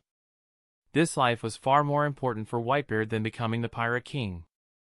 At the banquet, a young man with black hair and freckles on his cheeks had one arm around Jinbe and a large piece of roast meat in the other, exclaiming excitedly, "Jinbe, I can't believe we ran into each other again on the sea, it wasn't easy." Jinbe was equally pleased. "Indeed. I've been swamped with duties since becoming a warlord of the sea. I'm here now because I was tracking a pirate crew that passed through, but I never expected to run into you." After finishing the roast meat in his hand, Ace licked his lips, still craving more, and dragged Jinbe over to Whitebeard, saying, "Father threw this banquet as soon as he heard we ran into you, so you've got to drink a toast with him." Jinbe chuckled. "Even if you hadn't mentioned it, I planned to visit him myself." Since Fishman Island had raised Whitebeard's flag, countless mermaids and fishmen had been saved. Jinbe was deeply grateful to Whitebeard. As Ace brought Jinbe before Whitebeard, he reverently said, "Father, Jinbe is here to drink a toast with you." Jinbe, also addressing Whitebeard as father, raised his glass and said, "Father, I'm so glad to have met you again on the sea." "Gururara, for me, meeting family on the sea is always worth celebrating," Whitebeard replied with a hearty laugh. He held Jinbe in high regard. After all, the title of Knight of the Sea wasn't something Jinbe had claimed for himself. It was due to Jinbe's good deeds and the reputation he had accumulated over the years as a pirate that he was so well regarded. Chapter 134, Teaching a Lesson. As everyone enjoyed their conversation, Jinbe's din-din mushy suddenly rang. His previously cheerful expression immediately turned somber. He knew that if this din-din mushy was ringing, it could only mean that King Neptune was calling, which meant something had gone wrong on Fishman Island. And if King Neptune was calling, it was surely something serious, he wouldn't reach out otherwise. After finishing the call, Jinbe's face looked extremely grim as he responded, "I'll head back immediately. Please, do not provoke them before I return." Jinbe's change in demeanor didn't go unnoticed by Whitebeard and the others. Ace was the first to ask, "Jinbe, is something wrong on Fishman Island?" Over the years, the Whitebeard pirates had done more than enough for Fishman Island, and Jinbe didn't want to bother Whitebeard with every issue. Besides, the person they were dealing with was a Marine Vice Admiral. If things weren't handled properly, it could easily lead to a battle between the Marines and the Whitebeard pirates. Whitebeard's health had declined over the years, and he couldn't afford to fight as easily as before. So, Jinbe forced a smile and tried to downplay the situation, saying, "It's nothing serious. I can handle it on my own." He turned to Whitebeard and said, "Father, I'm sorry, but I must leave now. I promise to drink until I drop at the next banquet." With that, Jinbe stood up and prepared to leave. Suddenly, Whitebeard called out, "Wait!" Jinbe paused. Whitebeard continued, "Since you call me father, that makes you my son, and your business is mine. Besides, Fishman Island flies my flag. Whoever causes trouble there is declaring war on the Whitebeard pirates. So, you don't need to hide anything from me." Ace grabbed Jinbe's arm and said, "Father's right. What exactly is going on? Is there anything I can do to help?" Marco smiled, "We're all family. There's nothing we can't talk about. Besides, when did the Knight of the Sea Jinbe start being so secretive?" Hearing their words, Jinbe was deeply moved. He then revealed Shyarly's prediction. Upon hearing this, Whitebeard pondered. A Marine Vice Admiral shouldn't have the power to destroy Fishman Island, right? Jinbe shook his head and replied, I'm not entirely sure, but Shyarly's predictions are never wrong, so I have to get back quickly to prevent anything from happening. Ace, who strongly bonded with Jinbe, immediately said, Father, I'll go with Jinbe back to Fishman Island. Even if that Marine Vice Admiral is strong, he won't stand a chance against the two of us. At this time, Ace had been undergoing intense training under Whitebeard, preparing him to be the future captain of the Whitebeard pirates. His strength had increased significantly, making him much stronger than before. Additionally, Jinbe mentioned that the Marine Vice Admiral was not weak, so this would be a perfect opportunity for Ace to test his training while helping his brother through a tough situation, a win-win. Jinbe looked at Ace gratefully. Ace's support would make things more secure. Whitebeard didn't stop Ace, advising them to be careful before allowing the two to leave. Not long after the two departed, Marco suddenly remembered something and anxiously said to Whitebeard, Father, I need to go with Ace to Fishman Island too. Whitebeard was surprised and asked, Why? With Ace and Jinbe's strength, they should be fine as long as they don't encounter an admiral. Besides, didn't Neptune say the enemy is a Marine Vice Admiral? This will be a good test for Ace, so you do no need to go. Marco quickly explained, I'm just worried that the Marine Vice Admiral might be Byakuya. Byakuya? He's the Marine Rear Admiral who captured Jack, and I've heard he was recently promoted to Vice Admiral. Whitebeard's expression changed slightly. A Marine who could capture Jack was certainly no weakling, but was it something to be so worried about? Both Jinbe and Ace could fight Jack without being at a disadvantage. Seeing Whitebeard's unconcerned expression, Marco nervously added, A few days ago, I almost got into a fight with Jack over territory. At that time, I taunted him, saying that one of the Beast's pirates' top 3 commanders was beaten by a Marine Rear Admiral. What kind of strength is that? But I didn't expect Jack to not retaliate. Instead, he said I'd probably be defeated if I faced that Marine Rear Admiral. At first, I didn't think much of it, figuring that a Marine Rear Admiral couldn't be that powerful, no matter how strong. I thought Jack was just trying to save face. But when I connect Jack's words with Shyarly's prediction, I fear this Marine Vice Admiral might have the power to destroy Fishman Island. Marco was one of the sharper minds in the Whitebeard pirates, often acting as a strategist. Whitebeard trusted Marco's judgment and immediately recognized the severity of the situation. In that case, I'll go with you. I want to see how strong this Marine Vice Admiral is. But Marco shook his head and said, No, Fishman Island's location is too sensitive. If you go there, the Marines will respond with full force. This time, let me go instead. With the 3 of us, we can handle Byakuya. Back on Fishman Island, Zitto and Shyarly breathed a sigh of relief when they saw Crown Prince Fukaboshi arrive. At such a critical moment, only someone with the prince's calm and composed nature could handle their tricky situation. Without saying a word, Fukaboshi immediately ordered his royal guards to surround the agitated fishmen, preventing further conflict. Faced with the strong, well-equipped mermaid royal guards, the fishmen quickly lost their earlier bravado. One of the fishmen, indignant, asked, Fukaboshi, what's the meaning of this? Are you going to oppose us just to side with these lowly Marines? We're the same kind after all, one fishman taunted. Another added sarcastically, Don't bother.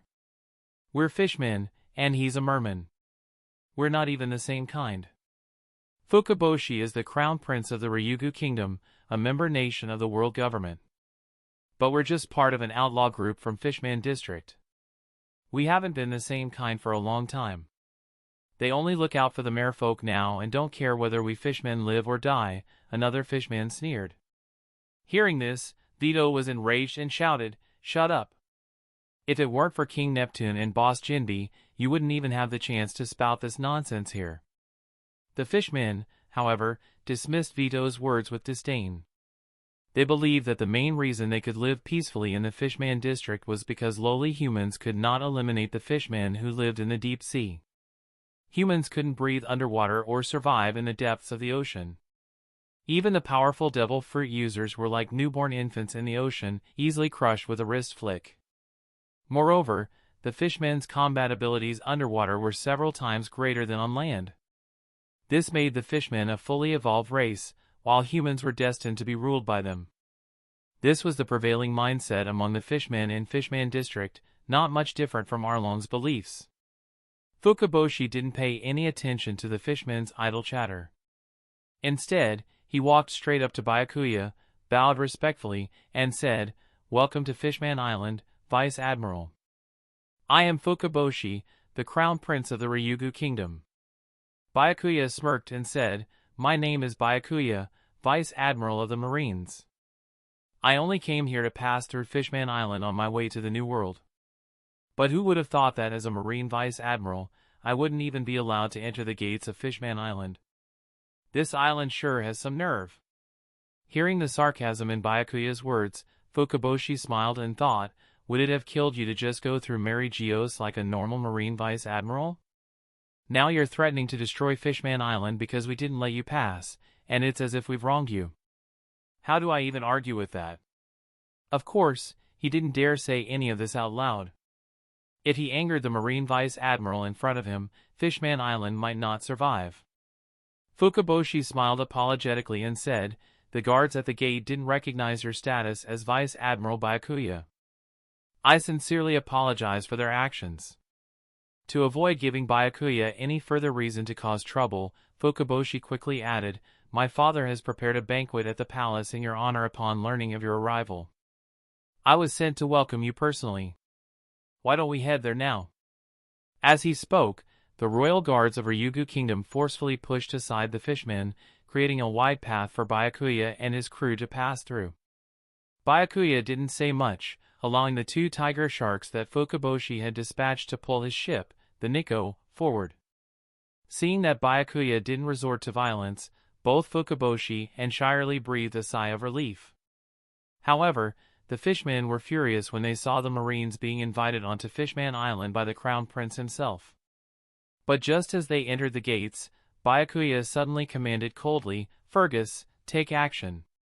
Ferguson opened his right hand without hesitation, emitting a blinding light like a spotlight. Every fishman touched by the light felt like they were in a furnace, their bodies rapidly dehydrating, and they screamed in agony. Their bodies withered at an alarming rate, turning black like charred wood before crumbling into ashes that disappeared into the air. Fergus moved with incredible speed. When Fukaboshi and the others realized what was happening, 7 or 8 fishmen had already perished under his light. Fukaboshi raised his golden trident in anger and shouted, "Vice Admiral Byakuya, what is the meaning of this?" Byakuya responded calmly, "It means nothing. I just wanted to teach them a lesson. If you lack strength, then don't run your mouth. Otherwise, when you provoke someone you can't afford to, death will be your only fate." Fergus didn't kill all the fishmen but selectively targeted the 10 who had been the loudest in their insults before stopping. Faced with the bizarre deaths of their comrades, the remaining fishmen were stunned into silence, no longer daring to show any of their previous arrogance. However, in the back of the group, one fishman's eyes flickered with an idea, and he quietly slipped away unnoticed. Byakuya turned his gaze toward the furious Fukaboshi and said, "Continue leading the way." Fukaboshi was so infuriated by Byakuya's sudden slaughter that the veins on his forehead bulged, and he gripped his trident so tightly that it creaked. But he was powerless to do anything. The deaths of a dozen fishmen were still better than the destruction of the entire Fishman Island. Moreover, Byakuya's words weren't without reason. They explained the reason for killing the fishmen and subtly warned Fukaboshi not to act rashly. Because Fukaboshi was also someone without strength in front of Byakuya. Seeing the situation, Fukaboshi could only grit his teeth and say, "Onward to Ryugu Palace." This time, however, Fukaboshi was smarter. To prevent Byakuya from finding another excuse to attack by claiming that the fishmen were insulting him, he ordered the royal guards to tightly surround the Niko, ensuring that no fishman could approach and provoke the Marine Vice Admiral. Thankfully, the journey to Ryugu Palace was uneventful. Ryugu Palace, situated at the top of Fishman Island, where sunlight could be seen, was a large, luxurious palace built from giant coral reefs, shells, and other materials. A giant dragon coiled around the palace, which served as the royal residence of the Fishman Island rulers. Inside the palace were giant flounders equipped with large bubbles on their backs, responsible for transporting visiting guests. Chapter 135, Conspiracy. When Byakuya and his group stepped off the giant flounder, they were greeted by a loud voice. "Welcome, Vice Admiral Byakuya, to the Ryugu Kingdom." As they entered the palace, King Neptune, with his massive figure, stood up and warmly welcomed Byakuya. He offered the best food, drinks, and entertainment, eager to avoid offending the Vice Admiral. Byakuya did not reject Neptune's hospitality, as it's wise to be courteous to those who show goodwill. Moreover, the Ryugu Kingdom was a member nation of the world government, so Byakuya had no reason to act aggressively. Doing so without justification would not bode well if word got out. Meanwhile, chaos had erupted in Fishman District, a gathering place for outlaws. Some fishmen, deliberately spreading misinformation, had twisted the events at Fishman Island's gates. According to their version, King Neptune conspired with the world government to send a marine vice admiral to eliminate all the fishmen in the Fishman District. They claimed that the fishmen of Fishman District opposed peaceful coexistence with humans and harbored extreme hatred toward them. Over the years, King Neptune advocated for peaceful relations with humans, which the fishmen of Fishman District consistently opposed. They said this was the reason for the Marine Vice Admiral's sudden arrival on Fishman Island. These rumors, combined with the deaths of the dozen fishmen at the island's gate and the secrecy with which Fukaboshi and the Ryugu guards had conducted themselves on the way, convinced most of the fishmen in Fishman District that this was the truth. The fishmen became furious, many itching to storm Ryugu Palace immediately. However, some remained skeptical and wanted to wait until Boss Jinbe returned before taking action. Unfortunately, these doubters were few and largely ignored. Not far from Fishman District, in a sunken ship, 9 fishmen had gathered and were fervently plotting. The fishman sitting at the head of the group had long, black curly hair, wore a flat cap with a trident emblem, had a wolf fur scarf around his neck, and a large tattoo on his left arm, including one that read "Arlong Pirates." He was Hodi Jones, the captain of the new Fishman Pirates, with a bounty of 190 million berries. After learning of his defeat, Hodi formed the new Fishman Pirates out of admiration for Arlong. For Hodi, the primary goal of the new Fishman Pirates was to carry on Arlong's will by slaughtering the lowly humans and establishing fishmen as the rulers of the world. The rumors circulating in Fishman District were part of Hodi's plan. After learning about the events at the gate of Fishman Island, Hodi deliberately distorted the facts and spread them, intending to incite anger among the fishmen against King Neptune. His ultimate goal was to eliminate King Neptune, ensuring no voices advocating for peace with humans would remain on Fishman Island. And it seemed his plan was progressing smoothly. Most of the fishmen in Fishman District were already discontent with King Neptune's actions. All Hodi needed to do was fan the flames a bit more to set his plan in motion. One of the new Fishman pirate officers asked, "Boss, when will we take action?" Hodi Jones replied with a sinister grin, "No rush. To ensure everything goes smoothly, we'll let this situation simmer for a while. Then we'll contact any forces we can ally with. When the time comes, we'll strike together and kill Neptune, ensuring nothing goes wrong." "Boss, are you planning to contact Vanderdecken 9 of the Flying Pirates?" the officer inquired. "Exactly. That guy might be a scumbag, but at least he's a devil fruit user. He could be useful when the time comes," Hodi answered. "But what if he refuses?" the officer asked. Hodi sneered, "Don't worry. Just tell him that if we succeed in killing Neptune, Princess Shirahoshi will be his. With that, he won't dare refuse." Hodi knew Vanderdecken IX's obsession with Princess Shirahoshi bordered on the pathological. If getting Shirahoshi was on the table, there was nothing Vanderdecken wouldn't do. As the meeting drew close, Hodi Jones stood up, feeling excited. "Brothers, the time to kill Neptune and take control of Fishman Island is nearly upon us. Once that happens, how far off can our dream of leading the fishmen to the surface and slaughtering every human be?" Inspired by Hodi's words, the new Fishman pirates officers had their eyes gleaming with excitement. They felt a rush of bloodlust as if they could already see themselves ruling over humans, treating them as slaves to be tortured at will. Hodi Jones, satisfied with the enthusiasm of his subordinates, shouted, "For revenge on Boss Fisher Tiger! For revenge on Brother Arlong! Revenge! Revenge!" The officers echoed his cry with fervor. Under Hodi Jones' deliberate manipulation, nearly 90% of the fishmen in Fishman District believed that King Neptune, in league with the Marine Vice Admiral, intended to wipe out all the fishmen in Fishman District. Hodi had also secretly contacted the families of the fishmen who had been killed, encouraging them to lament the crimes of the Marines publicly. This further stoked the sympathy and anger of their fellow fishmen, making even more of them believe the rumor was true. With the victims' families now stepping forward, even those fishmen who had been uncertain before began to accept the rumor as fact. Since nearly all fishmen harbor hatred toward humans, it's natural that they instinctively believe the worst when confronted with such a reality. The chaotic events unfolding in Fishman District were largely unknown to Neptune and his group, as their attention was entirely focused on Byakuya.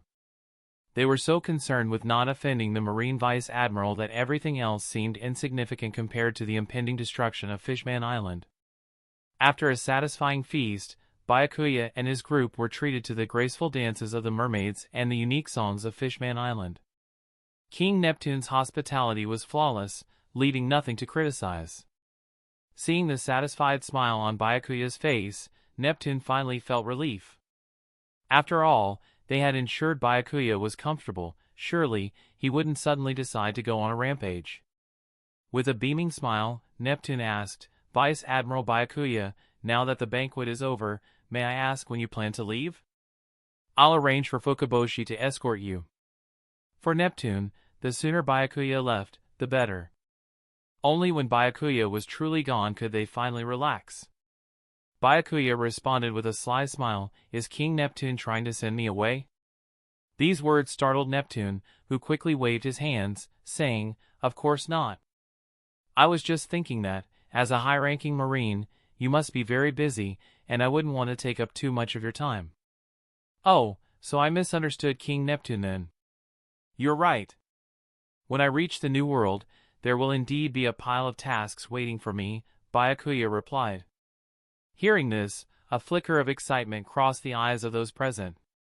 It felt like a moment they had long awaited was finally here, a dream finally realized.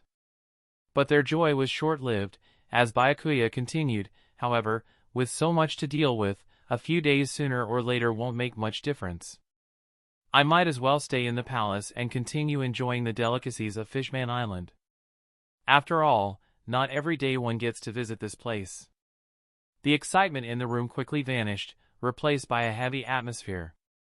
With a pained expression, Neptune asked, "Vice Admiral Byakuya, if you delay handling your duties, won't that harm you?" Byakuya proudly patted his chest and said, "King Neptune, you're so considerate to think of me like that. But don't worry, my uncle is Fleet Admiral Sengoku, and my mentor is the Marine's chief instructor Zephyr. Even if I don't handle my duties, no one in the Marine would dare do anything to me." Seeing Byakuya's confident demeanor, the others almost burst into tears. Good heavens, they thought, so he's also a Marine aristocrat. Neither soft words nor hard tactics would work against someone like him, leaving Neptune and his group at a complete loss about what to do next. As Neptune pondered this, Byakuya suddenly stood up, nearly causing the towering Neptune to stumble in shock. He thought the Marine aristocrat might suddenly turn hostile.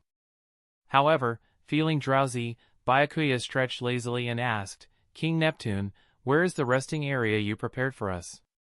I'm feeling a bit tired now." Inwardly, Neptune complained, "Tired? You think you're tired? If anyone's tired, it's me. You're tired from eating, while I'm tired from the stress." Despite his frustrations, Neptune maintained a calm smile and said, "Everything has been prepared for you, Vice Admiral Byakuya. Please show Vice Admiral Byakuya and his group to their rooms."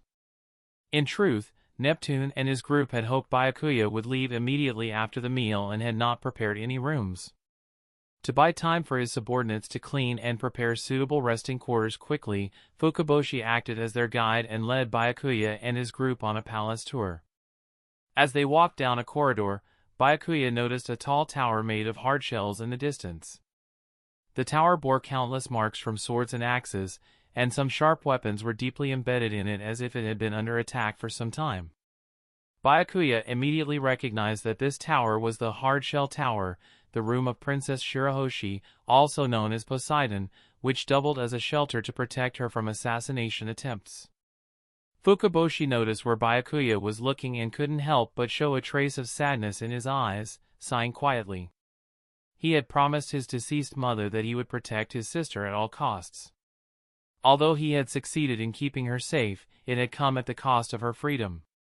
At that moment, a dark shadow suddenly flashed across the sky, accompanied by the faint sound of a sharp object cutting through the air. As it got closer, it became clear that the shadow was a gleaming axe, its blade flashing in the sunlight. The axe was headed straight for the hard-shell tower. Seeing the flying axe, Fukaboshi became furious. Again? When will this end? He shouted, angrily swishing his fish tail and brandishing his golden trident as he charged toward the axe. But before he could reach it, a deep green sword slash swiftly swept past him, striking the axe in midair and slicing it in half. Fukaboshi quickly turned around and saw that the attack had come from a bespectacled girl standing beside Byakuya. Fukaboshi was surprised. Was even this seemingly frail girl a swordsman of extraordinary skill? Chapter 136, Shirahoshi. Tashigi struck the blow. Ain had initially intended to act, but after seeing Tashigi's quick response, she held back. Under Byakuya's guidance, Tashigi and Ain had made significant progress in their swordsmanship over the past few months.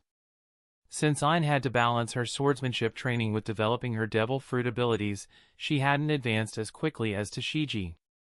However, their current strength could easily handle most of the notorious supernovas.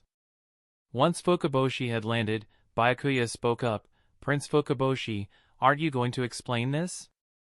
Since Byakuya and his group had witnessed everything, and the young girl had stepped in to help, Fukaboshi decided to disclose the situation. According to Fukaboshi, Vanderdecken 9 was a cursed man with the target curse, which was the power of the target fruit. However, Vanderdecken 9 had deliberately spread the rumor of a curse to conceal the true nature of his devil fruit ability. Tashigi and Ain, both women, could deeply empathize with the despair Princess Shirahoshi must have felt while being pursued by such a deranged suitor. When they learned that Princess Shirahoshi had been living in the hard-shell tower for 9 long years, they felt sympathy for her. Ain cautiously asked, "Would it be possible for us to visit Princess Shirahoshi?" Fukaboshi hesitated, glancing at Byakuya.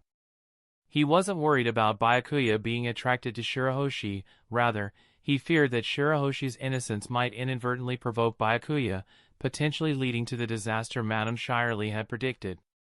Tashigi said, "Don't worry, we'll protect Princess Shirahoshi." Fukaboshi had always felt deep sorrow for his sister, who was forced to stay alone in the hard-shell tower. He knew how much Shirahoshi longed to go outside, but she never expressed this dream, fearing it would burden her brothers. Now, with 2 girls to keep her company, Shirahoshi might find some joy, so perhaps it wouldn't be such a bad thing. After a brief moment of hesitation, Fukaboshi nodded in agreement. Led by Fukaboshi, the group made their way to the hard-shell tower. Fukaboshi knocked on the door, and almost immediately, a small gap opened in the window at the top, revealing a pair of large, lively eyes. A joyful voice called, "Is that you, Brother Fukaboshi?" Shirahoshi's reaction showed how dull her life in the hard-shell tower had been.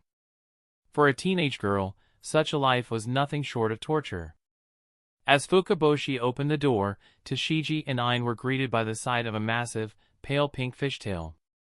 Looking up from the tail, they saw a figure with a body that would make any woman envious and a face of exquisite, porcelain-like beauty. After all, Princess Shirahoshi was renowned for her beauty, which was said to be comparable to that of the pirate empress, Boa Hancock. Shirahoshi blinked her clear eyes, looking at Fukaboshi and the 4 strangers who had appeared before her. Byakuya stepped forward and said, "Hello, I'm a marine." Perhaps she seemed timid because Shirahoshi had not seen any strangers for so long. She instinctively shrank back, extending a delicate, snow-white hand to shake Byakuya's hand as a gesture of friendliness. Byakuya was momentarily speechless as he stared at the hand, which was so large that even her fingers dwarfed him. He awkwardly extended his hand and ended up shaking her pinky finger. Tashigi and Ein, rarely seeing Byakuya look so flustered, couldn't help but cover their mouths to stifle their giggles. After the handshake, Byakuya could only think about how soft and smooth her hand was and how he wouldn't mind shaking it again. When Shirahoshi noticed Ein and Tashigi, she became noticeably more animated. The three girls quickly began chatting, and within 5 minutes, they were engrossed in lively conversation. Ein and Tashigi shared stories of their adventures at sea. Shirahoshi, incredibly curious about the outside world, listened intently, often breaking into laughter like the tinkling of silver bells. In no time, Shirahoshi even forgot about her brother Fukaboshi, who stood to the side, feeling a bit neglected. Fukaboshi awkwardly glanced at Byakuya, relieved and happy to see Shirahoshi in such good spirits. As their conversation continued, Shirahoshi invited Ein and Tashigi to stay with her in the hardshell tower, which they gladly accepted. For Fukaboshi, this was a relief. He wouldn't have to worry about Shirahoshi being lonely, and he could leave Byakuya and Ferguson to return to the tower. As the three walked along, Fukaboshi sincerely thanked Byakuya. "I haven't seen Shirahoshi this happy in a long time." "Thank you so much." Byakuya shrugged and said, "No need to thank me. If anyone, you should thank Ein and Tashigi. I didn't stay in the hardshell tower or tell Princess Shirahoshi any stories." Fukaboshi looked Byakuya up and down, assessing their size difference. It seemed unlikely that Byakuya would have any improper intentions toward his sister. Still, as an overprotective brother and a merman, Fukaboshi decided that he would never allow Byakuya and Shirahoshi to be alone together, eliminating any potential for such a scenario. However, from what he had seen, Fukaboshi didn't find Byakuya's personality particularly unpleasant and doubted that he would easily do something as catastrophic as Madame Shyarly had predicted. Inside the hardshell tower, Ein and Tashigi lay on Princess Shirahoshi, experiencing a life that countless men could only dream of. Initially, they felt embarrassed by Shirahoshi's physique, but they became accustomed to it over time. This makes sense. When you're in school, if your goal is slightly better than yours, you have the motivation to catch up. But if they're way ahead, you might just give up and let them lead the way. After all, it's completely unreasonable to compete in such a situation. As Ein and Tashigi shared their stories, Shirahoshi asked sweetly, "Is Vice Admiral Byakuya really that strong? He looks so small, I feel like I could crush him if I used too much strength." "Ha ha ha. If Byakuya-senpai heard that, he'd be furious." Ein laughed so hard that she clutched her stomach, tears streaming. Tashigi, with a gentle smile and dimples showing, kindly warned, "You definitely shouldn't say that in front of Lord Byakuya. He's quite petty. If you make fun of him, he'll definitely get back at you later." Shirahoshi, now worried, asked timidly, "What would he do to me if he found out?" With a mischievous grin, Ein replied, "Byakuya-senpai is a bit of a lecherous old man. You're so beautiful, he probably wouldn't harm you. At most, he might punish you on the spot." As she said this, Ein playfully ran her hands over Shirahoshi's body, enjoying the sensation so much that she didn't want to stop. Shirahoshi felt ticklish from Ein's touch, and a blush appeared on her pale cheeks. She innocently asked, "What does punish on the spot mean?" "You don't know what punish on the spot means?" Ein became even more excited upon seeing Shirahoshi's innocence and was about to explain it to her. Tashigi, seeing how eager Ein was, felt a headache coming on. "You say Lord Byakuya is a lecher, but I think you're the real one here, Ein," she thought. To prevent Ein from corrupting Shirahoshi's innocence, Tashigi quickly stopped her and changed the subject. For Ein and Tashigi, meeting Byakuya drastically changed their lives.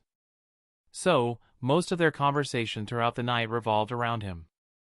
As they described him, Shirahoshi began to form an image of Byakuya in her mind: passionate, petty, cold, stingy, greedy, powerful, protective, generous, humorous, and caring. All these contrasting traits combined into one person, sparking Shirahoshi's strong curiosity. What kind of person was Byakuya? Thus, Byakuya and the others spent a few peaceful days at Ryugu Palace. During this time, Byakuya was preoccupied with enjoying the food, drinks, and entertainment the palace offered, not even thinking about the world source. After all, with his current strength, changing the course of events was a piece of cake. It would only take a few minutes to accomplish. But visiting Fishman Island wasn't something that happened every day, and with Neptune covering all the expenses at the palace, wouldn't it be a loss not to enjoy it for a few more days? As time passed, Neptune and his men began to relax, believing that the disaster predicted by Madame Shyarly was unlikely to occur. During these days, Ain, Tashigi, and Princess Shirahoshi grew very close. Wanting to fulfill Shirahoshi's dream of seeing the outside world and visiting the sea forest to pay respects to her mother, Ain and Tashigi approached Neptune with a request: let Shirahoshi go out for a bit. We'll protect her. Neptune was initially reluctant, but seeing Shirahoshi's pitiful expression, he softened. After all, Shirahoshi hadn't left the hardshell tower in over 9 years. Letting her go out might not be a bad idea. Neptune gently patted Shirahoshi's pink hair and said, all right, you two can take her out for a while. Thank you, father. Overjoyed at the thought of finally going out, Shirahoshi was almost in tears, her large eyes glistening with excitement. Seeing her reaction, Neptune felt a pang of guilt and said, for safety's sake, let Fukaboshi accompany you along with the palace guards. That way, I'll feel more at ease. But to Neptune's surprise, Shirahoshi refused Fukaboshi and the guards' company. Father, I heard from Ain and Tashigi that Vice Admiral Byakuya is strong. Let him come with us instead. Neptune hesitated. Byakuya? Ain and Tashigi have already gotten Vice Admiral Byakuya's consent. Please, father, let him come with us. Fine, just be careful, Neptune finally agreed. I will, father. Shirahoshi said, happily swishing her fishtail as she returned to the hardshell tower to pack her things. Neptune left bewildered, watching her leave with confusion and worry. My foolish daughter, he thought, do you have any idea what you're asking for? I meant you should be careful of Byakuya. Chapter 137, Shirahoshi is mine. Due to Shirahoshi's massive size, leading from the front of the Ryugu Palace would attract too much attention. So, they quietly slipped out from the back of the palace, starting their journey to the sea forest. Throughout the journey, Shirahoshi was visibly excited, constantly observing her surroundings. Ever since she had taken refuge in the hardshell tower 9 years ago to avoid Vanderdecken IX's attacks, she hadn't seen the outside world. Now that she finally had the chance to go out, she was as curious as a child, eager to look at and touch everything. Ain and Tashigi stood on Shirahoshi's shoulder, gazing at the abyss and admiring the beautiful scenery. Meanwhile, Byakuya followed behind the three, bored out of his mind. He hadn't wanted to come in the first place. Wouldn't it be more enjoyable to spend this time eating some of Ryugu Palace's delicious specialty food? But, under the intense pressure from Ain and Tashigi's assets, even someone as strong as Byakuya had no choice but to surrender and agree to their request. The main reason for this trip was for Shirahoshi to visit the sea forest to pay respects to her late mother, Queen Otohime. Byakuya also remembered that there was a Poneglyph in the sea forest. He thought he could grab it while there, making future tasks easier. However, halfway through the journey, Byakuya noticed Shirahoshi occasionally glancing at him with curious eyes. Could it be that even mermaids are drawn to my handsome face? This puzzled Byakuya, so he couldn't help but ask, Princess Shirahoshi, why do you keep looking at me? Upon hearing that Byakuya had caught her sneaking glances, Shirahoshi's face flushed red, and she buried her head in her soft, white chest. In a faint whisper, she said, a few days ago, I accidentally said something bad about you. Ain told me that once you find out, you would execute me on the spot. So, I've been curious about how you'd execute me on the spot, and what that even means. Byakuya was stunned by her words. Why were the three of you talking badly about me? I didn't even do anything to you. Also, the things you've been discussing lately are way too inappropriate. Are you trying to corrupt an innocent mermaid? But most importantly, what did she mean by executing her on the spot? Let's not even get into the species difference. After all, mermaids shed their tails and develop legs when they reach a certain age, becoming indistinguishable from humans. There were even rare instances of marriages between humans and mermaids. But with such a size difference? It's just impossible. You can't stir a giant pot with a toothpick. Then, Byakuya suddenly thought about Luffy's Gomu Gomu no Mi, rubber fruit. It could perfectly solve that problem, stretching long, shortening, and inflating. Wow, Oda thought ahead. Facing Shirahoshi's curious gaze, Byakuya felt a headache coming on. He couldn't just explain to her what executing on the spot truly meant, so he shot a look at Ain, the one responsible for this mess. Seeing Byakuya's glare, which seemed like he wanted to devour her, Ain felt her heart race. Of course, it wasn't out of fear, it was embarrassment. Ain hadn't expected Shirahoshi to take her words so seriously. She tried to explain then, but Tashigi interrupted her, and she thought the matter was over. But to her surprise, Shirahoshi had brought it up before Byakuya. Ain, why don't you explain to Princess Shirahoshi what executing on the spot means? If you don't do a good job, be careful, or you might be the one getting executed on the spot, Byakuya said, his tone full of warning. Ain rolled her eyes in defiance. Go ahead and try. I couldn't resist. But you, Byakuya, always pretend to be so tough when all you do is make empty threats. Seeing Ain's fearless expression, Byakuya was so furious that he clenched his teeth. He almost wanted to throw her down and give her a proper lesson right then and there. The atmosphere became increasingly tense, with a strange sense of intimacy. Finally, Tashigi stepped in to break the awkward silence.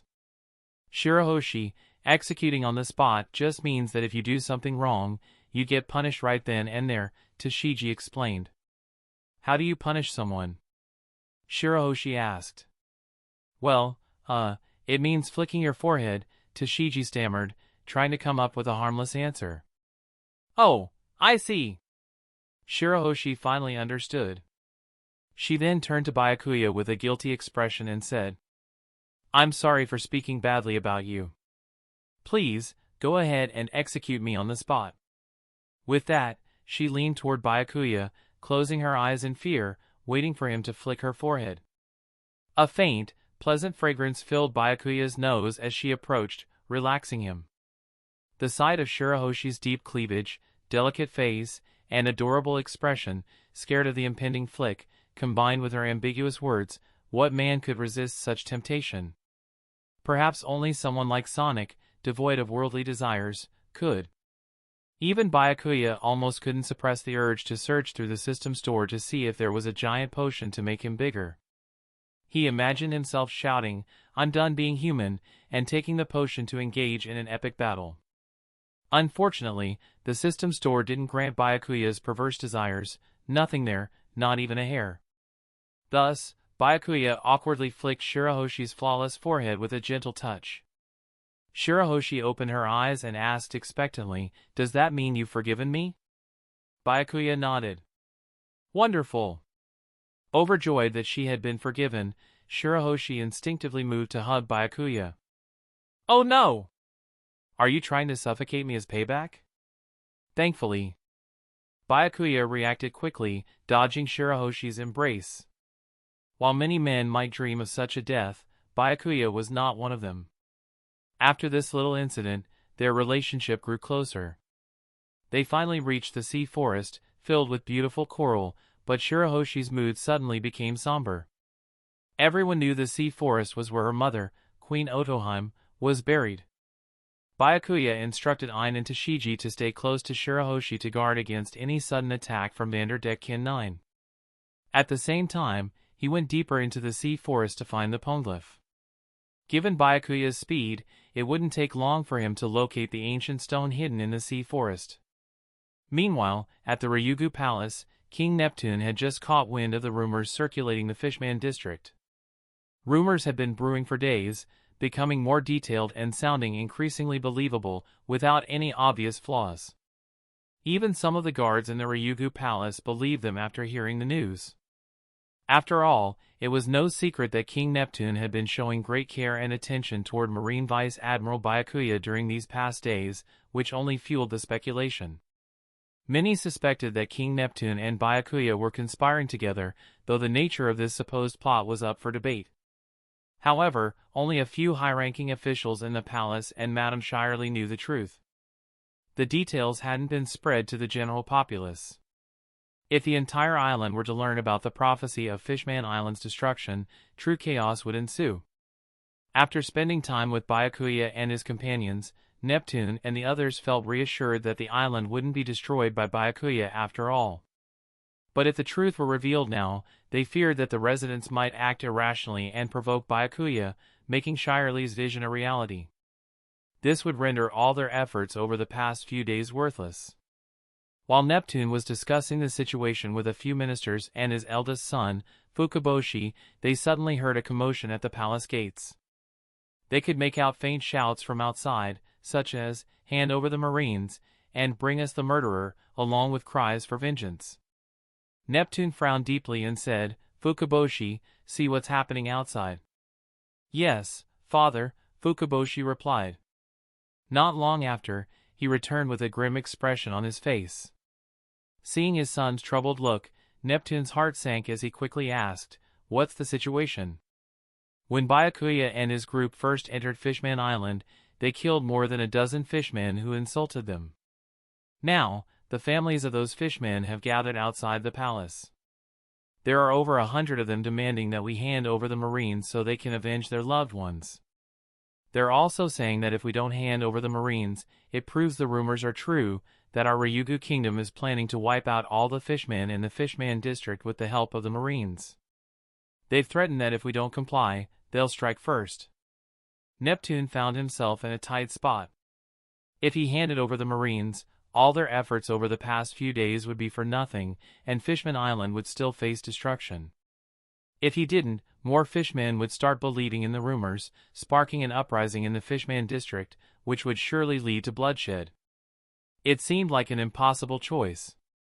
But between the two, he knew that allowing some to die was better than risking the destruction of the entire island. Fukaboshi remained calm as he said, "Father, I believe someone is fanning the flames behind the scenes. It's the only explanation for how the rumors spread so quickly in just a few days and why these fishmen dare to stand at the palace gates, demanding we hand over the Marines." Neptune immediately caught on. "You think it's the new Fishman pirates?" As a leader who advocated for peaceful coexistence with humans, Neptune was well aware of the new Fishman pirates, led by Hodi Jones, who had long opposed him in the Fishman district. They had been preaching hatred toward humans and sowing the seeds of enmity in the minds of young fishmen for years, causing Neptune no end of headaches.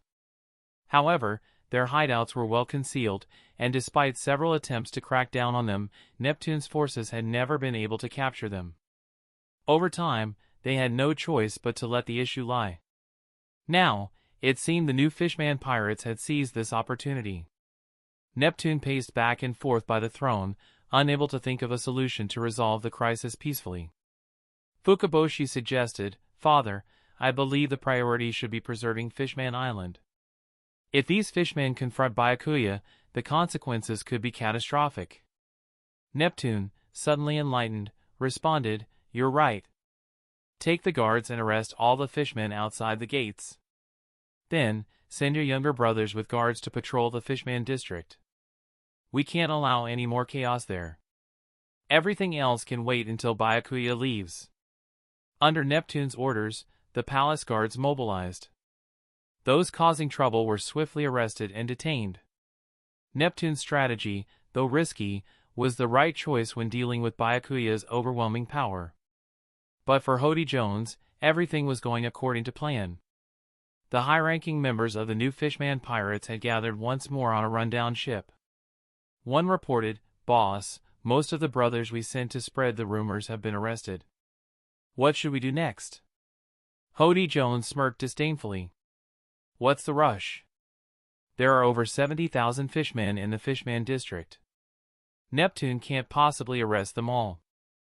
Another pirate asked, what about Vanderdecken 9? A tall fishman stepped forward and replied, he agreed without hesitation when we told him we'd hand over Princess Shirahoshi to him. But he said he wouldn't act alongside us, his only goal is Shirahoshi. Hodi Jones shrugged, unconcerned. That's fine. Let him capture Princess Shirahoshi first. That'll distract Neptune and make things easier for us. Then, with a glint in his eye, Hodi addressed his commanders. Brothers, the time is nearly ripe. Over these past few days, the rumors have pushed the fishmen to the edge of panic. Now that Neptune's forces are rounding up people in the Fishman district, they're even angrier with him. This is our chance. It's time to show the humans the fury of the fishmen. As Hodi Jones predicted, the fishmen in the Fishman district were caught between fear and rage. They hadn't risen yet, but that was only because they lacked a leader. And Hodi Jones was more than ready to step up, rally them, and lead the charge against the Ryugu Palace. At least tens of thousands of fishmen from the Fishman district would choose to support Hodi Jones. By then, it would be too late for Neptune to fight back against such overwhelming numbers. Meanwhile, on the other side of the deep sea, hidden aboard a dilapidated wooden ship, Vanderdecken 9 received Hodi Jones' message. The plan was in motion. Upon reading the news, Vanderdecken 9 became ecstatic, his expression twisted with excitement as he howled, Princess Shirahoshi, you can't escape. Now you will finally become my wife, Vanderdecken 9. Ever since 9 years ago, when Vanderdecken 9 touched Shirahoshi with his right hand, he hadn't washed that hand, using it to pursue her relentlessly. For 9 years, he had continuously expressed his love for Princess Shirahoshi. Initially, he sent her love letters to the Ryugu Kingdom, but over time, his advances escalated, from letters to packages and eventually to threatening marriage proposals, terrifying Shirahoshi. His behavior enraged King Neptune, who ordered his 3 sons, the Neptune brothers, to lead the army in hunting down Vanderdecken 9. Despite being a wanted man, Vanderdecken 9 still attacked the hardshell tower where Shirahoshi was kept, using threats to pursue her. Thinking of Princess Shirahoshi's stunning beauty made Vanderdecken 9 burn with desire. However, you'd be wrong if you thought he was just a madman obsessed with her beauty. 9 years ago, when Shirahoshi was only 6, Vanderdecken 9 witnessed her crying, which summoned sea kings, gigantic sea creatures. This discovery made him realize that Shirahoshi was the legendary mermaid princess, capable of controlling sea kings, as prophesied by their ancestors. Driven by the lust for that power, he became obsessed with marrying her to harness that ability. Now, his chance had finally come. On the other hand, Hodi Jones underestimated Vanderdecken 9, seeing him as a fool blinded by lust for Shirahoshi and easily manipulated. Hodi allowed him to pursue Shirahoshi in exchange for help taking over Fishman Island. However, Vanderdecken 9 sneered, we'll see who's bowing before whom when the time comes, Hodi Jones. Shirahoshi is mine, Fishman Island is mine, and the whole world will be mine. I, Vanderdecken 9, will be the only king of this world. His chilling laughter echoed through the deep sea, fading into the distance as Fishman Island descended into turmoil. Chapter 138, Coup d'etat. In the sky above, a bird-like creature cloaked in blue-green flames was soaring incredibly toward Fishman Island. Riding on its back were 3 figures, Marco, Jinbe, and Ace. Noticing Jinbe's tense expression, Ace reassured him, saying, we left for Fishman Island as soon as you got the call. With Marco's speed, we've already reduced travel time as much as possible. Worrying won't change anything now. Besides, Ace continued, you said it yourself, it was just a prediction, a vision. We don't know when or even if it will happen. Jinbe sighed in response, gently touching the Den Mushi transponder snail in his pocket without saying a word. He had wanted to contact King Neptune to ask about the situation on Fishman Island, but in their rush, he hadn't packed enough food for the Den Mushi, and it was too weak to make calls in its hungry state. To make matters worse, their high-speed flight made it impossible for the weak snail to function properly in the fast-moving air currents. With no way to get updates from the island, Jinbe could only pray they would arrive in time to prevent a tragedy. Marco said, "If that Marine Vice Admiral is Byakuya, be careful when we fight him." Ace, curious, asked, "Marco, is this Vice Admiral Byakuya really that strong? You seem unusually concerned." "Defeating Jack alone proves his strength," Marco replied gravely. "And I suspect that wasn't even his full power, or Jack wouldn't have said what he did." Despite Marco's warning, Ace wasn't overly concerned. After intense training with Whitebeard, Ace had full confidence in his abilities. With both Jinbe and Marco by his side, he believed they could even take on an admiral, let alone a vice admiral. Surely, Byakuya couldn't be stronger than an admiral, Ace thought. He was determined to make Byakuya pay and intended to make him feel the scorching burn of his flames. After all, Byakuya's actions had cut their banquet short, leaving Ace only half full. He was still hungry. Meanwhile, deep within the forest of the sea, Byakuya discovered a Poneglyph containing an apology from Joy Boy. Item discovered, Poneglyph, historical text. Reclaim value, 3,000 world source points. Excellent, another 3,000 points. This trip hadn't been for nothing. Byakuya stored the Poneglyph in his system space and planned to have Robin record it before reclaiming it. When Byakuya returned to find Shirahoshi and the others, they had already finished their tribute to Queen Otoheim. The three stood waiting for him at the Forest of the Sea entrance. Shirahoshi's mood was notably downcast, her eyes red from crying. It was Shirahoshi's first visit to her mother's grave since Queen Otoheim's death. She had bottled up many things in her heart, waiting to tell her late mother. Seeing her sadness, Byakuya said nothing and silently led the group back toward the Ryugu Palace. Byakuya didn't know much about Queen Otoheim, only bits and pieces from the anime. In reality, Otoheim's dream had been noble. She wanted the fishmen and merfolk to live peacefully with humans. She led efforts to encourage the residents of Fishman Island to migrate to the surface and planned to present these ideas at the World Conference. Otoheim even served as a role model for coexistence, rescuing people from shipwrecks and teaching the children of Fishman Island about the world above. She was willing to act on her ideals, even at the cost of her life. Unfortunately, the world of pirates is one where strength speaks louder than ideals. If Fishman Island could produce even one or two individuals capable of matching a marine admiral, the world government wouldn't purposely make life difficult for the fishmen trying to live in peace with humans.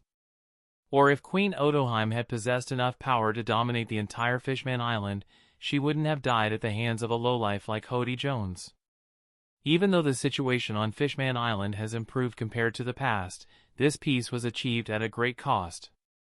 Jinbe had to prove his strength to join the 7 warlords of the sea, and the Ryugu Kingdom had to hang the flag of the Whitebeard pirates to ensure their safety. Such is the harsh reality of a world where the weak prey on the strong. Of course, if Princess Shirahoshi could fully master her innate ability to control sea kings, it might drastically change the fate of Fishman Island. As the group continued walking, a sudden scream of panic came from the distance. A figure quickly flew toward Shirahoshi. She had never seen anything like this before. Vanderdecken 9 had always thrown weapons, but now he was throwing people. Before Shirahoshi could panic further, Ein and Tashigi stepped before her, easily catching the flying person. The man barely had time to feel relieved before noticing the marine uniforms on Ein and Tashigi. He almost fainted in fear, realizing he had just escaped the jaws of a wolf only to fall into the claws of a tiger. Under Ein and Tashigi's interrogation, the man spilt everything he knew, like beans falling out of a bamboo tube. He had come to Fishman Island to try his luck, hoping to capture a female mermaid to sell on the surface at an auction. If he could catch one, he figured he'd live a life of luxury. But instead of capturing a mermaid, he was captured by a fisherman. He said a sleazy-looking fishman had thrown him from a great distance. Hearing this, a name popped into the minds of Byakuya and the others, Vanderdecken 9, the target for user. This time, instead of throwing weapons, he was throwing live people. Something unusual was happening. Byakuya began to recall the anime storyline. Could the new Fishman pirates have already launched their attack on Ryugu Palace? But that didn't make sense. According to the anime's timeline, it was supposed to happen over 2 years from now.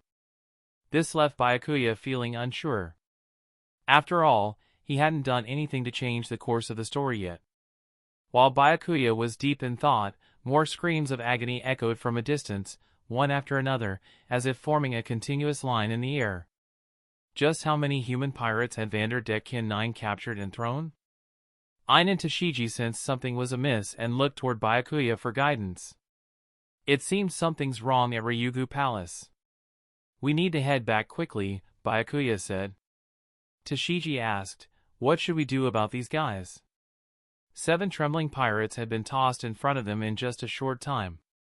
Byakuya glanced at the 7 pirates, shaking in fear, and calmly said, they're all pirates, kill them. Upon hearing Byakuya's command, Tashigi unsheathed her sword. With a flash of her blade, a red line appeared across the necks of all 7 pirates. Fresh air rushed into their windpipes, turning their faces a dark purple before they lost their lives. Tashigi had shown mercy, mindful of Shirahoshi's presence. Otherwise, her sword strike would have left 7 severed heads rolling on the ground. Shirahoshi, surprised, stared at Tashigi. She hadn't expected that the mild-mannered woman with glasses, who usually seemed so gentle, could be so decisive when executing pirates. Shirahoshi wished she could be as strong as Tashigi rather than always crying whenever something went wrong. Meanwhile, at the plaza near Ryugu Palace, a massive crowd of fishmen had gathered. The entire square was packed, and Hodi Jones stood triumphantly at the highest point, looking down at the tens of thousands of fishmen below him. Through his scheming, the fishmen from the Fishman district had come to harbor intense hostility toward Neptune. Now that he had stepped out of the shadows and raised his fist in defiance, the fishmen, swayed by his words, were willing to follow his command. From then on, these fishmen were his army, ready to help him conquer the world. With such a vast force at his disposal, Hodi Jones' ambitions swelled even more. Standing on the platform, he declared loudly, Neptune has colluded with the Marines, seeking to wipe out the fishmen of Fishman Island in exchange for peace between the merfolk and humans. His actions are nothing but a betrayal of our fishman race. Neptune is no longer fit to be our king. I, Hodi Jones, realized Neptune's treachery years ago, but back then, I was too weak to expose him and had to flee to survive. But now, Neptune no longer hides his true intentions. Not only does he refuse to hand over the Marines who killed fishmen, but he has also sent the Ryugu soldiers to capture fishmen in the Fishman district. Can we, the fishmen, tolerate this? The nearly 60,000 fishmen roared in unison, no, we cannot.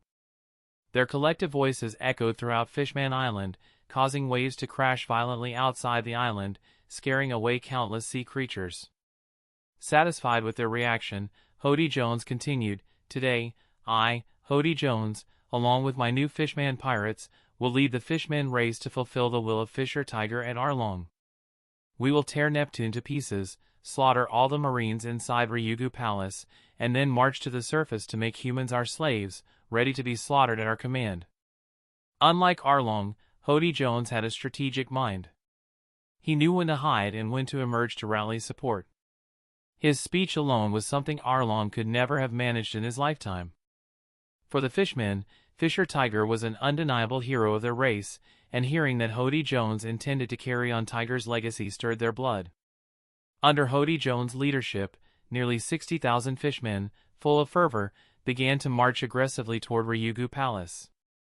With such a massive event unfolding in the plaza, there was no way Neptune could remain unaware. But knowing didn't change much. With only 5,000 soldiers from the Ryugu kingdom at his disposal, dealing with the 60,000 fishmen gathered was impossible. The only slightly comforting thought for Neptune was that Shirahoshi wasn't inside the palace. With Byakuya protecting her, Shirahoshi might be spared from the chaos of this Fishman rebellion. As Neptune pondered the situation, it gave him a headache. Everything he had done, everything his people had done, was meant to protect Fishman Island, to protect everyone, including the fishmen from the Fishman district. The plan was to release the captured fishmen after Byakuya left and offer them compensation. However, due to Hodi Jones' malicious propaganda, things devolved into this mess. Truly, one wrong move had caused them to lose everything. This also revealed that most of the fishmen didn't trust Neptune. Their deep-seated hatred for humans made them easy targets for Hodi Jones' manipulation, leading them to take these drastic actions. When Neptune first heard about the rebellion, he considered asking Byakuya, with his overwhelming strength, to step in and put down the uprising. But if they did that, wouldn't it result in Byakuya destroying Fishman Island? It would only confirm Madame Shyarly's ominous prophecy. Then what was the point of all their efforts over the past few days? Just to realize that they had been the fools all along? As Neptune wrestled with indecision, Hodi Jones' voice bellowed from the palace gates. "Neptune, you traitor to the fishmen! Come out here right now!" Hearing someone insult his father, Fukaboshi gripped his golden trident tightly, stood up, and shouted, "Father, things have gone too far. We can't hesitate any longer. I'll take 3,000 of the royal guard and stop Hodi Jones. You, father, take the remaining 2,000 guards and my brothers to find Shirahoshi. The further you get from Fishman Island, the better." It was clear that Fukaboshi intended to use his life to buy time for his family's escape. As for why he didn't send all 5,000 royal guards to face Hodi Jones while fleeing with his family, the answer was simple. If the entire royal family fled, why should the soldiers bother risking their lives? Who wouldn't want to survive? Without morale, those 5,000 guards probably wouldn't last 10 minutes. Neptune and the others wouldn't have gotten far before the fishmen caught up and killed them. But if Fukaboshi, the eldest prince, personally led the charge, those 3,000 soldiers would fight with the resolve of those ready to die. That would give Neptune and the others enough time to escape. Someone from the royal family had to stay behind, and with Neptune's age and responsibility as the eldest brother, Fukaboshi was the best candidate. Tears welled up in Neptune's eyes as he looked at Fukaboshi. He picked up his long-unused giant trident and smiled. "Let your brothers protect Shirahoshi. Today, you and I will fight together as father and son." "Yes."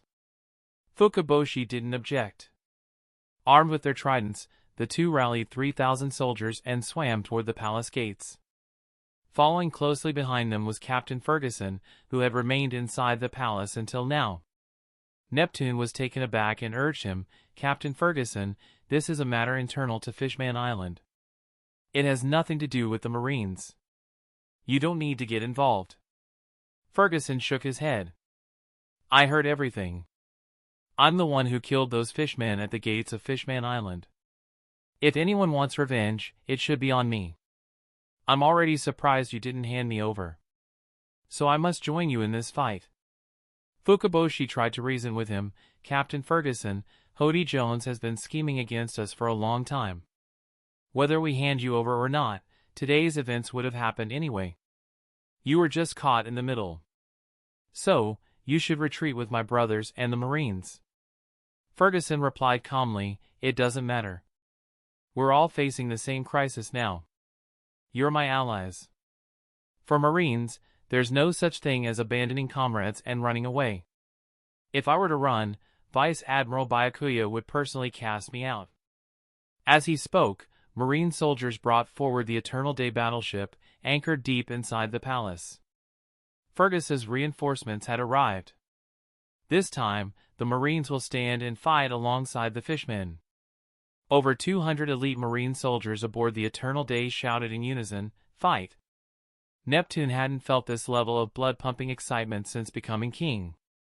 Now, surrounded by Fukaboshi and the 3,000 royal guards, whose morale was soaring, along with the 200 elite Marine soldiers standing ready for battle, Neptune also felt his spirits rising. Raising his enormous trident, he shouted, "Everyone, follow me! Fight!" Chapter 139, Energy Pill. Neptune, along with Fukaboshi and Ferguson, arrived at the gates of the Ryugu Palace to find Hodi Jones leading an army of nearly 60,000 fishmen. Their sheer number was overwhelming, and standing before them created intense pressure. Every fishman's face was filled with excitement as if they had been waiting for this day for a long time. Neptune let out a barely audible sigh and spoke in a deep voice, "Hodi Jones, do you even realize what you're doing?" Hodi Jones crossed his arms and sneered, "I know what I'm doing. We're avenging Fisher Tiger and paving the way for the fishmen. You, Neptune, have betrayed the fishmen and no longer deserve to be our king. From today onward, only the fishmen will decide our fate. Hand over the marine who killed our comrades. If you don't, the fury of the fishmen will be too much for you to handle." As his words fell, the 60,000 fishmen shouted in unison, "Hand over the marine! Hand over the marine!" Their voices crashed like waves, each chant louder than the last. Standing aboard the Eternal Day, Ferguson's face was grim. In this situation, only Vice Admiral Byakuya could resolve the crisis. His job now was to hold on until Byakuya returned. Seeing the fishmen so worked up, Neptune knew things were beyond saving. Nothing he said could stop them now. With pain in his voice, he muttered, "You're going to destroy Fishman Island." Hodi Jones snarled, "The one destroying Fishman Island is you. After we deal with the Marines, you'll face the judgment of the fishmen, too." Seeing Neptune's refusal to hand over Fergus, Hodi Jones shouted, "You're not going to give us the Marine? Then attack.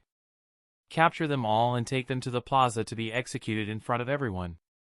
With that command, the already excited fishmen launched a fearless assault on the Royal Guards.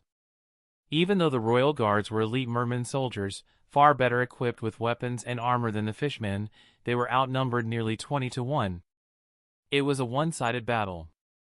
One by one, the Royal Guards fell at the hands of the fishmen. Yet, even in death, they didn't retreat. Instead, they fought with all their strength, killing as many fishmen as possible before dying. Fukaboshi, his eyes red and furious, swung his golden trident and cut down several fishmen before charging straight at Hodi Jones. If he could kill Hodi Jones, the fishmen might lose their leader, and there might still be a chance to turn things around. But before he could get close, several officers of the new Fishman pirates stepped forward to block his path. Though Neptune was old and had not fought in many years, his enormous size and terrifying strength allowed him to knock away dozens of fishmen with each swing of his trident. However, Neptune didn't have the heart to kill them. From the start of the battle, hundreds of fishmen had been injured by him, but none had died. Yet the fishmen didn't see Neptune's mercy as kindness. Instead, they thought that attacking him wouldn't be fatal, at worst resulting in severe injury. So, they avoided fighting Fukaboshi and the Royal Guards, focusing their efforts on Neptune. With the continuous attacks from the fishmen, Neptune's stamina began to deplete rapidly. His swings became slower, and his body was soon covered in countless wounds. Though none were deep or life-threatening, the sheer number made his appearance pitiful. Seeing Neptune in this weakened state, Hodi Jones smirked coldly. The time had come for him to act. If he could kill Neptune in front of all the fishmen, there would be no doubt about his ascension as their king. Since Hodi Jones had once been a royal guard himself, his weapon of choice was also a trident. Moving with the speed of an arrow, he charged at Neptune, shouting, "Neptune, die by my hand." The sharp trident gleamed in the sunlight as it shot towards Neptune's neck. Neptune had just driven away a group of fishmen and was caught in a vulnerable moment, unable to muster the strength to defend himself. "Father!" Fukaboshi, filled with rage and panic, forced back two high-ranking officers of the new Fishman pirates with his golden trident. He prepared to rush to Neptune's aid but was intercepted by three more officers. One of them sneered, "Fukaboshi, just watch as your father dies at the hands of Hodi." "King of Fishman Island should be Hodi," another shouted. "You don't need to worry too much. You'll be joining your father soon enough," the third added with a grin. Fukaboshi roared in fury, "Get out of my way!" He desperately tried to break free and rush to his father's side, but the three officers held him tightly in place, leaving him helpless. Just as Hodi Jones was about to land the killing blow on Neptune, a blinding light suddenly erupted from the Eternal Day in the distance. The light was so intense that it outshone the sun and bathed Fishman Island in radiance. Hodi Jones' vision went completely white, and he shouted in shock, "What's going on?" A thunderous roar echoed across Fishman Island, a powerful sound piercing through the ocean's depths and reaching the surface, where Marco and his group heard it. Jinbe's face turned pale as he exclaimed, "Damn it, something's happened on Fishman Island. We're too late." Seeing Jinbe's despair, Marco tried to comfort him. "There's nothing we can do right now. Let's wait until we reach Fishman Island to see what's happened." Ace added, "Yeah, let's wait until we get there. Maybe there's still hope." Jinbe clenched his fists tightly, his voice full of determination. "If Fishman Island has been destroyed by a Marine Vice Admiral, I swear I'll kill him to avenge my people." Ace, burning with righteous anger, replied, "Don't worry. If something like that has happened, I'll be right there with you to take down that vile Marine." Marco remained silent but increased his speed. Meanwhile, Byakuya and his group rushed back to the Ryugu Palace, hearing the deafening roar and seeing the intense light. Shirahoshi, filled with worry, looked in the direction of the palace, her eyes brimming with tears. "Do you think father and my brothers are okay?" she asked, her voice trembling. Ain and Tashigi exchanged glances, then hesitantly asked Byakuya, "Byakuya-senpai, could this be?" Byakuya nodded, "Yes, this is the effect of the main cannon from the Niko, the only one it has." Byakuya had previously suggested that Frankie modify the ship's energy source, moving away from cola power. Instead, Frankie switched to electricity, thermal energy, and solar power. The main cannon could fire its corresponding ammunition if it had enough energy. From the looks of things, Ferguson had poured all his strength into that shot, leading to such a massive result. This also meant that the situation at the palace was critical, otherwise, Fergus wouldn't have risked losing all his combat strength for one shot. They had to get back quickly. The blinding light gradually faded at the palace gates until it disappeared entirely. Everyone finally regained their sight, but they couldn't believe what they saw when they opened their eyes. Rubbing their eyes in disbelief, the scene before them remained unchanged. The tall buildings that had once stood proudly at the palace gates were gone, replaced by a massive, blackened crater nearly a kilometer wide. Inside the pit lay countless charred fishman corpses strewn about in disarray. The air was thick with the sickening smell of burnt flesh, meat cooked until it was scorched. Fergus's shot had obliterated over 7,000 fishmen. The reason for such devastation was the sheer number of fishmen who had been standing too closely packed together, making them an easy target. This terrifying scene left all the fishmen afraid as they stared in disbelief at the dawn in the distance. They never imagined that a single ship could cause them such devastating losses.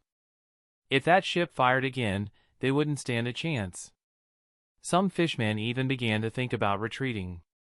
That single shot shattered the morale of the once menacing Fishman army, and many now wanted nothing more than to stay as far away from Niko as possible, fearing they might become the next target. On the deck of the Niko, Fergus leaned weakly against the railing, his face pale and his body drained. His trembling right hand slowly wiped the sweat from his brow. Gazing down at the demoralized fishmen below, he smiled faintly and said in a weak voice, "Finally, that shot should teach them a lesson. Hopefully, they won't attack again, at least until Vice Admiral Byakuya returns."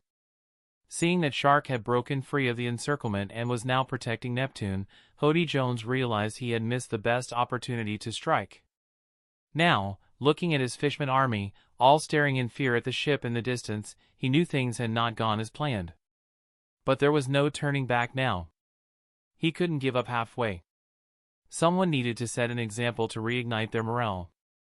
Waving his trident, Hodi commanded, "All members of the new Fishman pirates, take the energy pills. We must defeat Neptune in the shortest time possible." Unlike the other manipulated fishmen, the members of the new Fishman pirates were Hodi's most loyal followers. They could be considered fanatics. They believed that only Hodi could lead the Fishman race to true greatness. They withdrew small blue pills from their pockets and swallowed them without hesitation. These pills, known as energy pills, were Hodi's secret weapon for conquering Fishman Island. The pills granted users several times their usual strength in a short time, making them immune to pain and fearless in battle. However, such power came at a great cost. The pills rapidly burned through the user's life force. Those who took the pills quickly had their hair turn gray, and their skin lost its luster, becoming saggy and old. But the effect was undeniable. The heavily armed Ryugu palace guards were no match for them. Even Shark, who had previously been able to fend off 5 high-ranking officers at once, was now struggling against just 2 of the pill-enhanced fishmen, accumulating wounds all over his body. Hodi, however, did not take the pills himself. He viewed himself as the future king of the fishmen, destined to lead them onto the surface world. If he shortened his lifespan by taking the pills, all his efforts over the years would be in vain, benefiting others instead. Nevertheless, he wasn't idle. He led 6 pill-enhanced officers toward the dawn. The fishmen had been terrified of that ship. Destroying it would restore their morale. Such an important task had to be led by Hodi himself. Fergus noticed Hodi and his men charging toward the ship and sighed in resignation. He hadn't expected Hodi to be so determined. Knowing the Dawn likely had no more shots left, Hodi was still willing to risk everything. Fergus admitted that Hodi had guts but had no strength left to fight. If Hodi reached him, Ferguson would be completely at his mercy. Sigh. I've failed Vice Admiral Byakuya, Ferguson thought to himself. During his time under Byakuya's command, Ferguson realized that although Byakuya wasn't a good person, he was undoubtedly a competent Marine. That's why Fergus had been willing to continue serving under him. It seems that things might come to an end here. Over 200 Marines on the ship stood in front of Fergus, continuously firing at Hodi Jones and his crew. However, the bullets were like toys to the fishmen who had taken the energy-boosting drug. With just a casual swat, they could deflect them, and even if the bullets hit their bodies, they couldn't pierce through the outermost layer of skin, rendering them useless. As Hodi Jones boarded the deck, Ferguson silently thought, "My Marine career is about to end." But before Fergus could reflect further, 2 powerful sword slashes descended from the sky, knocking Hodi Jones off the deck. Is that? Fergus and the Marines around him were relieved and joyful at their narrow escape. Fergus, you owe us one for this, said 2 elegant figures wielding long swords who appeared before him. It was Ein and Tashigi, returning just in time. Ferguson sighed in relief, saying, "Fine, I owe you. The more, the better. I can't pay it back anyway." Since they were back, Vice Admiral Byakuya had also returned, which meant there was no longer any need to worry about the situation. Sure enough, Ferguson looked up and spotted Byakuya in the air. Right beside him was Shirahoshi, her eyes red from crying as she looked at her injured father, Neptune, and her brother, Shark. Behind them were the 2nd and 3rd princes of the Ryugu kingdom, along with 2,000 royal guards. Seeing their father and brother surrounded by the fishmen, the 2nd and 3rd princes silently charged into the battle, leading their guards. "Why did you come back?" Neptune asked urgently. "We happened to run into Shirahoshi and Vice Admiral Byakuya on the way, so we came back immediately," they replied. Neptune, still anxious, said, "That's foolish. You should have taken Shirahoshi and left Fishman Island. Hodi Jones has gone mad, and the fishmen under his control have lost their minds, too. Staying here is pointless, you'll just die." The 3rd prince, pouting, said, "Father, don't worry. Vice Admiral Byakuya said he would handle everything." Neptune was stunned. Was Byakuya going to take action? That thought made Neptune even more anxious. Was Fishman Island truly doomed? Byakuya stood next to Shirahoshi, looking at the chaotic battlefield below. Calmly, he said, "If you had the strength to stop this war, your father, your brothers, and the guards who have always protected you wouldn't have to suffer. Crying won't give you power." Hearing his words, Shirahoshi stopped crying and, still sobbing, said, "But I don't know how to do anything. I can't stop them." "You can. There's a great power within you. Haven't you noticed it?" Byakuya continued. "Are you talking about?" Shirahoshi remembered that her crying had attracted many sea kings to gather around her when she was 6. They didn't harm her and seemed to follow her commands, but this power had only manifested once and hadn't happened again in the past 9 years. Byakuya said, "Focus and feel that power. Understand where it comes from. Once you fully grasp it, you can control it and use it to protect your family." Chapter 140, Byakuya Take Action. With those words, Byakuya shifted his attention back to the battlefield, not paying further attention to the contemplative Shirahoshi. Tashiji was battling Hodi Jones alone, while I was holding off the 6 high-ranking officers. Both were engaged in intense fights, but Byakuya didn't intervene. He wasn't going to play the role of a babysitter forever. They would eventually face danger and need to grow from these experiences. Of course, if they were in life-threatening danger, Byakuya would step in. But for now, his focus was on the tens of thousands of fishmen below. Why? Because Ferguson's cannon had just earned him nearly 10,000 points of world source energy. When Byakuya first learned the rules for gathering world source energy, he noticed something critical: the kills made by his subordinates also contributed to his world source energy. This realization was why Byakuya had decided to become a Marine, to command a large force and gather more of this energy. Although Byakuya was bloodthirsty, he had his principles. Those he had killed up until now were on a path to their demise. Otherwise, with his strength, he could have easily become a killing machine, wiping out island after island to quickly amass a huge amount of world source energy and increase his power rapidly. But he chose not to.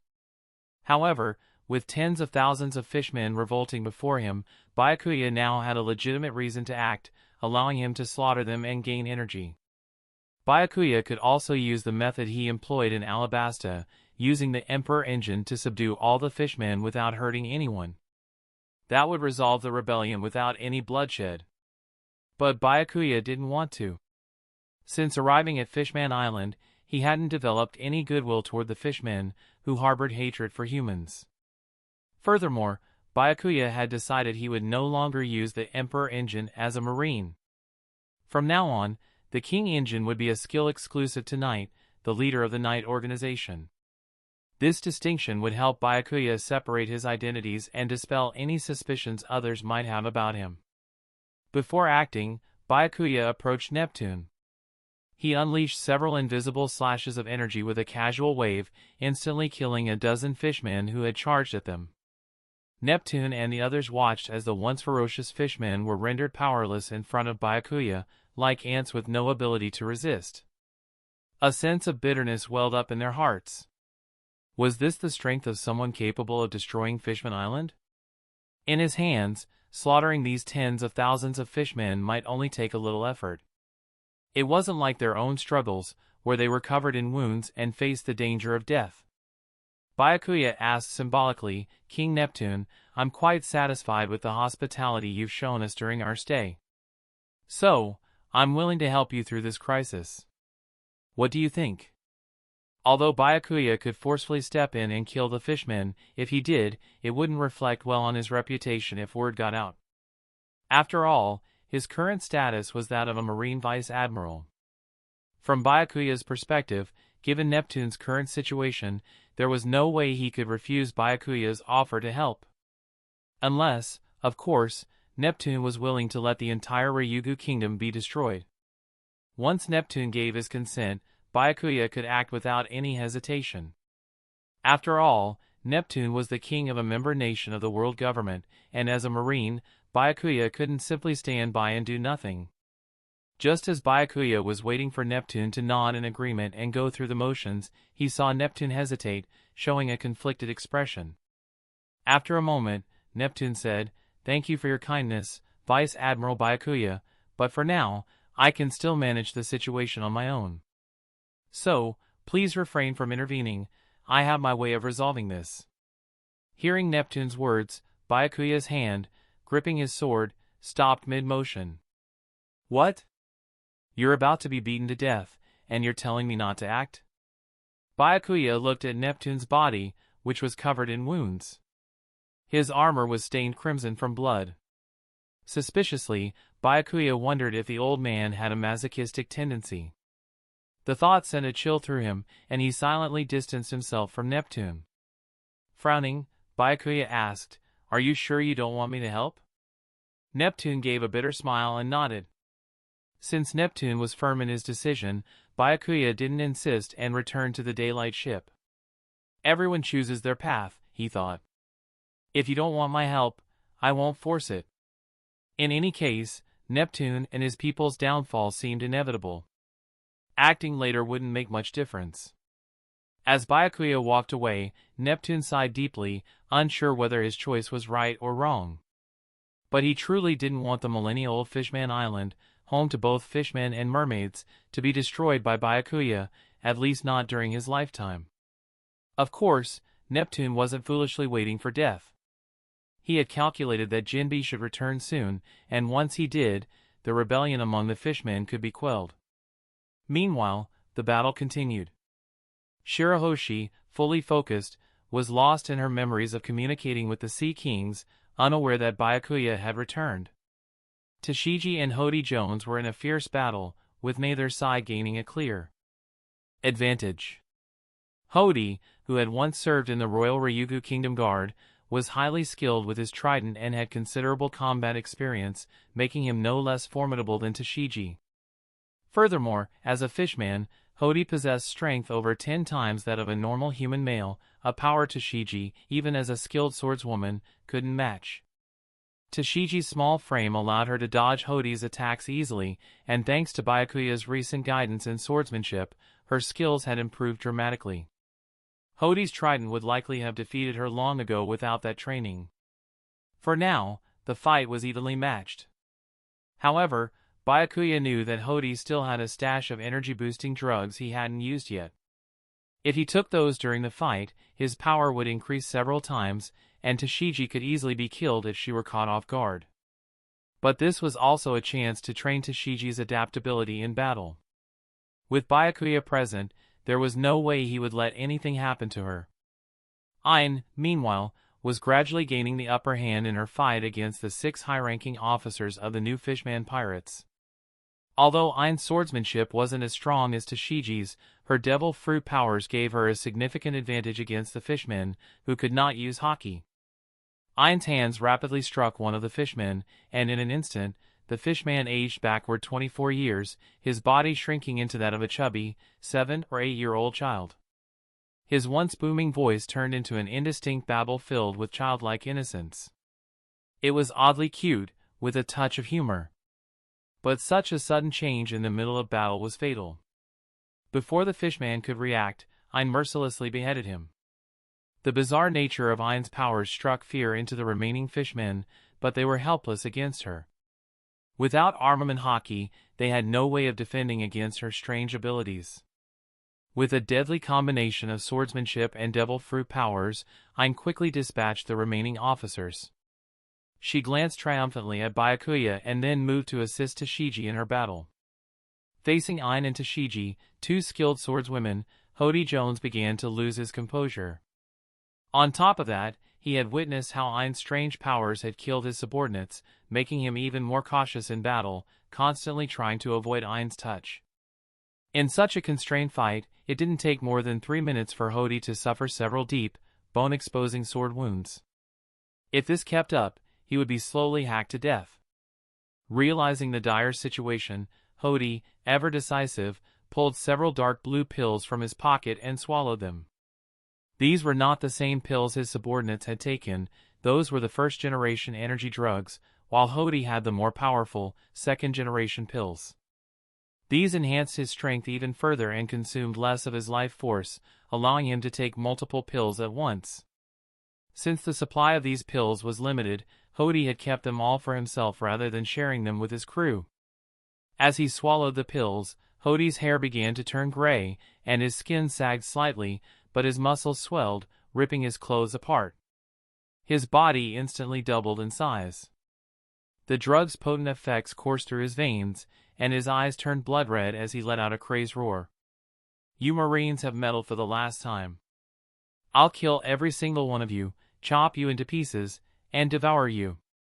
Each of his attacks now carried a vicious wind, with power 5 times greater than before. His speed also increased significantly.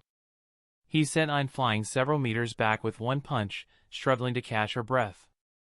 After taking a punch, Tashiji's face turned bright red, her slender arm and sword trembling uncontrollably. It was clear that neither she nor Ein had the strength to face Hodi Jones, who had taken the energy steroids. Laughing wildly, Hodi said, "Ha ha ha, with your marine strength, there's no way you can stop me. A man as strong as I am is destined to become the king of the Fishman race. I'll kill you Marines to avenge Arlong. You can go to hell along with that fool Neptune."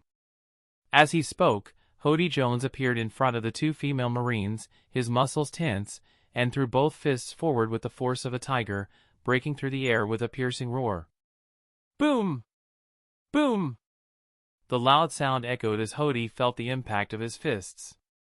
However, instead of the sensation of smashing through someone, it felt unnaturally hard, causing his fists to ache. Looking closely, he saw Byakuya, the Marine Vice Admiral they had heard about, standing before the two women, blocking his attack. What stopped Hodi's fists wasn't anything else, the sheath of Byakuya's sword, wind chirp, strapped to his waist. Hodi's expression changed, and he poured all his strength into his fists, trying to break through, but the sword sheath didn't budge an inch. Calmly, Byakuya said, "So you're just a drugged-up loser? Stop acting tough. If you're as strong as you say, try beating me." Byakuya then applied more force with his right hand, which held the sword sheath. The sheer power of it shattered Hodi's knuckles and sent him flying dozens of meters, leaving deep marks on the ground from where his feet dragged.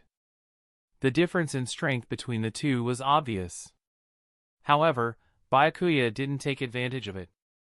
Instead, he curiously asked, "I heard you mention Arlong just now. Are you talking about Arlong from the East Blue?" Hodi felt a sharp pain in his hands as his body's natural resilience and the steroids slowly began to heal his broken fingers.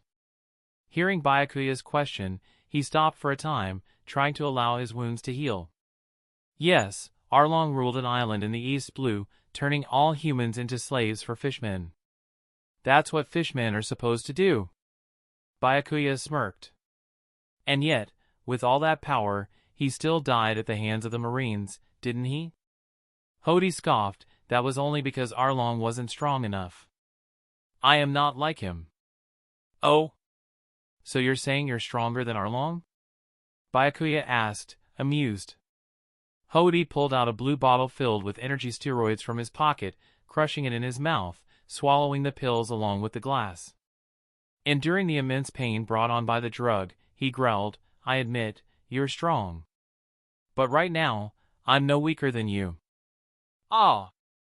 Hodi roared like a beast, his muscles swelling grotesquely, blood seeping through his skin and evaporating from his overheated body, shrouding him in a blood-red mist. It was like he had become a demon, crawling out of hell. Byakuya watched with interest. Hodi looked impressive, but his price for this power was far too high. Suddenly, Hodi kicked off the ground with tremendous force, leaving craters where his feet had been. His afterimage lingered as he appeared right before Byakuya, raising his fist as large as a human head and slamming it down toward Byakuya's face. But to Hodi's disbelief, Byakuya effortlessly stopped the punch with just one finger. This is impossible," Hodi muttered in shock. Byakuya shook his head and smiled, "There's nothing impossible about it.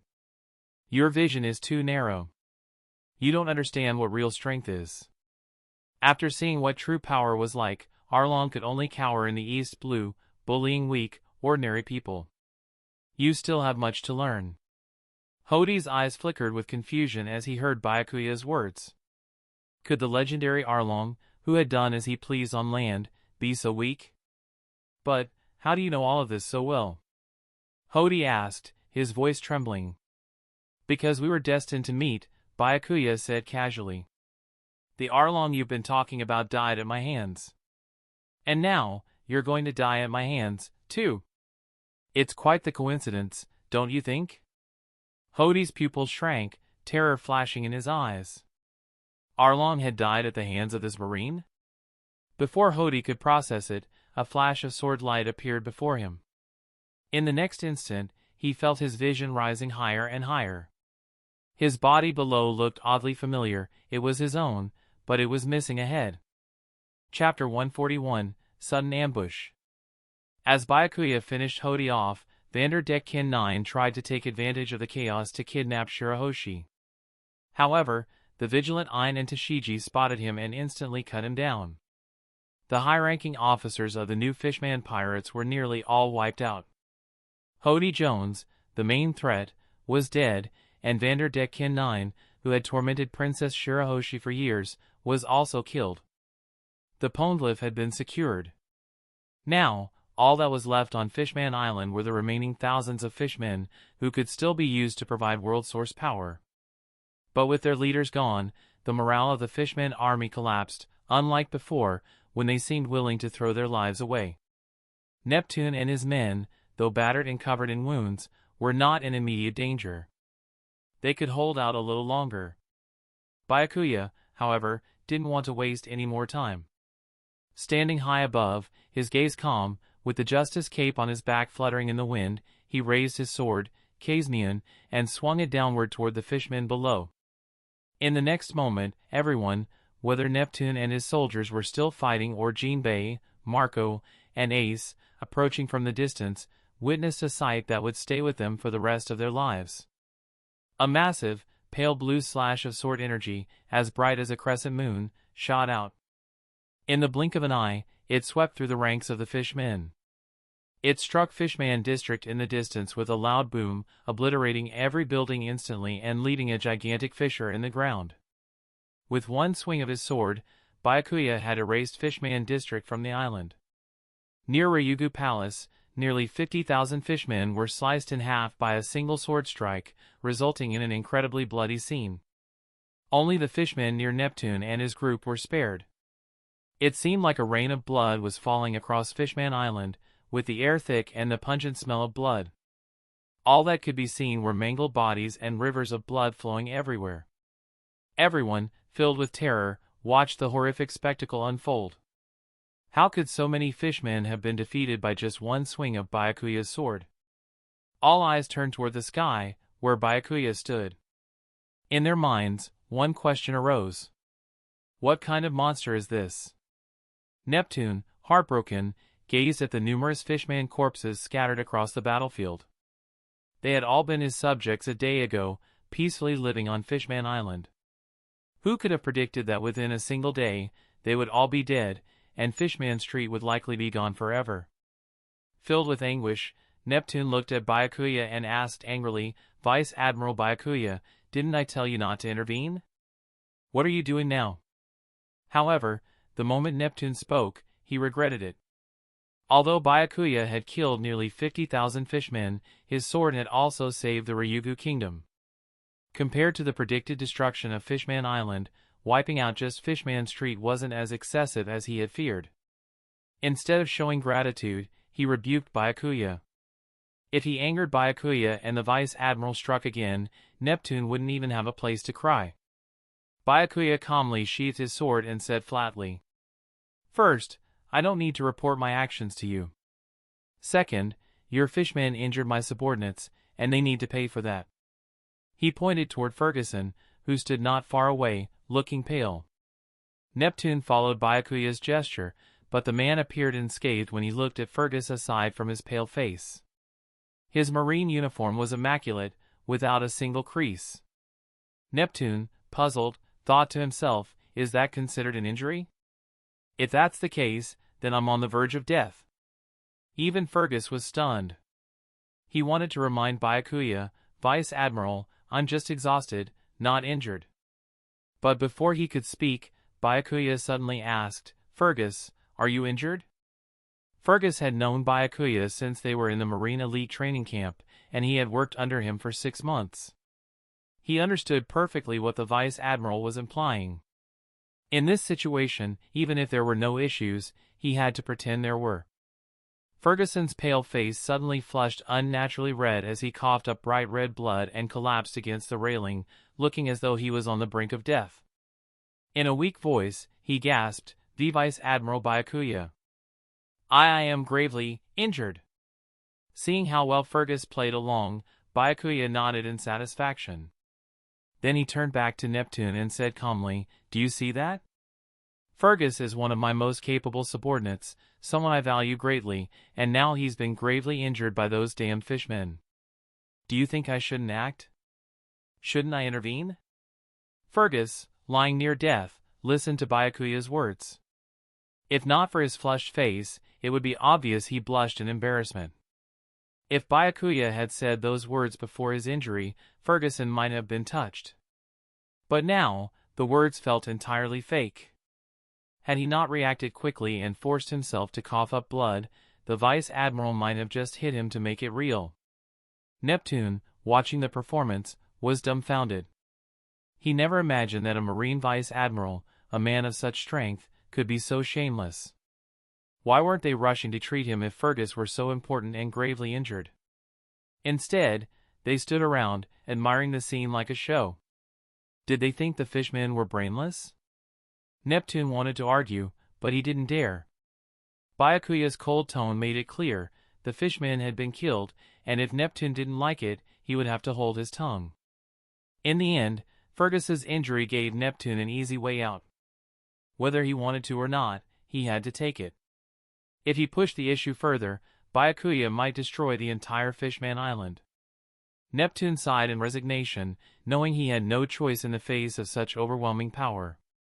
Since those fishmen injured Fergus so grievously, Vice Admiral Byakuya, it's understandable that you intervened. Thank you for saving us, Neptune said, though his heart wasn't in it. Byakuya smiled at Neptune's gratitude but didn't say anything further. His focus was on the system notifications appearing before him. You have gained 0.9 points of world source power. You have gained 1.1 points of world source power. You have gained 1 point of world source power. You have gained 0.8 points of world source power. You have gained 20 points of world source power. It had been a long time since Byakuya had seen such a rapid series of notifications from the system. Moreover, the fishmen on Fishman Island were generally stronger than those in East Blue, so the amount of world source power gain was greater.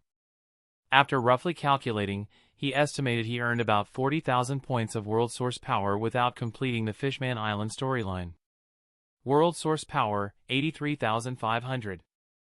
This kind of systematic slaughter was absurdly effective for gathering world source power. However, just as Byakuya was basking in his gains, 3 figures suddenly descended from above, attacking him simultaneously. Fishman Karate Secret Technique, Buraken. Flame Commandment, Heiken. Blue Flame Kick, Heikenen. The 3 attackers were Jinbei, Ace, and Marco, who had just arrived from the New World. Upon seeing Byakuya slaughter tens of thousands of fishmen, Jinbei, overwhelmed by rage, lost all reason and attacked first, his eyes bloodshot with fury. Sensing Byakuya's overwhelming strength from that single sword strike, Ace and Marco attacked, fearing Jinbei's safety. They also knew, as pirates, that they were naturally at odds with the Marines, especially one as dangerous as Byakuya. Facing the Marines, Jinbei, Ace, and Marco couldn't afford to hold back. Jinbei gathered a rapidly spinning water ball in his hands, capable of unleashing a powerful impact, strong enough to pierce through the bodies of enemies and even penetrate sea kings larger than mountains. Ace's hands ignited into blazing flames, extending forward and back, forming 2 long spears of pure fire, radiating intense heat as they lunged toward Byakuya. Meanwhile, Marco, utilizing his devil fruit power, conjured phoenix flames, forming fiery wings into a punch aimed at Byakuya. While Marco's flames lacked the heat of Ace's, they carried far greater physical force. It wasn't an exaggeration to say that these 3 combined powers could rival a Marine Admiral. However, it was only enough to confront, not defeat, an Admiral in a prolonged battle. And now, Byakuya was facing their joint assault. Ein anxiously shouted, "Brother Byakuya, be careful." Tashigi watched worriedly while Neptune recognized Jinbei's attack and urgently yelled, "Stop!" But Byakuya didn't move. He didn't dodge or evade, as if unaware of the incoming attacks. In truth, Byakuya was surprised to see all three appear simultaneously, but that was the only surprise.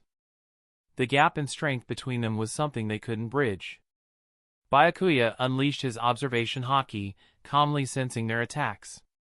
Though it seemed as if all three attacked simultaneously, there was a clear order to their strikes.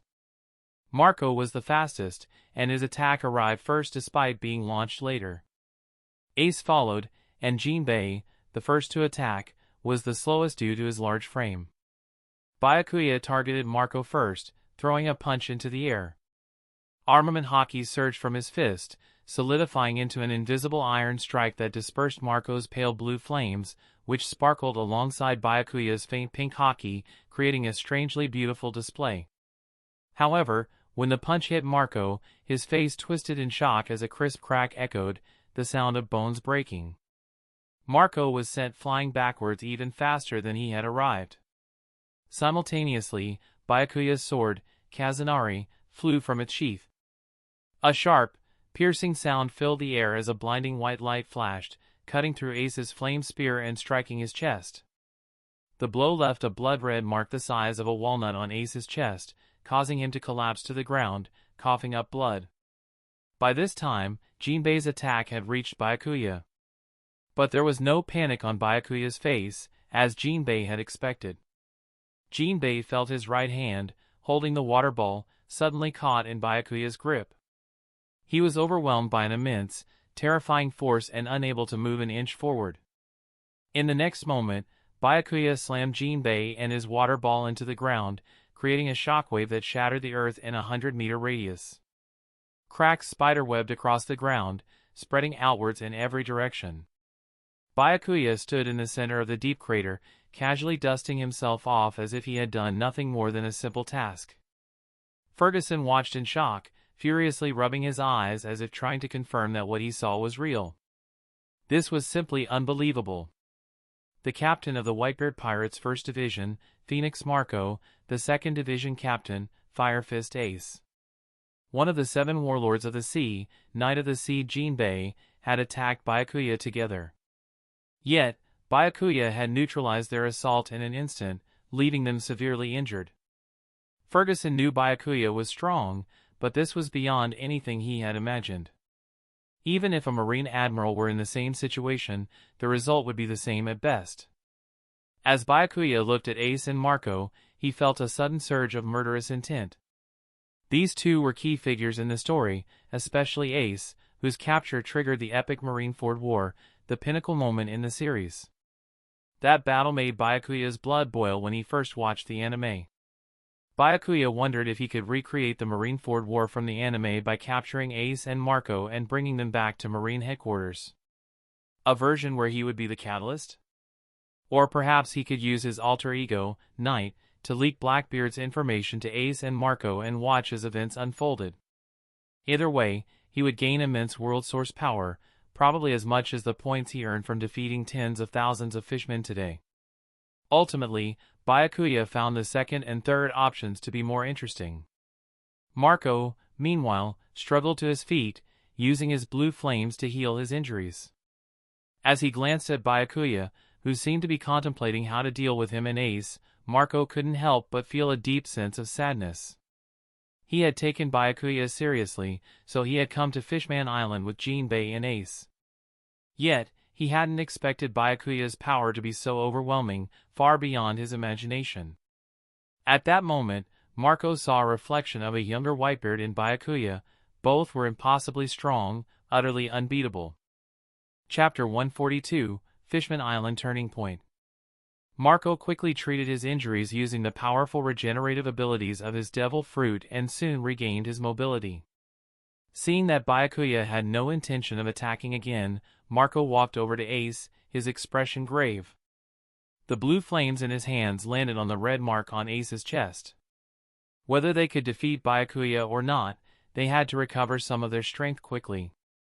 They needed to find a way to take control of their fate rather than relying on whether Byakuya would show mercy and spare them. Ace's injuries weren't too severe, just a few broken ribs, which was much better than Marco's.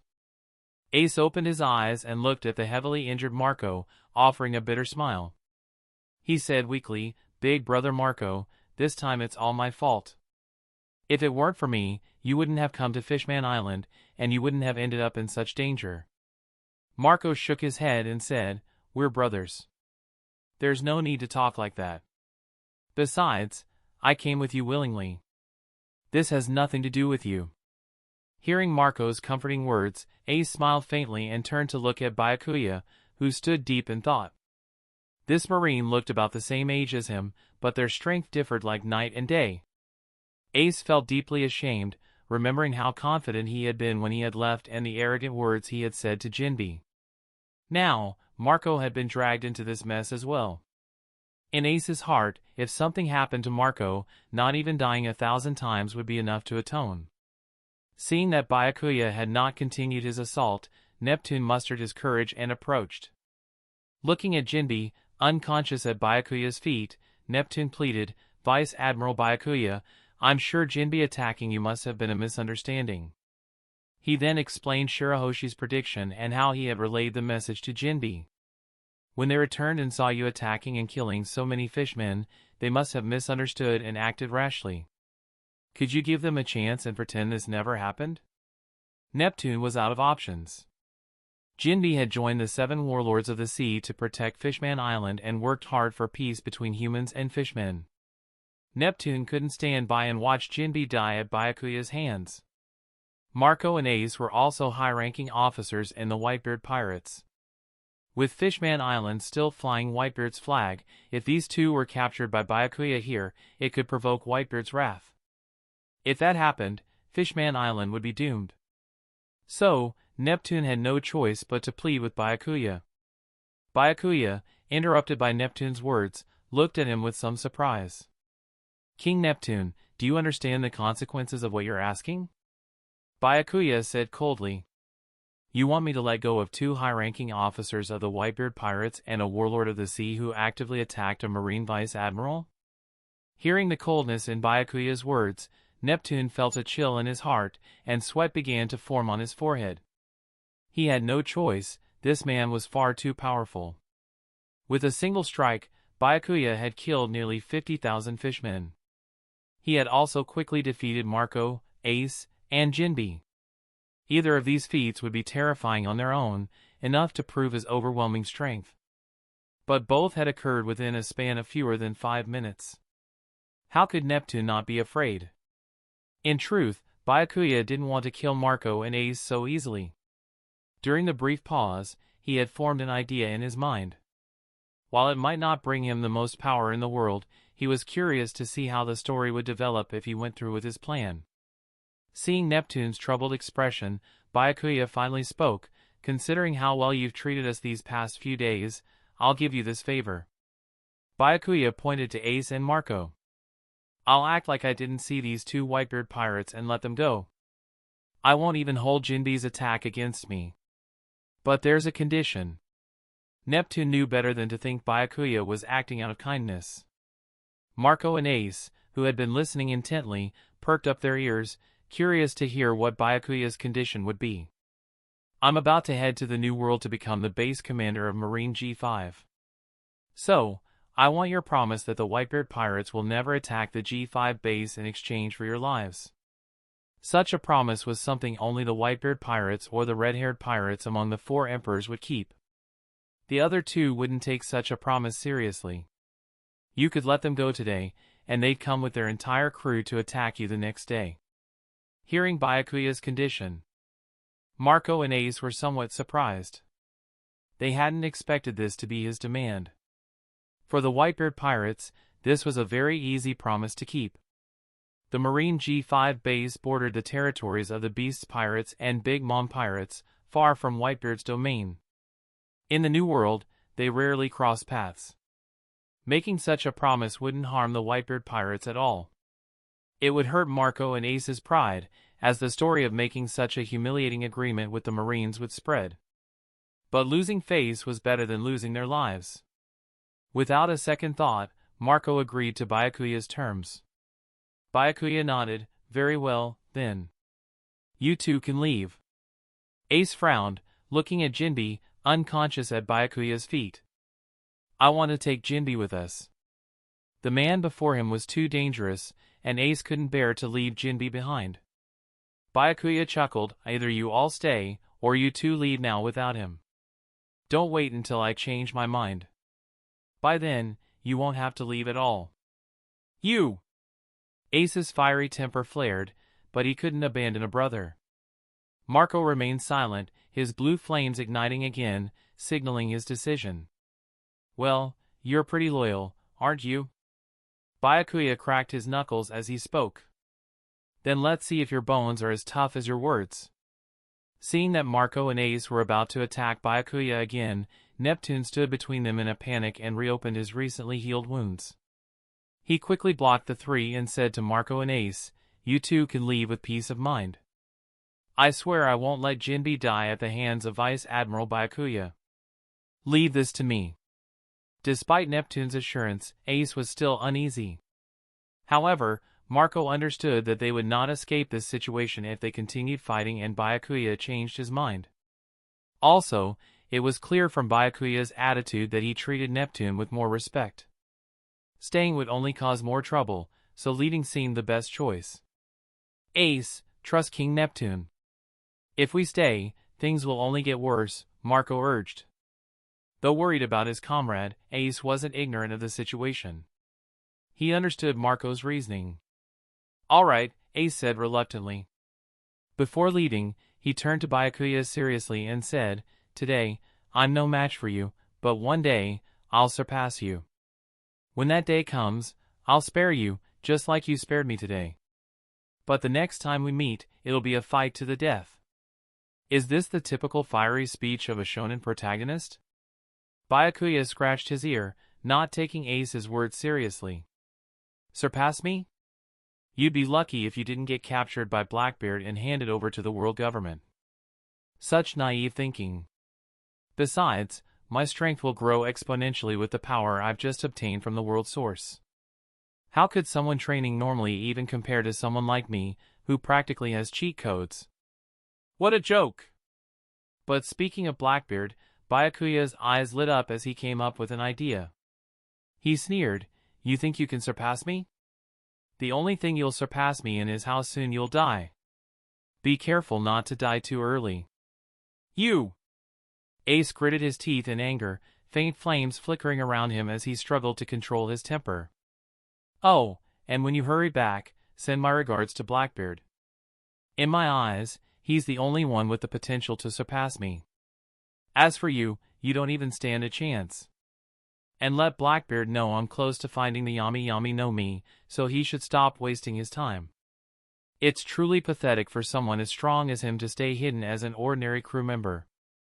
Byakuya's seemingly casual remarks caused both Marco and Ace to frown. How does this Marine know about Blackbeard? And why would he say that Blackbeard is on par with him? Blackbeard always seemed weaker than Ace. What's going on? And what's this talk of the Yami Yami no Mi? Why would Blackbeard be hiding his strength? Although the two had many questions, they couldn't ask Byakuya directly. They decided they'd confront Blackbeard once they returned. As Byakuya watched Marco and Ace leave, puzzled expressions on their faces, he could barely hold back his laughter. He had successfully stirred the pot and planted doubts about Blackbeard. Who knows? His words may lead Whitebeard to uncover Blackbeard's ambitions.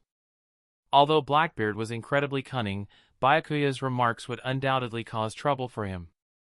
This could even push the story in an unpredictable direction. The thought excited Byakuya. After Marco and Ace were gone, Byakuya turned to Neptune and said, "When that guy wakes up, tell him the truth. If he still can't accept it and wants revenge, let him come find me. I'll be waiting." Neptune quickly reassured him, "Vice Admiral Byakuya, Jinbe isn't that kind of person. I guarantee nothing like that will happen. Whether it does or doesn't matter to me. It won't take much effort to deal with him either way," Byakuya said bluntly. "If he doesn't seek revenge, he understands who's in the right here. I've spared his life this time, so now he owes me one. Have him find a way to repay this favor." "Of course, that won't be a problem," Neptune responded, visibly relieved. In his mind, as long as Byakuya was willing to spare Jinbe, repaying the favor was a small price. This outcome was likely the best Neptune could have hoped for. Hodi Jones, the one scheming in the shadows against Fishman Island, was dead. Vanderdecken 9, who had terrorized Shirahoshi for years, was also gone. Ace and Marco, high-ranking members of the Whitebeard pirates, had been spared, and Jinbe was also shown mercy. Fishman Island hadn't been destroyed. The only unfortunate part was the heavy toll on the Fishman population, with nearly 70% slain by a single strike from Byakuya. From now on, the name Byakuya would likely be enough to frighten children into silence. However, most of those who had perished were fiercely anti-human and opposed peaceful coexistence. The survivors were neutral and understood what was truly in the Fishman race's best interest. This would benefit the next generation, who wouldn't grow up hating humans. Perhaps this was the turning point for Fishman Island to finally achieve peaceful coexistence with humans. Chapter 143, Marine G5. By the time they parted ways, Shirahoshi had yet to master the mysterious power to control the Sea Kings fully. But Byakuya wasn't surprised. After all, she was still young and had little experience. Now, with the threat of Vanderdecken gone, she could live freely on Fishman Island and experience a life she never had before. That could help her better control her powers. Shirahoshi, too, was reluctant to say goodbye to Ein and to Shiji, and they promised to meet again. Before leaving, Byakuya shamelessly raided Ryugu Palace, storing many of Fishman Island's unique food and drinks in his system's space. Only when he had thoroughly cleaned the palace's stores did he leave, fully satisfied. This trip to Fishman Island was the most fruitful for Byakuya. Congratulations, host, for altering the storyline of the Fishman Island incident and the new Fishman Pirates Rebellion, earning 10,000 points of World Source Energy. Byakuya opened the system panel. Host, Byakuya. Template, One Punch Man Saitama. Fusion, 40%. World Energy, 93,500. To increase fusion from 40% to 41%, it requires 3,100 world energy. Special skills, King Engine, Telekinesis, Max, Armament Hockey Level 8, Special Move, Ryu, Observation Hockey Level 8, Swordsmanship, Max, Infinite Recovery, Passive, Psychokinesis, Telepathy. Ninja with no balls Sonic, 1,000 points, summoned. However, Byakuya didn't immediately increase his fusion level this time. His current strength was already sufficient to handle potential threats, so he wasn't in a rush to power up. His destination was the Marine G5 branch, where Doflamingo had a surprise waiting for him. Rising from Fishman Island to the New World was much faster than sinking to the island in the first place. In just a few days, they officially arrived at the New World. The New World, located in the second half of the Grand Line, was completely different from the first half. In the first half, the Marines held more power than the pirates, so most pirates would avoid Marine ships out of fear. However, the New World was ruled by the four emperors. Pirates who wanted to survive in the New World had two choices: submit to one of the emperors and receive their protection, or challenge them and try to take their place. Even the Marines could only establish small bases on key islands in the New World. Their primary role was to monitor the movements of the four emperors' pirate crews, avoiding confrontations unless necessary. These bases were led by Marine vice admirals responsible for fending off pirate attacks. Admirals were always on standby to counter any major offensives from the four emperors, such as when the Beast's pirates launched a crazy attack on a Marine base to rescue Jack. The attack distracted the Marines and allowed them to free him. Such events were rare. Most of the time, both sides did their business without interference. However, Byakuya's arrival in the New World would likely change things. The Marine G5 branch was the least Marine-like of all Marine units, with a reputation for poor discipline. It was said to be filled with pirates wearing Marine uniforms. This situation was largely due to Virgo, a traitor who intentionally let things slide.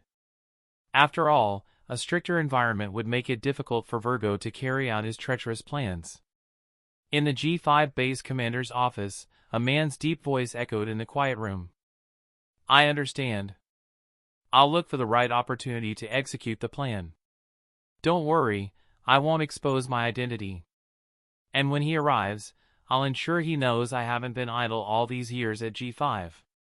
After hanging up the phone, a vicious glint flashed in Virgo's eyes. Originally, he had planned to stay as acting commander of the G5 base for another 6 months. If the base operated smoothly under his management during that time, he would likely be promoted to Marine Headquarters Vice Admiral, removing the acting from his title and becoming the official commander of G5.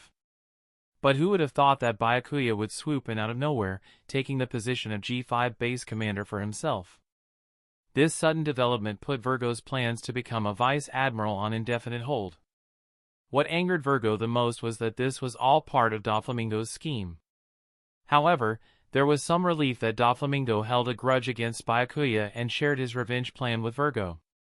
Once Doflamingo's arrangements were in place, all Virgo had to follow the plan. If everything went smoothly, Byakuya wouldn't last more than 3 months as base commander before meeting his demise. Doflamingo had repeatedly warned Virgo about Byakuya's immense strength and cautioned him not to confront him head-on. Virgo wasn't foolish enough to challenge Byakuya directly. For him, physical confrontation was a last resort. After all, what could a 19-year-old boy like Byakuya have experienced? Virgo was confident that a few flattering words would easily make Byakuya lose his head. Once Byakuya was dealt with, everything would return to normal, with Virgo taking his rightful place. The next morning, Virgo received word that Byakuya's ship was expected to arrive at dawn.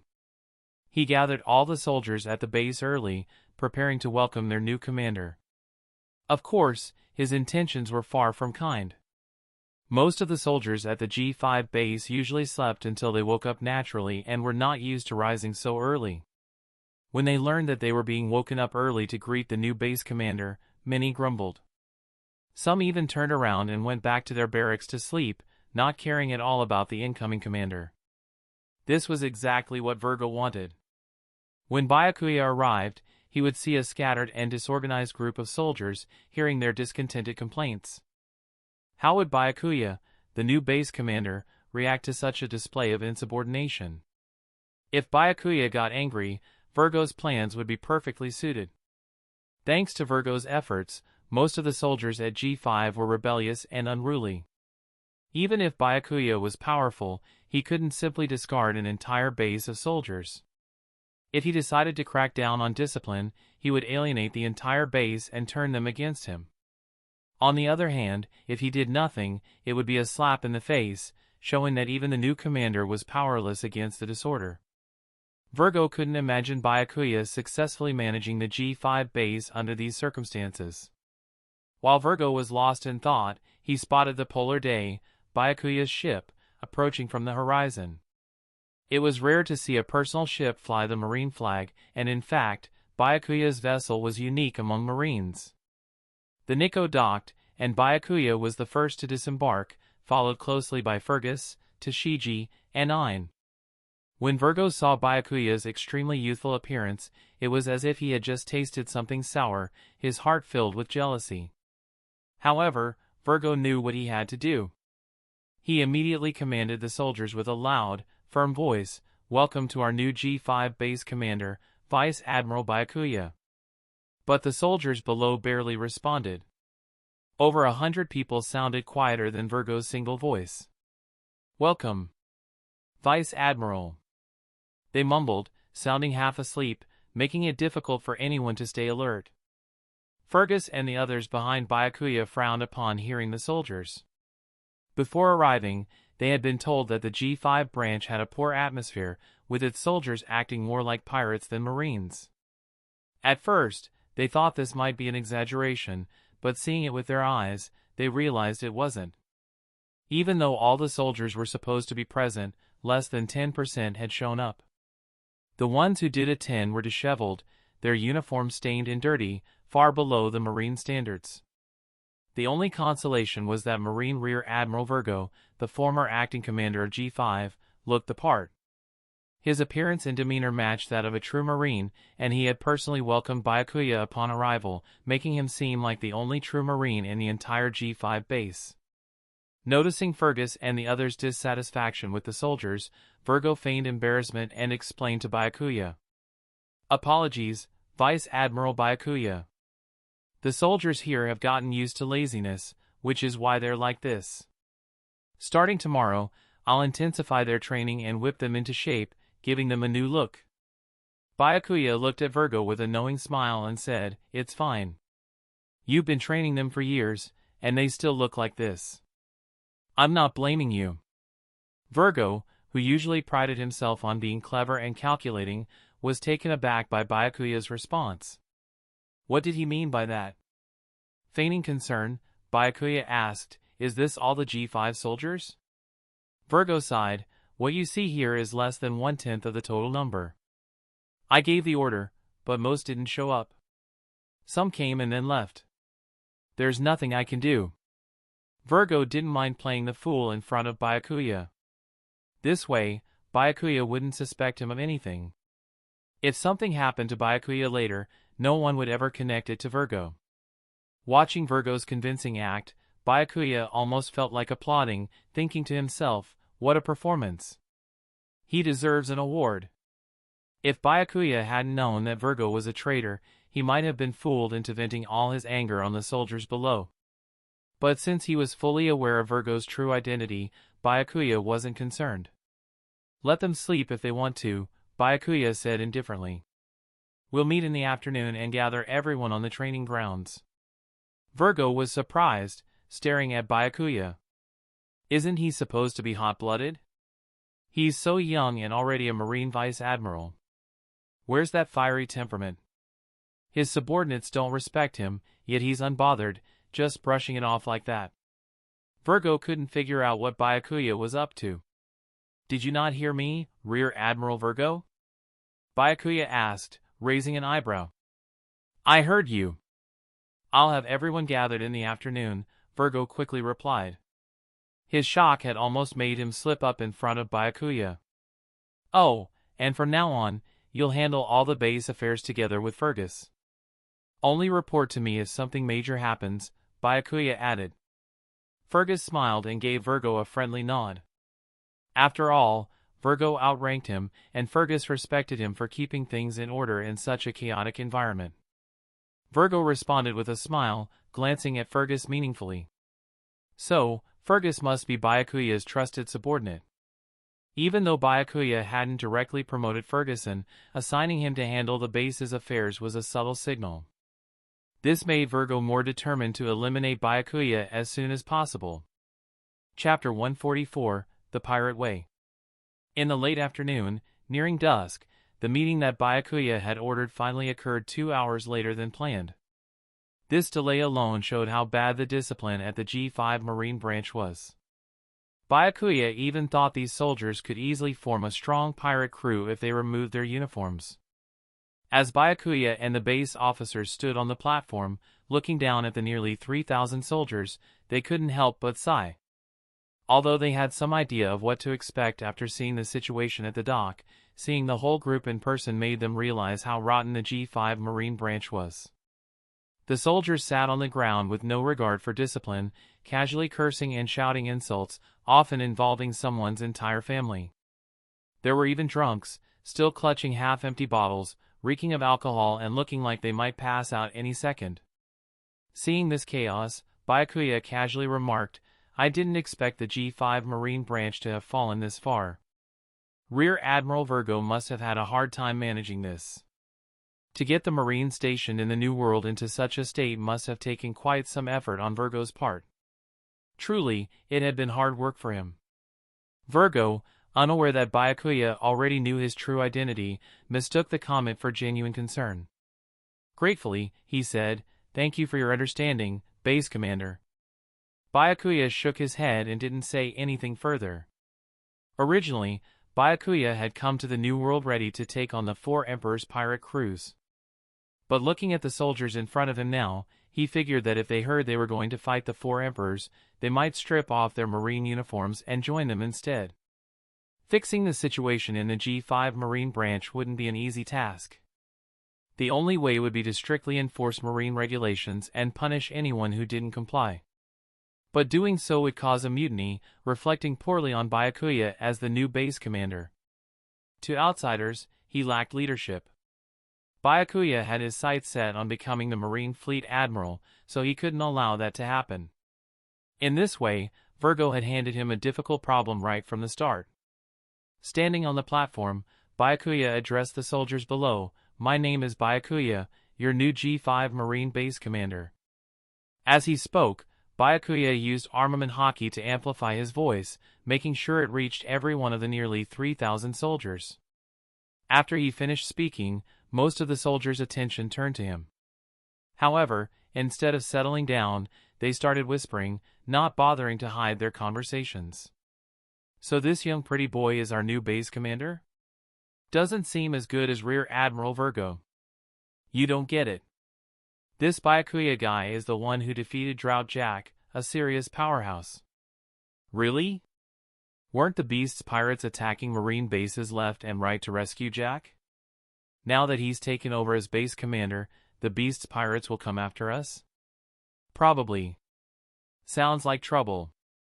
Well, when it happens, we'll just have to fend for ourselves. If you can run, run."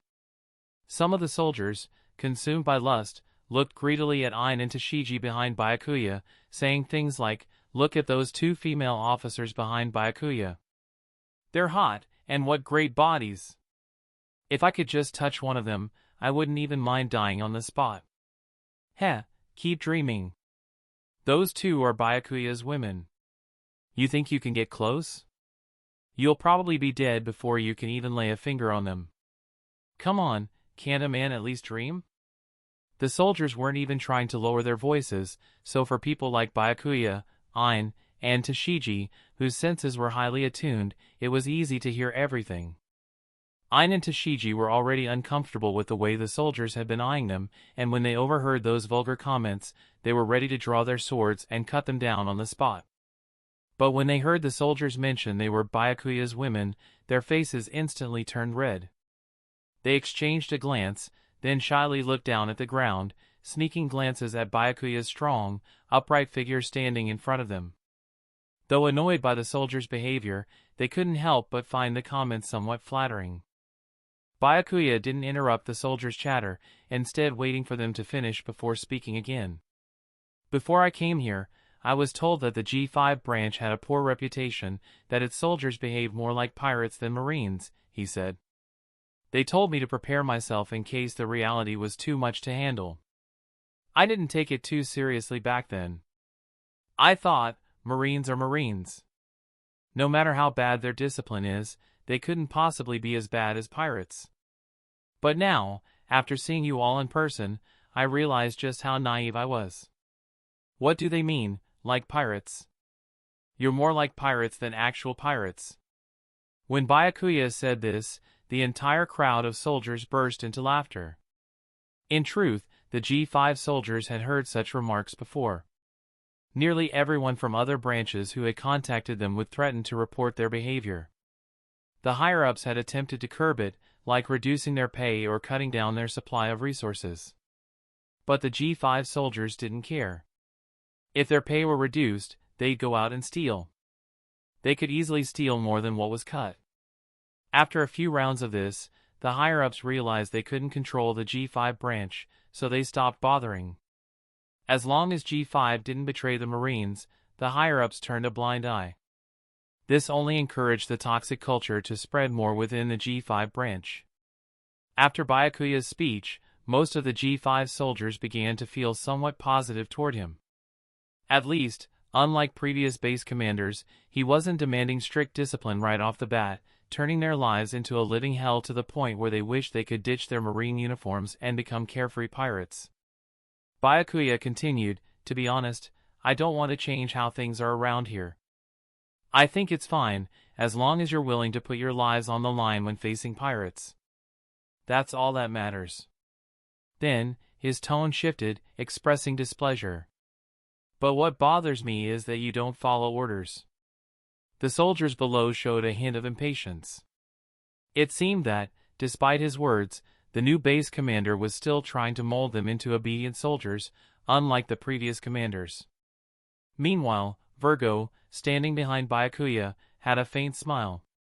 He knew that if Byakuya failed to properly handle the soldiers' emotions, it could easily stir up dissatisfaction. Given the temperament of the G5 soldiers, Virgo wouldn't be surprised if they revolted on the spot. Byakuya paid no mind to the soldiers' growing discontent and continued.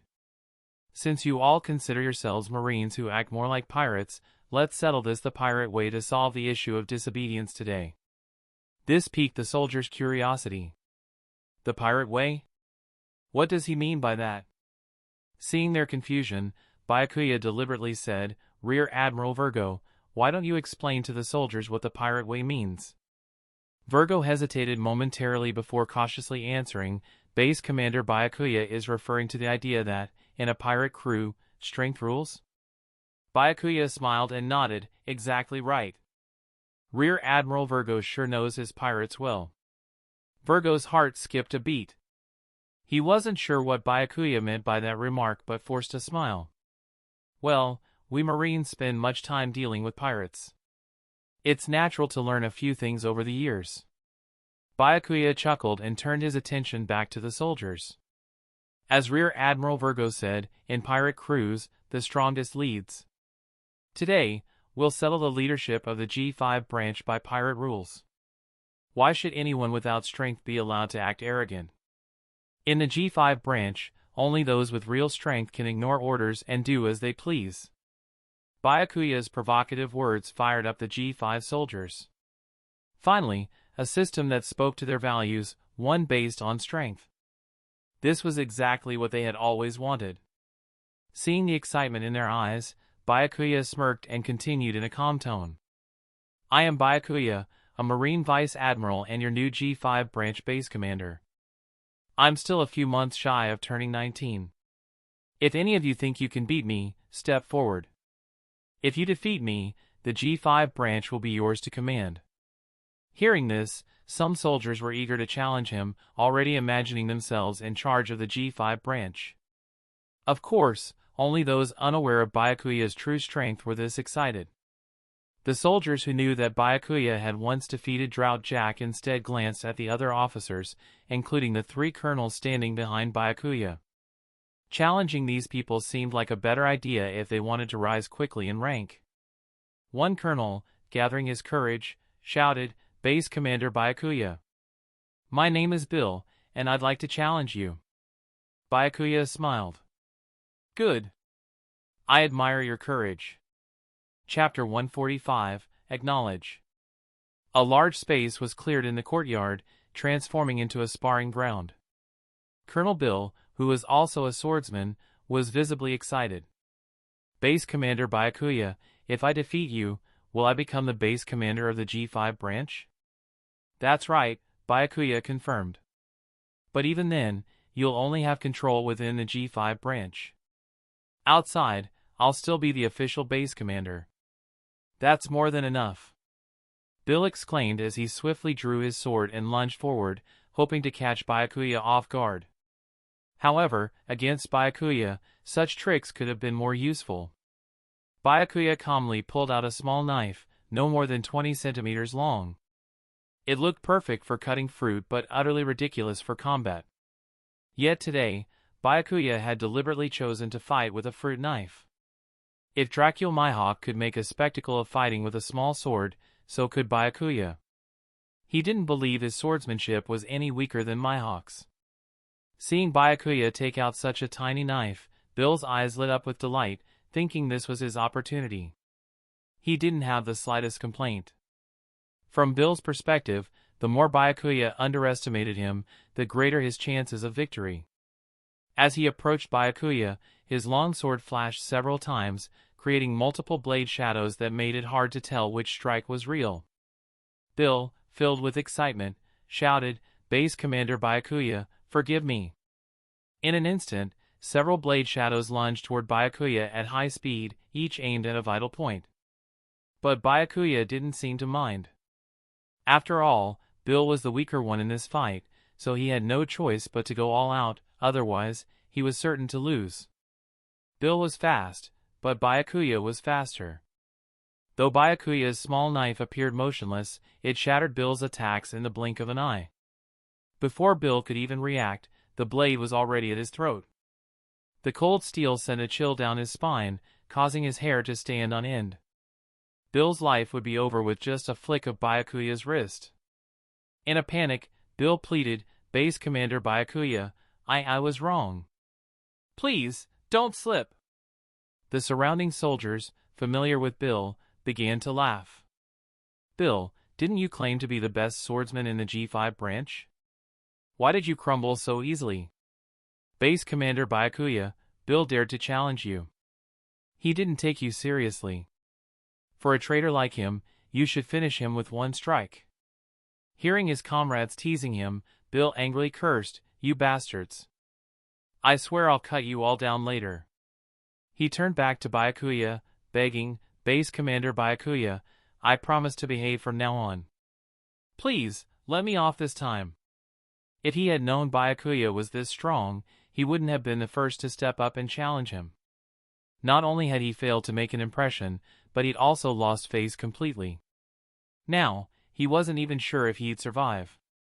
Seeing Bill's terrified expression, Byakuya smiled, sheathed his knife, and looked around at the other soldiers. "Anyone else want to challenge me?" Bill sighed in relief as Byakuya put away his blade, realizing how close he had come to death. He hadn't expected the young base commander to be so powerful. Bill's title as the G5 branch's top swordsman wasn't just for show, he was truly skilled. Yet, even he had been effortlessly defeated by Byakuya. Seeing this, the other soldiers didn't dare challenge him anymore. Laughter erupted among the troops. "Base Commander Byakuya, your strength is undeniable. We accept you as our commander."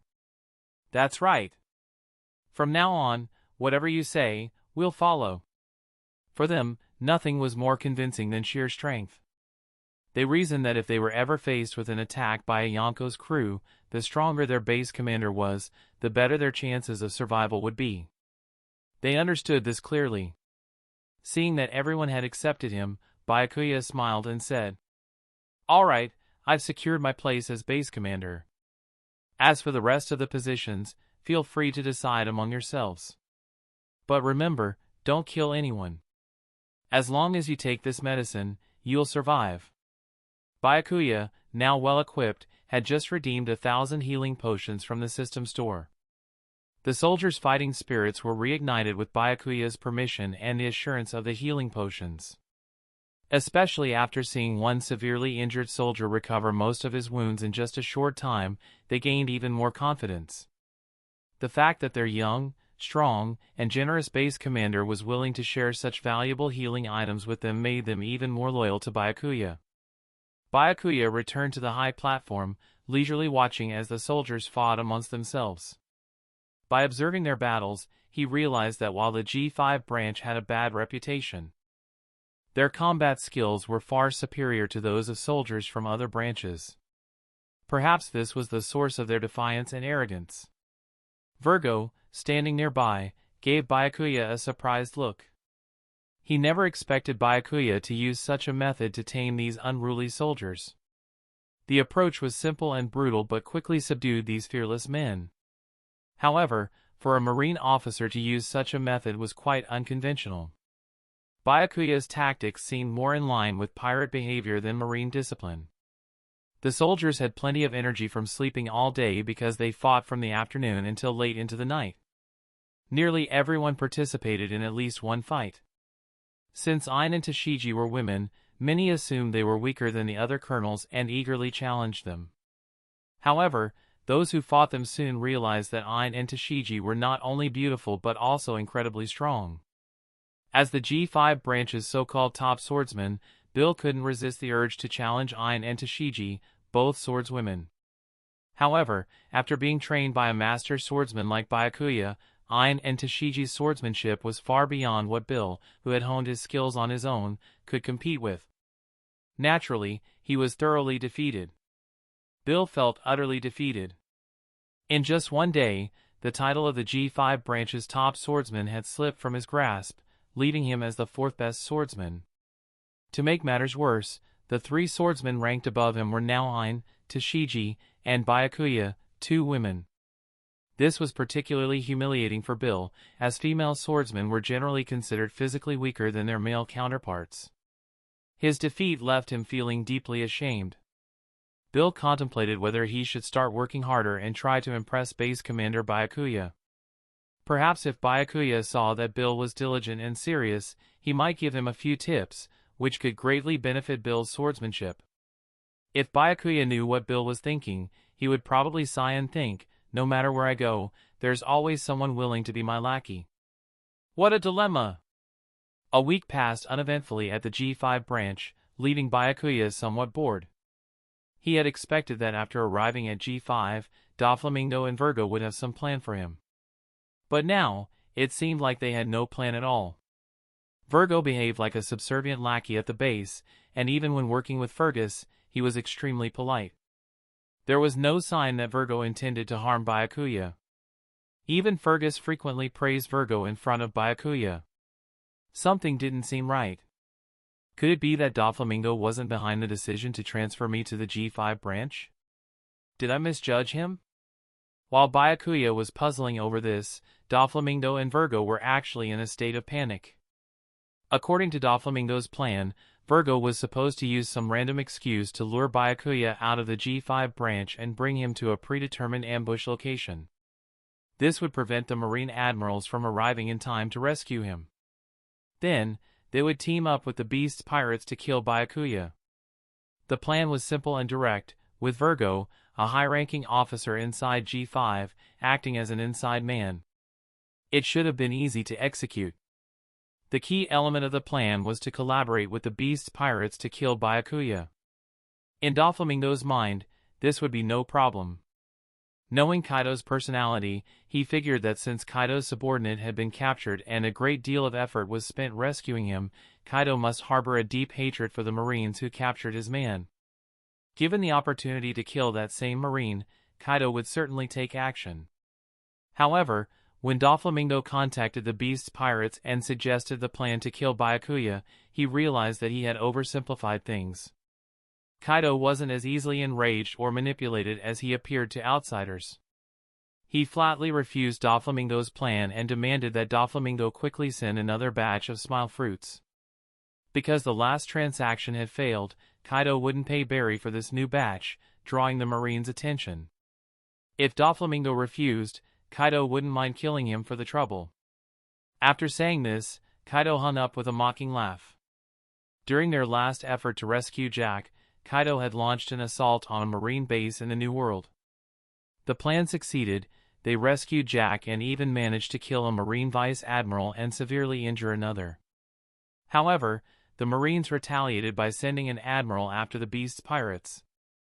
Admiral Akainu fought Kaido for 3 days and nights. The result? 4 pirate crews under the Beast's pirates were completely wiped out, and one of the top officers under Kaido's 3 disasters was killed. The losses were significant. If they attacked and killed another newly appointed Marine Vice Admiral, it would certainly provoke another round of Marine retaliation, and the cost would be too high. Furthermore, according to Jack, this Marine Vice Admiral named Byakuya wasn't as simple as he seemed. It was even possible that he possessed the combat strength of an admiral. Given these circumstances, Kaido had no interest in provoking more trouble for the Beast's pirates. Since the Beast's pirates refused to act, Doflamingo's plan remained at a standstill, leaving him deeply frustrated. It was as if fate were playing a cruel joke on Doflamingo, as something disastrous for him was about to unfold. On Punk Hazard, a purple figure stood gazing at a hidden structure in the island center. Pulling out a din mushi from his pocket, he made a call. Byakuya's voice came from the receiver. "How are things? Do you have any leads yet?" "Yes, I've found the island," replied Sonic, the solitary ninja, who had been tracking Caesar's whereabouts. Chapter 146, Miserable Doflamingo. Since Byakuya last attacked Doflamingo and the Beast's Pirates trade site, he has learned that artificial devil fruits can be exchanged for world power. One artificial devil fruit was worth 100 points of world power. This sparked the idea in Byakuya's mind to obtain the technology to produce artificial devil fruits for himself. So, he sent Sonic to the New World to search for Punk Hazard, and today, there was finally a response. Originally, Byakuya planned to have Sonic directly raid the lab and capture Caesar. However, knowing that Doflamingo must value the safety of the research facility highly, strict security measures were likely to be in place. Although Sonic, with his strength equivalent to that of a Marine Vice Admiral, wouldn't be defeated by the lab's defenses, he would be delayed for quite some time. If this alerted Doflamingo and caused the mission to fail, finding Caesar again would become even harder. After considering this, Byakuya decided to take matters into his own hands. After all, once Lucci and the others find Law, they can head to the New World together, making things much easier for Byakuya so he won't have to handle everything personally. As night fell, Byakuya donned a black robe, perfectly blending into the night, and left the G5 branch. Using telekinesis to speed up his journey, he followed the system's perception of Sonic's location. Byakuya didn't expect that shortly after his departure, Virgo knocked on his door holding a stack of documents. The crisp sound of knocking echoed in the quiet hallway. "Base Commander Byakuya, it's Virgo. I have some information you need to see." Hearing no response from inside, Virgo knocked again. "Base Commander Byakuya?" Still waiting for an answer. Virgo didn't believe Byakuya was asleep, as someone as powerful as Byakuya wouldn't be so unalert, even in a safe environment. This made Virgo wonder where Byakuya could have gone so late at night. Could he have gone to find those two female captains? The more Virgo thought about it, the more it seemed possible, and he clenched his teeth in jealousy. I'd been stuck at the G5 branch for years like a monk, and this guy comes here and brings along two beautiful women? That's just infuriating. The more Virgo thought about it, the angrier he became. He wanted to kick down Byakuya's door, but as he raised his foot, he pulled it back, realizing that he wouldn't be able to explain himself if someone saw him. However, Virgo suddenly thought he could exploit Byakuya's womanizing nature. If he could just kill Byakuya, those two beautiful female Marines wouldn't be able to escape his grasp at the G5 branch. Thinking of Ain and Tashiji's pure faces and fiery figures, Virgo felt motivated. He immediately returned to his room to plan with Doflamingo on how to deal with Byakuya. By midnight, Byakuya finally reached Punk Hazard at full speed, reuniting with Sonic, whom he hadn't seen in a while. Due to Caesar's experiments years ago, the island was filled with toxic gas. Anyone living there had to wear gas masks and protective suits to survive. However, these measures could have been more useful to Byakuya. His strong body immediately purified any poison he inhaled. As for Sonic, he had undergone a special trial in his ninja village, making him immune to this level of poison. Thus, neither of them paid any attention to the toxic gas on Punk Hazard. "Lord Byakuya," Sonic greeted respectfully. Byakuya took a brand new crescent moon black robe and a purple mask from his system space and handed them to Sonic. "From today on, you're a member of the Knight organization. When operating in the field, you must wear this outfit and address me as Lord Knight. The mask was something I designed casually. If it doesn't suit your taste, you can change it after this mission ends." "No need. I like this purple mask." "Thank you, Lord Knight." Once Sonic had changed into the clothes, Byakuya asked, "During your observations, were you able to gauge the level of security inside?" Sonic shook his head. "I only saw researchers coming and going, along with a few guards. I don't know much about the inside." That was understandable, considering Caesar's importance to Doflamingo, second only to Sugar, who controlled Dressrosa. "No matter, we'll just charge in and deal with it head-on." With those words, the two appeared at the entrance of the base. The guards at the door barely had time to blink before two figures in black robes appeared like phantoms. Without a chance to speak, they were instantly silenced by Sonic, who threw two darts that lodged in their throats. Afterwards, Sonic retrieved an access card from one of the guards and swiped it at the door. Beep! The entrance to the research facility slowly opened. The facility was built underground to remain concealed, with the upper floors serving as quarters for the guards.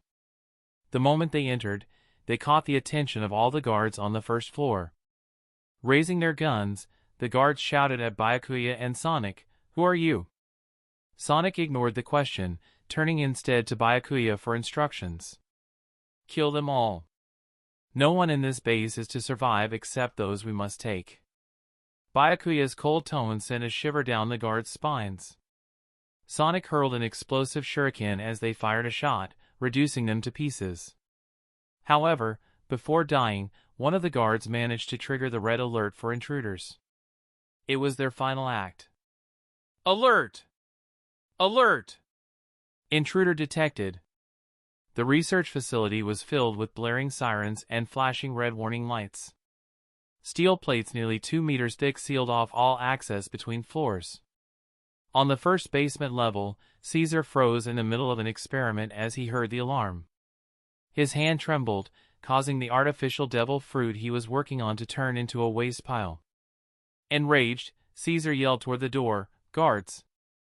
Where are the guards? What's going on?" The lab door opened to reveal a beautiful young woman with bird-like legs, her voice cold as ice. "Sorry, Caesar, it seems the guards on the first floor triggered the security alert." "Is it an enemy invasion?" Caesar asked, panicked. "It's not the Big Mom pirates, is it?" Despite his situation, Caesar had proven to be a ruthless individual. Back when he opposed Vegapunk, he was captured by the Marines and eventually escaped from prison with a bounty of 300 million berries on his head. Fresh out of jail, Caesar wanted to continue his research, but no one would fund a wanted man. With nowhere to turn, Caesar hatched a bold plan. He sought financial backing from one of the 4 emperors, the Big Mom pirates. Knowing Big Mom's desire to gain recognition from the giants, Caesar claimed he could develop a drug that would grant normal humans the size of giants, but he needed ample funding to conduct his experiments. Big Mom was ecstatic and immediately gave Caesar 500 million berries to carry out the research. However, instead of working on the gigantification drug, Caesar devoted most of his time and resources to studying artificial devil fruits. Over time, Big Mom grew impatient with Caesar's lack of results and set a deadline. If Caesar failed to produce the gigantification drug by the deadline, she would have him killed. Caesar knew he could never successfully develop a gigantification serum, so he took advantage of a moment when his guards were off guard and escaped directly from the Totoland territory. This infuriated Big Mom, who immediately issued a public bounty in the New World to capture Caesar. While hiding and evading capture, Caesar encountered Doflamingo, and the two quickly allied. Doflamingo promised to protect him and fund his experiments in exchange for Caesar accelerating the production of artificial devil fruits and creating more. Their cooperation had been going quite smoothly for a while. So, when Caesar heard about an intrusion in the laboratory, his first thought was that it might be members of Big Mom's crew. Caesar floated toward the control panel as he said this, intending to check the surveillance cameras spread throughout the lab to see who dared to come here. The images of Byakuya and Sonic appeared on the monitor. Caesar leaned closer to the screen, thinking. Black robes and masks? This doesn't look like Big Mom's crew. Good! Caesar kept patting his chest, trying to calm his heart, which had been racing just moments earlier. However, Monet, standing beside him, muttered, "Black robes? Masks?" Suddenly, an organization that matched this description flashed through her mind. The mysterious new group that had recently appeared on the seas, Night. Monet's face instantly turned pale. Caesar might not know, but she did. The Night organization had made a name for themselves by killing Crocodile, a fellow warlord of the sea, alongside Doflamingo. How did these people manage to find their way here? Could they target the young master's status as a warlord of the sea? The more Monet thought about it, the more panicked she became. She turned to Caesar and said, "You must find a way to escape quickly. I'll stop them." Seeing Monet so anxious, Caesar laughed and said, "Shyarly, we don't need to run. 2-meter-thick steel plates seal off all the passages in the lab. They can't get down here. Plus, Doflamingo will also be alerted once the alarms go off." He should already be on his way with reinforcements. When he arrives, we'll capture these 2 intruders and use them as materials for my gigantification experiments. The last batch of children exploded during testing, and the next group hasn't arrived yet. Without them, my gigantification serum experiments have had no progress lately. Frustrated by Caesar's ignorance of the threat posed by the Night Organization, Monet warned, "They're from the Night Organization. The steel plates won't stop them. You need to escape now." Now slightly alarmed by Monet's behavior, Caesar asked tremblingly, "What is this Night Organization? I've never heard of them." Before Monet could explain, the entire lab began to shake violently, as if struck by an earthquake. Caesar panicked. "What's happening?" With a deafening crash, the steel plates above them, designed to provide isolation, were suddenly torn apart, blossoming open like a flower under an immense force. A cold voice echoed between Caesar and Monet, "I'll show you what the Night Organization is." The 2 black-robed figures suddenly appeared in front of Caesar and Monet, having bypassed all the layers of security. Now, Caesar finally understood why Monet had been so terrified earlier. In a shaky voice, he stammered, "What do you want?" "I'm Doflamingo's partner, one of the 7 warlords of the sea. If you harm me, Doflamingo will never forgive you." "Caesar, there's no need to say more. They've likely come for the young master," Monet sighed. Byakuya smiled at her and said, "Seems like you know quite a bit about our Night Organization." While Monet possessed the powers of the snow fruit, a Logia-type fruit, it was considered an inferior version of the ice fruit. However, if developed properly, her strength could easily rival a warlord's. She might even reach the level of an admiral. But instead of honing her abilities, Monet had resorted to shortcuts, turning herself into this bird-like form for a minor increase in power. Her once beautiful legs had become skinny bird claws, disgusting to look at. Byakuya couldn't help but think how wasteful Doflamingo had been with such potential. As Byakuya lamented, Caesar glared at the 2 intruders, thinking, "Damn it. If you're after Doflamingo, find him. What do you want with me? I'm just a weak and helpless scientist." Monet, knowing that both she and Caesar would inevitably fall into the hands of the Night Organization, decided to make a last-ditch effort. Despite her fate, she knew how important Caesar was to Doflamingo. Out of loyalty, she chose to risk her life to give Caesar a chance to escape. With a piercing cry, huge snow wings formed behind Monet, and her face began to transform into that of a bird, with her mouth turning into a sharp beak. She became even more grotesque, an alarming sight. The underground lab, hundreds of meters below, was suddenly filled with cold snowflakes, and the temperature plummeted. Monet said in a raspy voice from her bird-like mouth, "Caesar, go. I'll hold them off." Splat! Before she could finish, a black orb shot across the right side of her head, tearing through her skull, carrying with it fragments of bone and splashes of crimson blood. The wind and snow abruptly stopped as Monet's pupils widened. Blood streamed down her face as she collapsed, not even knowing how she had died. Caesar froze, horrified.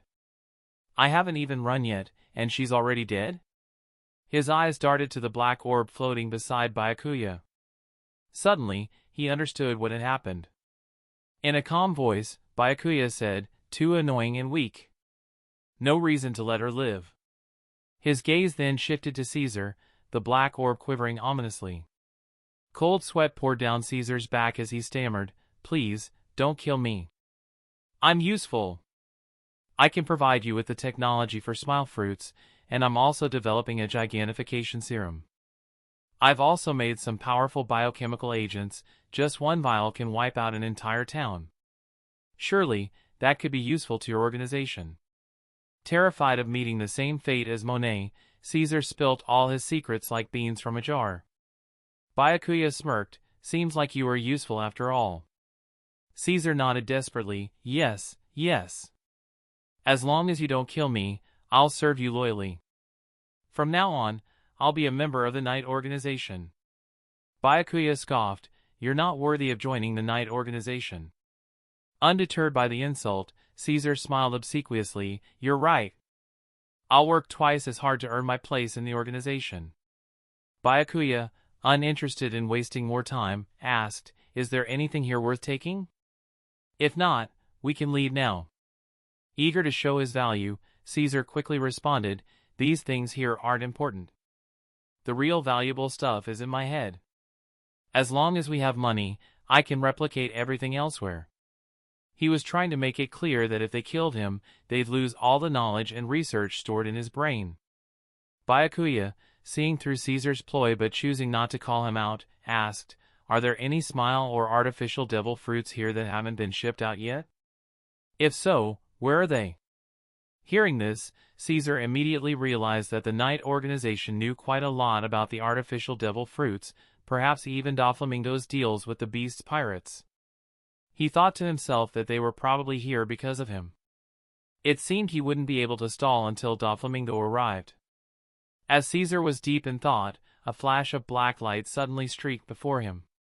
He felt a sharp pain in his abdomen, followed by overwhelming weakness. His body, which had been sustained by gas, suddenly reverted to its damaged, frail form, the result of his time in captivity. Byakuya spoke in his usual calm tone, "I don't like liars. So, I've implanted a piece of sea stone in your stomach. Try anything funny, and I'll throw you at Big Mom's doorstep or into Marine headquarters. I'm sure both would love to have you." Hearing this, Caesar's face turned deathly pale. If Big Mom got her hands on him, she'd suck the life right out of him, giving him no chance to escape. If he were turned over to the Marines, his crimes would ensure a lifetime and impel down the darkest, most torturous prison. Either way, both outcomes were unbearable for Caesar. Finally realizing the Knight organization's ruthlessness, Caesar pleaded, "I was wrong. I know where the artificial devil fruits are stored." He obediently led Byakuya to a large, reinforced iron door. With a flattering smile, Caesar said, "Inside are the completed artificial devil fruits. Only my access card can open this iron door, ordinary people can't get in." He added nervously, "Please, sir, could you remove the sea stone from my body? Without it, I don't have the strength to take the card out of my clothes." "No need," came the cold response, muffled from behind Byakuya's dark mask. Without another word, Byakuya slammed his foot into the thick iron door. The door instantly bent, warping into a C shape and embedding itself deep into the wall behind it. Caesar's eyes widened in shock as he stared at the open storage room. He finally understood how the two members of the Knight organization had appeared so easily, moving from the first floor directly to the third. It wasn't an elaborate technique but just raw, overwhelming power. Byakuya stepped into the storage room and, as expected, found dozens of smile fruits. After a quick count, there were 75, equivalent to 7,500 points of world energy. It's a good haul for this mission. Byakuya figured these were likely the fruits Doflamingo had spent the last 2 months producing, though the shipment still needed to be completed. To think he had completely intercepted it. Byakuya chuckled, imagining the chaos unfolding when Doflamingo tried to trade these fruits with the beast's pirates, only for Kaido to find that the devil fruits had disappeared. Kaido would tear Doflamingo apart in a fit of rage. Byakuya didn't realize these fruits were the first batch produced since the Marine seized the last shipment. They were the ones Kaido had fiercely demanded Doflamingo deliver after the previous deal had gone up in smoke. Had Byakuya known, he would have been even more amused. Meanwhile, Doflamingo, who was on his way to Punk Hazard, was already on edge. His heart was pounding as if it were about to leap out of his throat. His plans to manipulate Byakuya had failed, and now Kaido was demanding the artificial devil fruits, without paying for them. When things couldn't get worse, he received news that something had gone wrong at the research lab in Punk Hazard. All these mounting problems gave even a mastermind like Doflamingo a massive headache. If anything happened to the lab, not only would the artificial devil fruits be lost, but Caesar, the scientist capable of producing them, would also be gone. That would be a devastating blow for Doflamingo. He could already imagine Kaido killing him when he learned about this disaster. To prevent this catastrophe, Doflamingo, upon hearing of the trouble at the lab, used his devil fruit ability to attach invisible strings to the clouds in the sky, allowing him to fly at high speed through the air. As he soared, his eyes filled with worry. "Please, let nothing go wrong," he muttered anxiously. Chapter 147, Momonosuke. Just as Byakuya and Sonic were preparing to leave Punk Hazard with Caesar and destroy the research facility, Caesar suddenly seemed to remember something important. In a panic, he said, "Wait. There's one more person we need to take with us." Byakuya glanced at Caesar with displeasure and suspicion, asking, "Are you trying to stall for time, waiting for Doflamingo to rescue you? Is the sea stone embedded in your body not enough?" As he spoke, several black sea stone balls appeared around him as if by magic. These were the ones he had secretly collected in the Sabati archipelago. Just one sea stone ball made Caesar feel like he was on the verge of death. If Byakuya stuffed all of them into his body, he'd rather die on the spot. Desperately, Caesar explained, No. This person is really important. He ate the first artificial devil fruit that Vegapunk and I created together. He's of great research value." Upon hearing this, an extremely detestable image from an anime suddenly flashed through Byakuya's mind, the perverted kid who consistently pushed the boundaries of decency in the series. He embodied every annoying trait you could imagine. If it was him. Underneath his mask, Byakuya revealed a cruel smile. "Where is he? We need to find him and take him with us." Surprised by the sudden change in Byakuya's attitude, Caesar quickly pointed the way, saying, "He's in a small room nearby." Caesar opened the door using his access card, revealing a transparent glass container in the center of the room. Inside, a small boy was sleeping soundly. He was dressed as a traditional samurai from Wano, with his head shaved except for a topknot at the back. He was wearing a pink kimono and wooden sandals. Who else could it be but Momonosuke? The sound of the glass cover being removed didn't wake him. Instead, he mumbled in his sleep, "I love Big Sister Lily the most. I want to sleep on Sister's Lily." A perverted grin spread across his face, and drool dripped from his mouth. Despite his young age, Momonosuke already showed signs of becoming a lecherous fool. Byakuya scoffed coldly, "Now that you're in my hands, you're in for quite the blessing." He gave the order, "Take him." Sonic stepped forward and grabbed Momonosuke by the collar. The group then left through the passage Byakuya had blasted open earlier. Once they reached the outside of the research facility, Byakuya unleashed his deadly move, Mind Force, Wave of Stones. The black sea stone balls floating around him, driven by telekinesis, surged like a dark tide, wave after wave, crashing into the research facility. In moments, the lab, which had been hidden 100 meters underground, was reduced to rubble, with everything inside destroyed. Caesar watched in horror at the scene before him, a question suddenly popping into his mind: just how powerful is this night organization? The overwhelming noise woke Momonosuke, pulling him out of his sweet dreams. Annoyed, he shouted, "Who dares interrupt my dream?" In the dream, he had been playing games with a beautiful woman, and it had reached a critical moment before he was rudely awakened. The woman, so close to being his, vanished along with the dream, leaving him extremely displeased. However, as Momonosuke looked at his surroundings, he suddenly realized he was no longer inside the research lab. Overjoyed, he exclaimed, "I'm free! I'm finally free! I don't have to stay in that boring place anymore." He then glanced at Byakuya, who was holding Caesar, and Sonic, who was holding him. He assumed Kinemon and the others had sent them to rescue him. After all, why else would they have pulled him out of the lab? It seemed his subordinates weren't entirely useless, after all. With a smug look, he raised his head arrogantly and said, "You two must be Kinemon's subordinates, right? Since you were late rescuing me, I suffered a lot in that lab, so I must punish you." He paused, then continued, "However, as the young master, I'll let it slide this time since you did save me. But you must find 10 beautiful women to serve me. Otherwise, you'll face seppuku as punishment for disobeying the young master." As Momonosuke boasted, Caesar rolled his eyes weakly. Does this little brat even realize what's going on? If it weren't for his research value, he would have been buried 100 meters underground in that lab just now.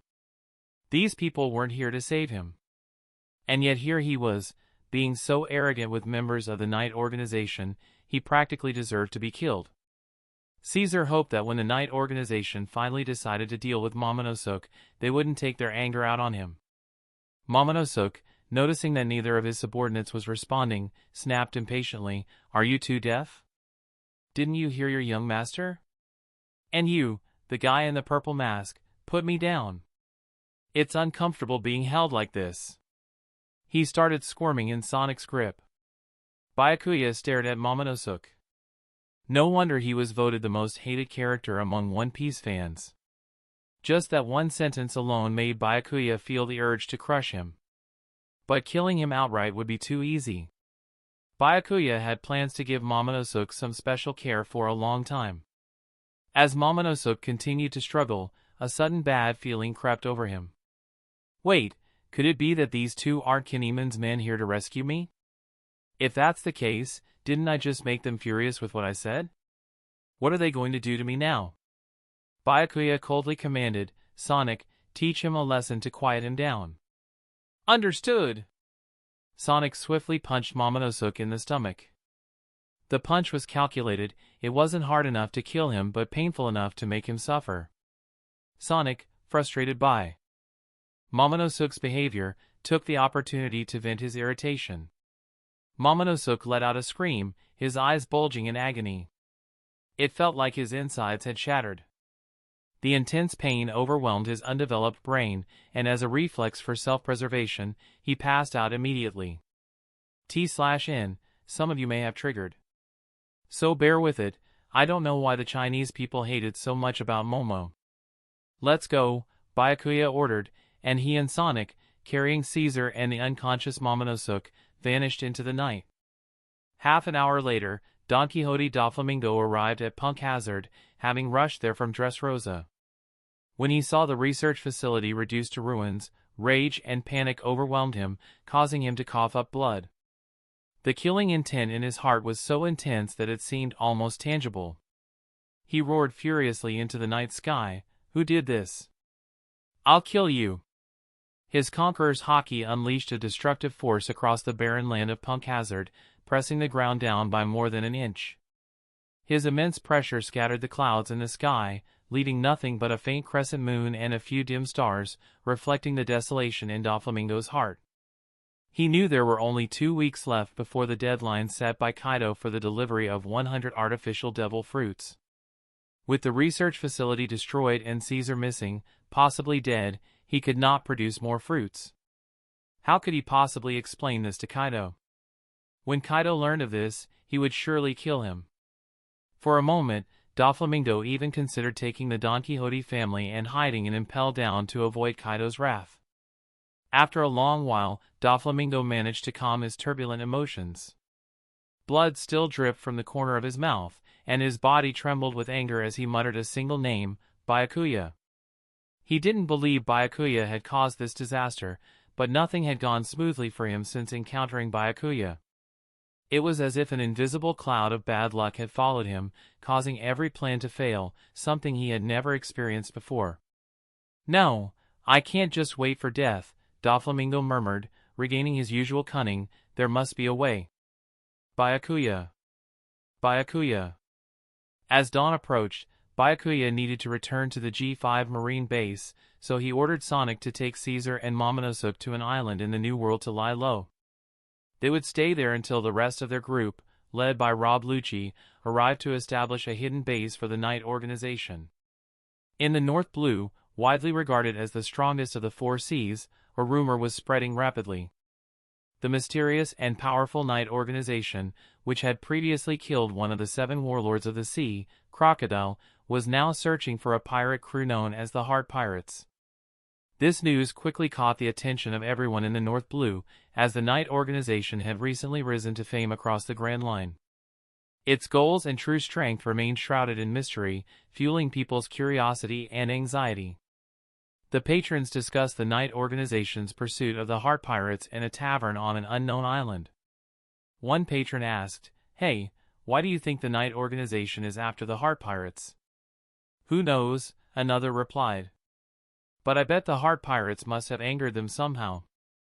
I don't think that's likely. How could a pirate crew from the North Blue provoke the night organization? Someone else asked. But I've heard that the heart pirates somehow angered the Vinsmoke family. They've been running from them, and it seems they're in pretty bad shape, added another patron. The moment the Vinsmoke family was mentioned, the entire tavern fell silent. After a long pause, someone nervously whispered, "Hey, maybe we shouldn't talk about that terrifying family. If they find out."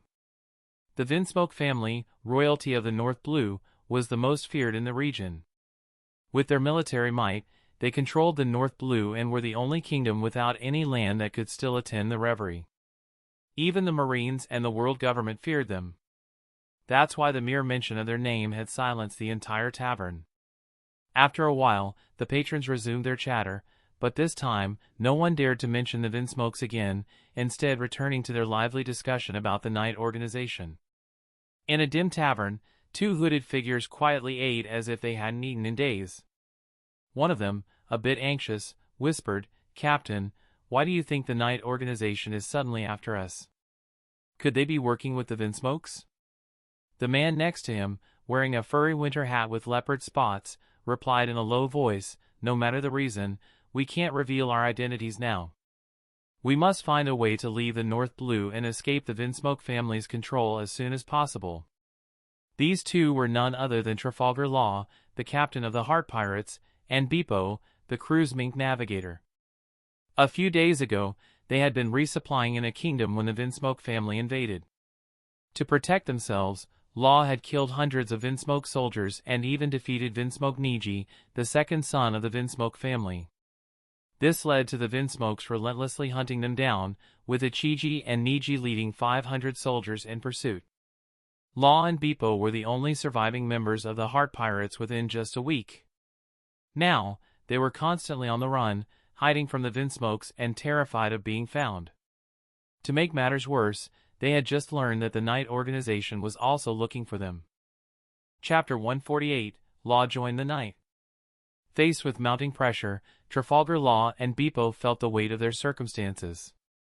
However, having faced countless hardships since childhood, Law wasn't about to be defeated by the string of bad news. He remained determined to hide his identity, escape the North Blue, and one day avenge his fallen crewmates after growing stronger. After quickly finishing the bread in his hands, Law urged Beepo, "Eat faster. We can't stay on any island for too long." Beepo nodded, his large bare head bobbing, and began eating faster. Just as Beepo was about to finish his meal, a commotion erupted outside the tavern. Following that came synchronized footsteps, as if hundreds of well-trained soldiers assembled at the tavern's entrance. Law's face immediately darkened upon hearing the sound. He knew that the only group capable of such an organized military presence in the North Blue was the soldiers of the Vinsmoke family. Despite all their efforts to avoid detection, it seemed that the Vinsmoke family had found him and Beepo. A smug voice called out from outside, "Trafalgar Law, we've got you surrounded. Are you coming out alone, or must we drag you out?" The other tavern patrons, upon hearing this, began to grow anxious. They had just been talking about the Vinsmoke family and the Heart Pirates, and now it seemed their worst fears had come true. Law had fought and defeated Vinsmoke Niji in a previous encounter but had sustained serious injuries. Since then, he and Beepo had been fleeing while fighting off their pursuers, giving him no time to rest and recover. Now, outside the tavern, not only was Vinsmoke Niji present, but his older brother, Vinsmoke Ichiji, was there as well. Given Law's current state, he was no match for them. While Law raced to find a way out, Ichiji's voice rang again from outside. "Trafalgar Law, I'll give you 3 seconds. After that, we'll take you if you're still inside." Panic gripped the tavern's patrons. They wanted to flee, but none dared to move. Vinsmoke soldiers surrounded the tavern, and trying to escape might have led to their being mistaken for Law, sealing their fate. If they were killed by mistake, there would be no one to defend them. Some patrons frantically began pleading, "Vinsmoke family, sirs, the one you're after is Trafalgar Law. We're innocent. Please spare us. Ichiji ignored the desperate pleas inside the tavern and began counting coldly. 1. The patrons inside were growing more desperate by the second, and someone shouted angrily, "Who in here is Trafalgar Law? Just go out there and face the Vinsmoke family. Don't drag the rest of us into this." "Yeah, why should we suffer because of you? You've angered the Vinsmoke family, it has nothing to do with us. Why don't you just die on your own? Why take the rest of us down with you?" One man, on the verge of tears, sobbed, "I don't want to die. I've got a wife and kids who need me. Law, just give yourself up already." Beepo clenched his fists in anger at the harsh words being thrown around, thinking, damn it. He wanted to fight back, but Law stopped him. In a low voice, Law said, "They're right. This has nothing to do with them. We can't let innocent people die because of us. They have families, people they want to protect." Beepo's voice trembled as he responded, "Captain." Law sighed, "They're mainly after me. They likely won't care about you. You should escape with the crowd in the confusion when I go out there." "No! I'm staying with you." Law smiled bitterly and patted Beepo's furry head. "It's okay. The Heart Pirates need at least one survivor." 2. Ichiji's voice rang out again from outside. The tavern erupted into even louder shouts and curses. Law took a deep breath and yelled, "I'm coming out. Just leave these innocent people alone." As soon as Law's voice was heard, Vinsmoke, Ichiji, and Niji exchanged triumphant glances. This was all part of their plan. After fighting Law, they knew a standard siege wouldn't work against his strange devil fruit powers. But now, with Law trapped in the tavern, his ability to use his powers to their full extent was limited. They needed only to hear his voice to confirm his location, and they would strike before he could use his powers. Attack! Outside the tavern, 500 soldiers simultaneously opened fire at the spot where Law's voice had come from. A torrent of bullets tore through the tavern's flimsy walls, exposing Law and Beepo to the line of fire. Damn! Law hadn't anticipated that the enemy would be this cautious. He quickly extended his hand and muttered, "Room." Despite his injuries, he created a spherical space large enough to cover the tavern. In an instant, he and Beepo swapped places with a barrel of ale across the room, narrowly avoiding the bullets. The barrage tore apart the barrel, and the bullets continued to wreak havoc inside the tavern. The innocent patrons, who had hoped that surrendering Law would save them, were slaughtered mercilessly. They had been naive to believe that the Vinsmoke family would spare them. In the North Blue, the Vinsmoke family's power was absolute. Even if they wiped out every person on this island, no one would dare object, let alone a handful of commoners in a tavern. Niji scowled as he watched Law dodge the attack. His powers are so damn annoying. Ichiji, however, smiled. Annoying or not, today he's not getting away. Given their strength and Law's injured state, capturing him would be easy. Law looked over at Beepo, who was supporting him, a deep sadness in his eyes. He hadn't expected that the last two surviving members of the Heart Pirates would also fall to the Vinsmoke family. Law recalled his betrayal of the Don Quixote family. He returned to his homeland in the North Blue to form the Heart Pirates. His goal had always been clear, to one day destroy the Don Quixote family, kill Doflamingo, and avenge Corazon. But this dream was about to end today, and the thought of it filled Law with a deep sense of unwillingness. There were still so many things he hadn't done yet, and he didn't want to die. Moreover, if he was going to die, it had to be after Doflamingo. In that instant, Law's mind raced, desperately searching for a way to escape. Suddenly, he recalled a conversation he overheard in the tavern. He didn't care what consequences might follow from saying what he was about to say, anything was better than dying at the hands of the Vinsmoke family. Just as Vinsmoke Niji was about to strike, Law spoke up, "If you kill me, you'll bring a lot of trouble to your Vinsmoke family." Niji scoffed, "You, a man on the verge of death, think you can bring trouble to the Vinsmoke family? What a joke." Law's expression remained serious as he continued, "You must have heard by now that the Knight organization is searching for me, right? Well, I'm a member of Night. They're looking for me because I sent out a distress signal to the organization. Upon hearing this, the lightning flickering around Niji's hands paused, though he hadn't yet attacked. The Vinsmokes had heard rumors that the Night organization was searching for the Heart Pirates. However, they never expected that Law himself was a member of this mysterious organization. If that were true, killing him would surely invite the wrath of Night. While the Vinsmokes didn't fear many things, they knew better than to take Night lightly. Angering them could bring unnecessary trouble to their family. Seeing Niji hesitate, Law quietly sighed in relief. His gamble had worked, the threat of Night had shaken him. It was Law's last-ditch effort, and he knew it. Even if Night were to be displeased and kill him for using their name, it would still be better than dying here today. Just as Niji hesitates, Vinsmoke Ichiji, dressed in his red battle suit, is displeased. Are you saying that the Vinsmoke family should be afraid of Night? Do you think you can scare us with that name? In the North Blue, the Vinsmoke family reigns supreme, Ichiji declared coldly. Even the Marines and the world government bow to us here. No matter who it is, even Night, they will obey us in the North Blue. As the eldest son of the Vinsmoke family, Ichiji refused to acknowledge that any force in the North Blue could rival their power. Even if you are part of Night, if you've offended us, death is the only outcome, Ichiji continued coldly. Niji, kill Trafalgar Law.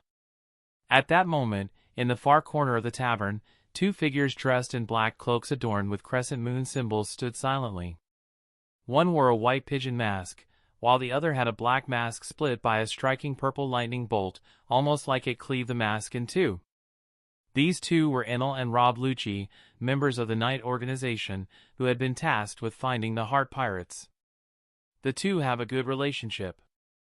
This bond was primarily formed because Lucci had arrived on Skypia following Night's instructions a few days earlier, where he encountered Enel. Although Enel had not attacked Lucci, his hostility was evident. Lucci did not report this to Byakuya and instead followed his orders to teach Enel the basics of hockey. As they trained, the two fought frequently, with Lucci losing more often than winning, but their strengths improved considerably. Enel noticed that while Lucci had initially been weaker than him, he was catching up quickly, which made him find Lucci increasingly interesting. Thus, he acknowledged Lucci as a comrade. Their mission to locate Law in the North Blue had led them here, and with Enel's vast observation range through his mantra, Observation Hockey, they had quickly located him. However, before they could make contact, the scene had unfolded. Enel, confused, asked, "Do you think Trafalgar Law already knows about our purpose?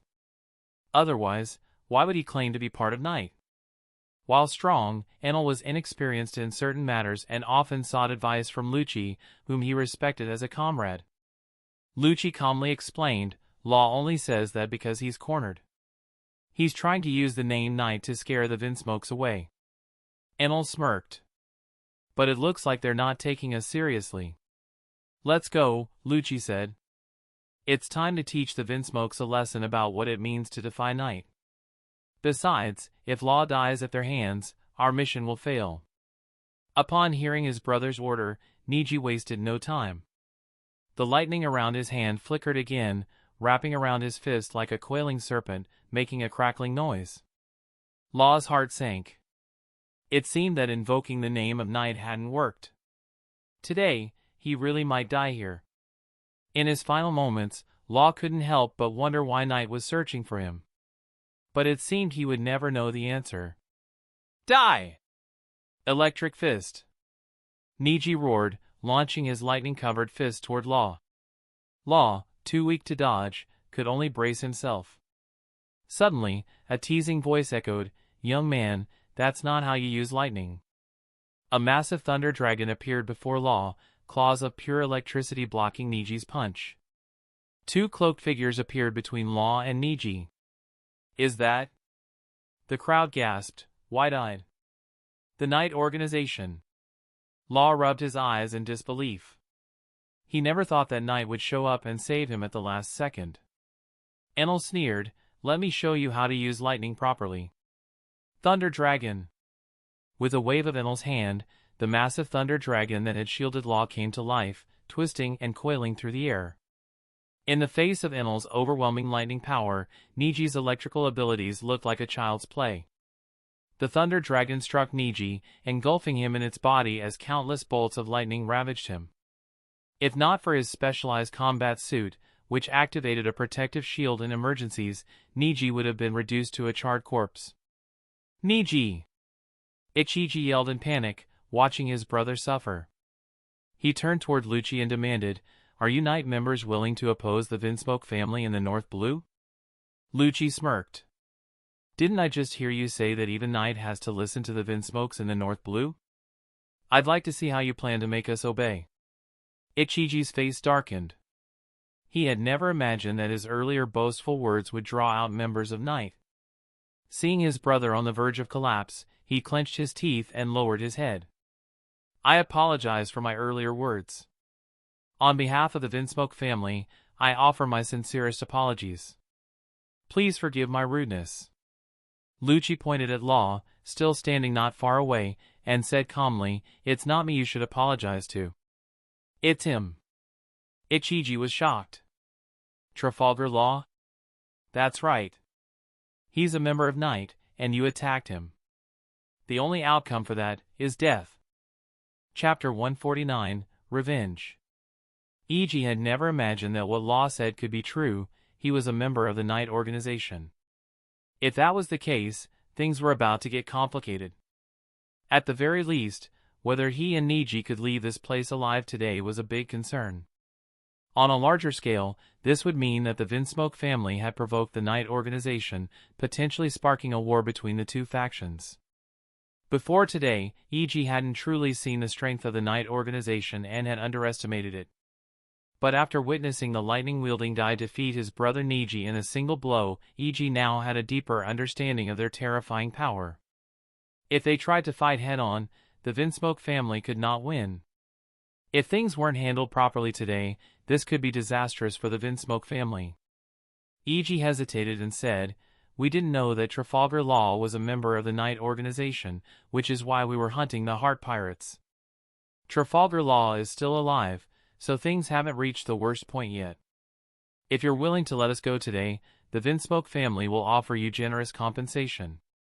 Lucci didn't immediately agree with Iji. Instead, he glanced over at Law, who stood not far away, and asked, "You're the victim in this situation. How do you want to deal with them?" "Me?" Law was surprised and pointed to himself. He hadn't expected that pretending to be a member of the Knight organization would avoid suspicion and lead to such an unexpected result. Could it be that even members of the Knight organization didn't know who all their members were? Regardless, this situation couldn't be better for Law.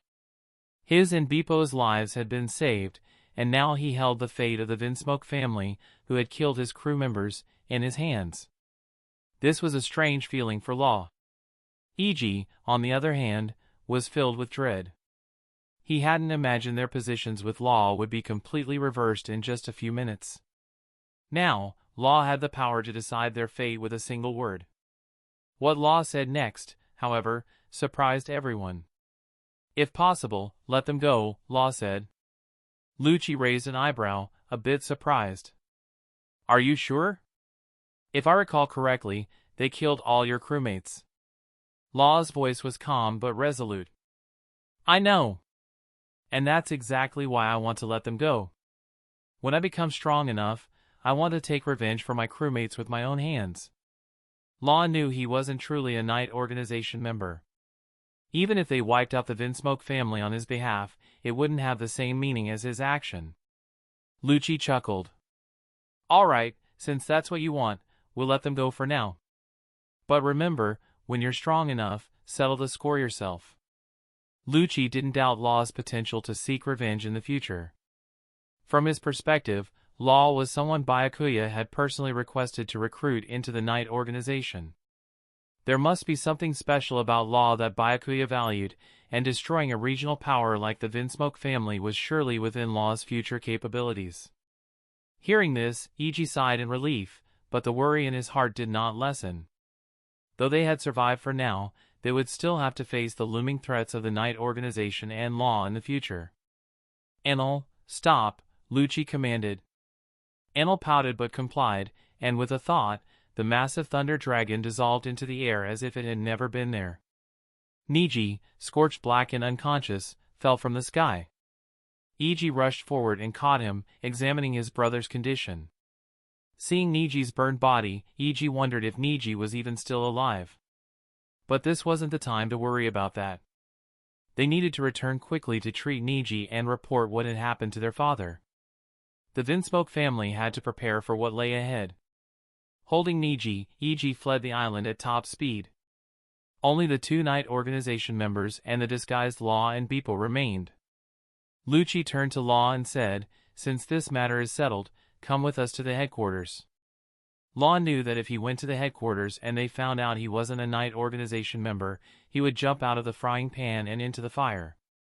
However, since they had just saved him and Beepo, Law didn't want to deceive them further. He stepped forward and explained, "I'm sorry, but earlier, I only claimed to be a member of the Night Organization to eliminate the Vinsmoke family. I'm truly sorry. If you want to punish me, I only ask that you spare Beepo." He had no idea about any of this. Law didn't expect the two mysterious members of the Night Organization to burst into laughter after hearing his confession. Lucci laughed and said, "You know the Night Organization has been searching for you in the North Blue, right?" Law nodded. "That's exactly why I made up that story." Lucci smiled knowingly and said, "Aren't you curious why we've been looking for you?" Sensing something strange in Lucci's tone, Law hesitated. "Are you saying?" "That's right," Lucci confirmed. "We've been searching for you in the North Blue to invite you to join the Night Organization." Enel grinned and added, "When we heard you admit to being one of us earlier, we were surprised you managed to guess it." Law was completely stunned by the unexpected turn of events. What he had said under pressure had somehow come true. Law had no particular aversion to the Night Organization, on the contrary. He was grateful to them for saving him and Beepo. But then he remembered his deep hatred for the Don Quixote family and now the Vinsmoke family. Law felt that agreeing to join the Night Organization might cause them more trouble. Seeing Law's hesitation, Lucci wasn't surprised. After all, joining a mysterious organization was something one needed to carefully consider. However, remembering Byakuya's instructions, Lucci said, "Our next target is one of the 7 warlords of the sea, Doflamingo. The boss said you'll agree to join us once you hear this." Law was shocked. "Really? Is your organization going after Doflamingo?" "That's right," Lucci confirmed. Law was astonished that the Night Organization's leader knew about his deep grudge against Doflamingo. He realized that joining the Night Organization might be his best chance to take revenge. With this, Law stopped hesitating and said, "All right, I accept your invitation. I'll join the Night Organization." Neither Enel nor Lucci was surprised by Law's decision. In their minds, Byakuya had never miscalculated. At the G5 Marine base in the New World, Byakuya already learned that Law had joined the Night Organization. Currently, the main combatants of the organization were Lucci, Enel, Law, and the Summoned Sonic. The other members mostly handled non-combat duties like intelligence gathering, which was also crucial for the organization. Though Lucci, Enel, and Law weren't very strong yet, Enel was the most powerful at a level similar to an elite vice admiral, and Byakuya had high hopes for their future growth. They were candidates for future admirals. Even if Byakuya didn't summon any more characters, the Night Organization would still stand strong with the 3 of them. However, this meant the organization no longer needed to remain in the first half of the Grand Line. The New World was where the Night Organization could spread its wings and quickly grow stronger by encountering powerful opponents. The most urgent task was to move Skypia from the first half of the Grand Line to the New World. According to Enel, Skypia, which floated on the White Sea, usually remained stationary. However, with some external force, the island could gradually move toward the New World by following the flow of the sea clouds. It would just take some time. Once Skypia was close to the G5 base, Byakuya could start constructing basic facilities there, including producing artificial devil fruits. Every month, Byakuya would receive a steady stream of world energy, making this process enjoyable. As Byakuya was planning the organization's future development, a sudden knock was on the door, followed by Virgo's voice from outside. Base Commander Byakuya, I have a document that requires your attention. Oh, come in, Byakuya said, setting aside his thoughts and taking the document from Virgo. As he read it, his brow furrowed. Why was it that there always seemed to be a lack of money everywhere he went? The document clearly stated that the G5 Marine Base, a massive facility, only had 1.5 million berries left. Byakuya, in charge of nearly 3,000 mouths to feed, asked in frustration, what happened to this month's supplies? This amount of money won't even last us a week. Virgo awkwardly explained, because our soldiers looted supplies from the G4 base last month, all of this month's supplies were redirected to G4. Without those supplies, Byakuya had to use the remaining 1.5 million berries to purchase provisions from nearby towns. However, this wouldn't feed 3,000 people for over a few days. Byakuya muttered, am I, a man of my strength, really going to have to catch sea kings to feed my soldiers? How humiliating. Although Byakuya still had some personal funds, it wasn't reasonable for a base commander to use his money to feed the Marines. Stroking his chin, Byakuya thought there must be another way to get more money. Meanwhile, Virgo, appearing casual, said, Base Commander Byakuya, I came to report this document last night, but you weren't in your room, so I brought it over today instead. As a competent spy, Virgo naturally wanted to know all of Byakuya's movements. Of course, he couldn't be too obvious about it, so his comment was subtle, seemingly concerned about the report's timing. Virgo hoped Byakuya would explain where he was the previous night. But Byakuya was fully aware of Virgo's intentions and deliberately avoided answering. Setting down the document, Byakuya looked at Virgo and asked, Is there anything else? If not, you may leave. Seeing that he had been dismissed, Virgo awkwardly left. But he couldn't shake the feeling that since meeting Byakuya, there had always been a sense of wariness in the air. Although this feeling wasn't strong, Virgo could still sense it. Only Doflamingo knew about his connection to the underworld, so why was Byakuya so cautious around him? Virgo couldn't figure it out, but he resolved to be even more careful in the future to avoid arousing Byakuya's suspicion. Unlike the Sabeti archipelago, G5 didn't have as many easy targets for Byakuya to exploit for resources. In the New World, the wealthiest people were undoubtedly pirates. The wealthiest pirates near the G5 base were none other than Big Mom's crew and Kaido's Beasts pirates. After that, there was the Kingdom of Dressrosa, ruled by Doflamingo. Chapter 150, Toll. In addition, many pirate supernovas were passing through the seas governed by the G5 Marine Base. These pirates could also become Byakuya's hunting targets. With this in mind, Byakuya asked Ferguson to bring him the daily navigation records of the G5 base. These records detailed the ships passing through their territory and the forces behind them. As Byakuya reviewed the records, he noticed a significant increase in the number of Big Mom pirates' ships passing through their waters recently. Fergus, do you know what the Big Mom pirates are up to these days? Why are there so many ships passing by every day? I do, Fergus replied. It seems Big Mom is hosting a tea party, and they're gathering all sorts of dessert ingredients from across the world, which explains the increased traffic. Byakuya glanced at Ferguson in surprise. He casually asked the question but didn't expect Ferguson to know the answer. As he continued looking at the records, Byakuya muttered, You see, the Big Mom pirates have over 30 ships passing through our waters. What if we charged 1 million berries per ship? That would mean we could earn over 30 million berries in just one day. Ferguson noticed the excitement in Byakuya's eyes as he suggested this plan, and a cold sweat broke out on his forehead. He knew that Byakuya had been frustrated with the base's lack of funds recently, but targeting Yonko's crew for money wasn't exactly a safe or sensible idea. Byakuya-sama, these are the Big Mom pirates, a Yonko crew, Fergus said, emphasizing the weight of those words. Byakuya, feeling indignant, retorted, I don't care if it's the Big Mom pirates. Why should a pirate get to throw a massive tea party while we, the Marines, are struggling to feed over 3,000 people? Does that seem fair to you? Fergus realized that Byakuya was driven by jealousy. A notorious pirate was rolling in wealth and throwing lavish events, while a marine commander had to deal with food shortages. Starting tomorrow, take the men and patrol the seas in our territory.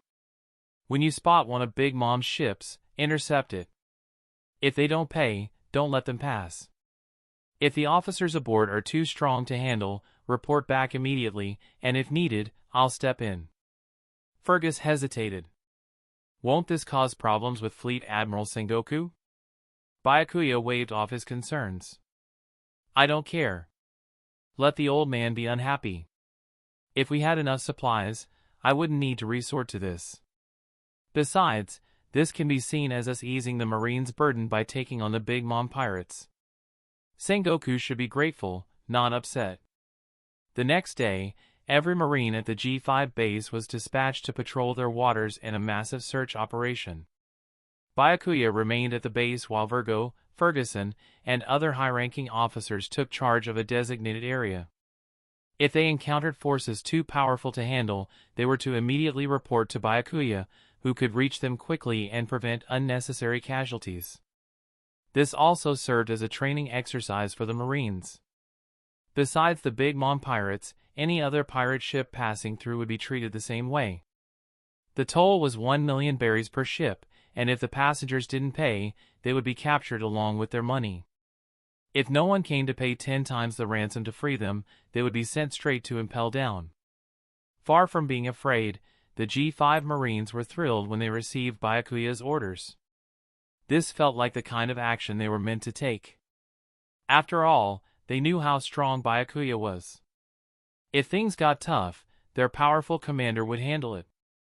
Plus, which Marine dared to demand a toll from a Yonko crew? But now, G5 was doing just that. No Marine would ever dare question G5's courage if word got out. If anyone doubted them, they could challenge Yonko's crew themselves. However, as soon as the plan was implemented, the Big Mom pirates resisted it strongly.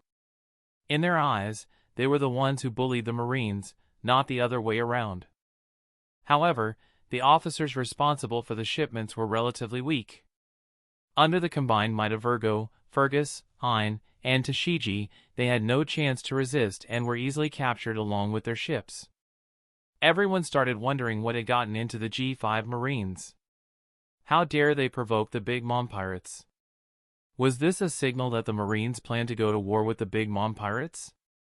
All eyes on the sea were suddenly focused on the growing tension between the G5 base and the Big Mom pirates.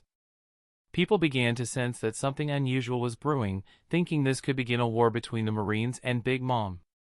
But if they knew the truth, that the G5 base was simply out of money and its commander, Byakuya, had devised this crazy plan in desperation, they would be terrified of his reckless boldness. Even Fleet Admiral Sengoku, upon learning of the situation, felt his head spin and his blood pressure rise. What on earth is this guy up to now? Whose idea was it to transfer Byakuya to the New World? Sengoku thought, exasperated. In his mind, someone as unpredictable and dangerous as Byakuya should have been kept where he could be watched. Now that he had been let loose, it wouldn't be long before he stirred up serious trouble. When Sengoku asked Byakuya about his actions, he was left speechless. Cutting off G5's supplies for just a month led Byakuya to demand toll fees from the Big Mom pirates. If we cut off supplies for a year, would you lead your soldiers to raid the Celestial Dragons and overthrow Mariehua? Immediately, Sengoku ordered the nearby G4 base to send 2 months' worth of supplies to G5. Their supplies would be delivered later. When the order was received, the G4 soldiers were devastated. Last month, G5 already took our supplies. Now we have to give them this month's too? How are we supposed to survive? It was said that when the G4 base commander heard these complaints, he almost passed out from fear. He quickly sent the complaining soldiers to the brig to clear their heads. The soldiers may have been confused, but the G4 commander was not. Although he and Byakuya were vice admirals, that didn't mean their strength was comparable. Byakuya was the man who could defeat Jack, while the G4 commander wasn't sure he could withstand 3 moves from Jack.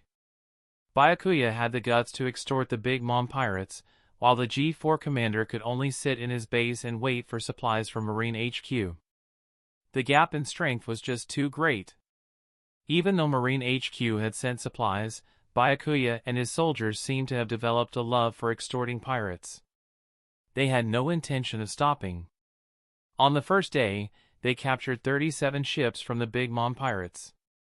On the second day, they seized 33 ships, with 3 paying the 1 million berries toll. By the third day, they captured only 10 ships, while the remaining 22 ships paid the toll. For those transporting goods to Big Mom's tea party, the consequences of delay were far worse than paying the toll. If they arrived late, Big Mom would extract their souls, leaving them in a fate worse than death.